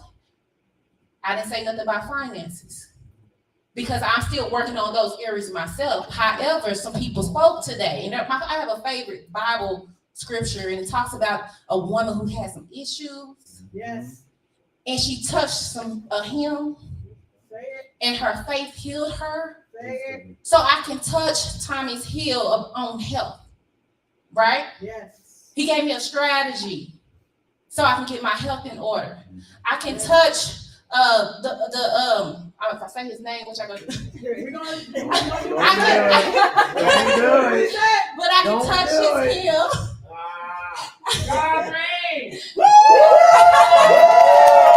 I can touch his hem because I believe. I told you some people don't believe in the Bible, but I believe in his story. I believe in his message. It seemed real, right? It seemed real enough. But here's the thing. I don't know what y'all are going through, but I can tell you this, the healing is available for you, but you got to put on something for me. You're going to have to put on faith. You're going to have to put on your praise. You're going to have to put on a different mind each and every day. Sometimes, now I ain't going to talk about the day, I'm going to talk about the moment. You're going to have to put on a new mind in the moment. Because it's moment by moment by moment. Yeah. Today has enough struggles in itself. So moment by moment, I knew you was coming. It's somebody else that needs to come, but they didn't come. But you took the courage to come. I felt your spirit yesterday. And they can still come. It's okay. I know for a fact it's one more person. And again, I'm not what you know what they call. I'm not that. But I am. Mind reader. Yeah, I'm definitely not that. But there's healing. Healing available. I was being fake. I was pretending. I didn't want nobody to know. I wanted to be professional. Look how cute. Because I thought that's what entrepreneurs are supposed to be like. But I was hurting. I was carrying a weight. I'm not carrying that weight no more. I feel great. Y'all see this sign? Can y'all do like this for me? How does that feel? With your arms open. It feels good. It feels freeing. Everybody can do this. Put your arms out. Shake anything that's weighing you down off. Shake it off. And you want to put on your praise. Thank God for the healing now. Thank whoever you want to thank. I thank Jesus Christ as my Lord and Savior. But you can thank right now. Literally. Thank right now. Praise him right now.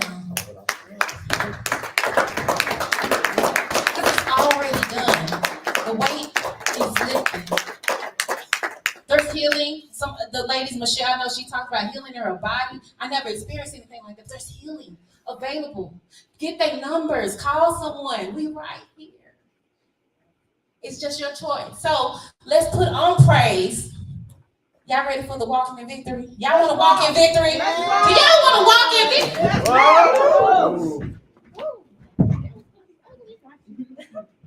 Okay. We're still walking in victory, though. Yes, we are. And we're going to step, and we're going to walk, and we're going to be thankful. It was. But we're going to step, we're going to walk, and whoever want to walk with me and say, I'm changed, I'm free, I'm loved, and I'm going to put it on each and every day.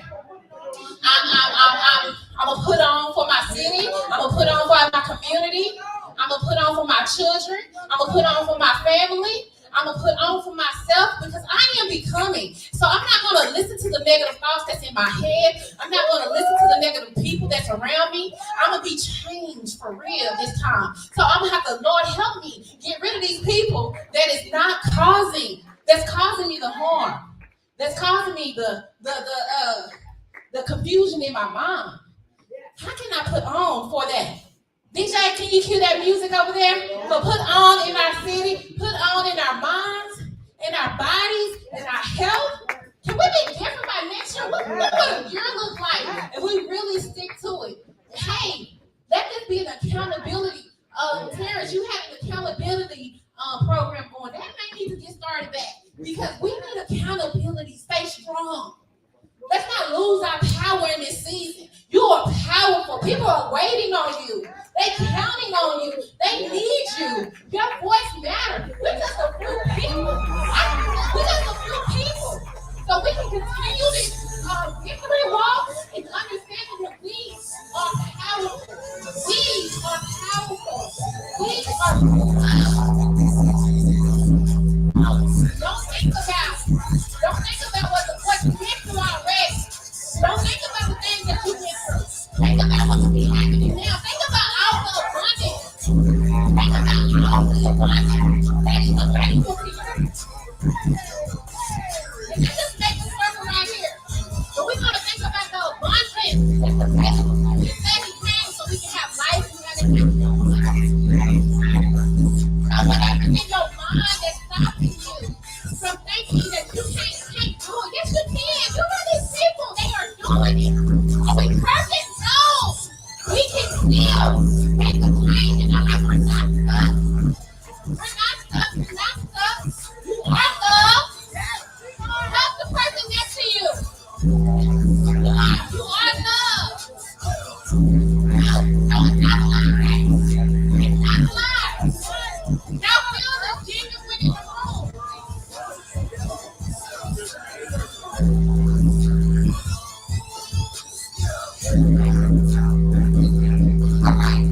She said she gonna pass the money to me. So guys, do what you do. So everybody, today, this is one. All right. Becoming the best you can be. Start with who? You can be. Start with who?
Where's the coach at? I know how we get to a game. Come on, bring it in. Bring it in, bring it in, bring it in. All right. We got to say, becoming the best you.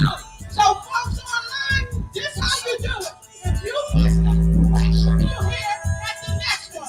On 1, 2, 3, becoming the best you.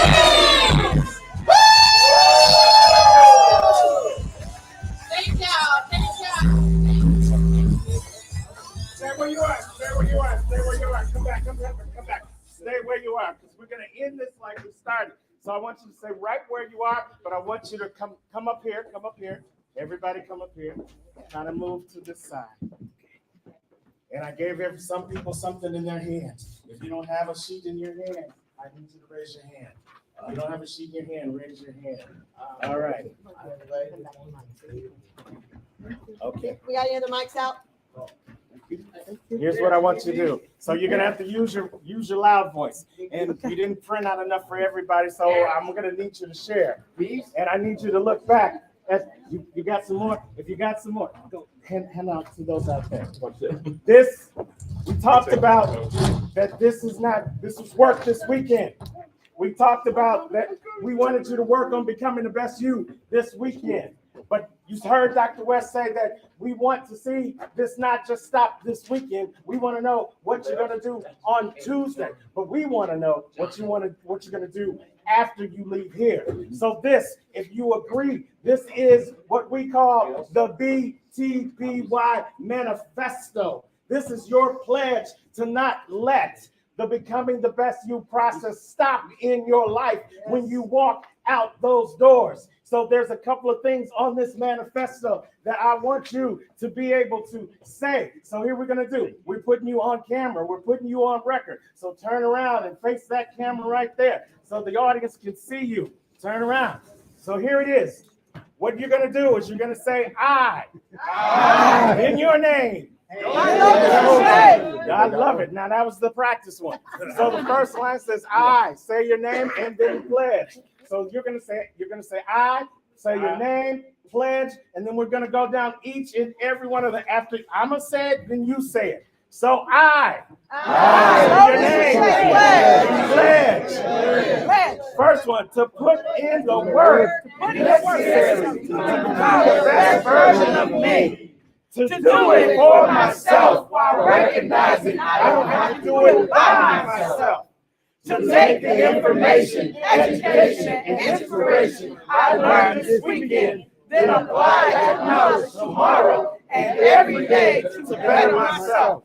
To make my words will only be matched by my actions.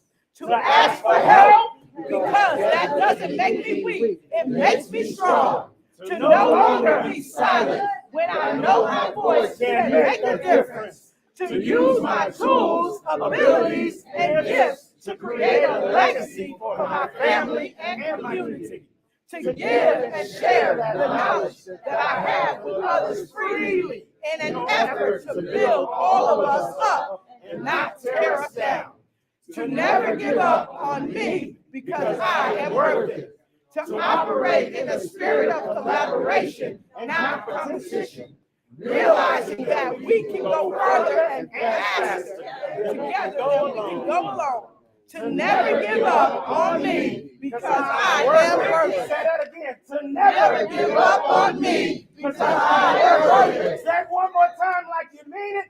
To never give up on me because I am worth it. Hashtag BTBY. BTBY. Hashtag BTBY. BTBY. 1, 2, 3. Yay! All right, give yourselves a round of applause. And keep that applause going because we want to bring the visionary up. Bring up Brenda Ringwood. Give her a round of applause. Say Brenda, Brenda, Brenda, Brenda, Brenda, Brenda, Brenda, Brenda, Brenda, BTBY, BTBY, BTBY, BTBY. Thank you all. It's been a wonderful weekend. Safe travels back to your destinations. Thank you for investing in yourself this weekend. And thank you for deciding to become the best you. Have a great weekend.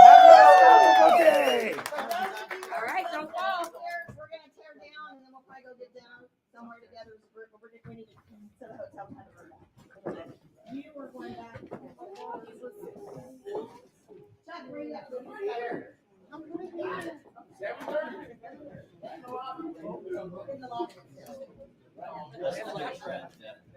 Oh.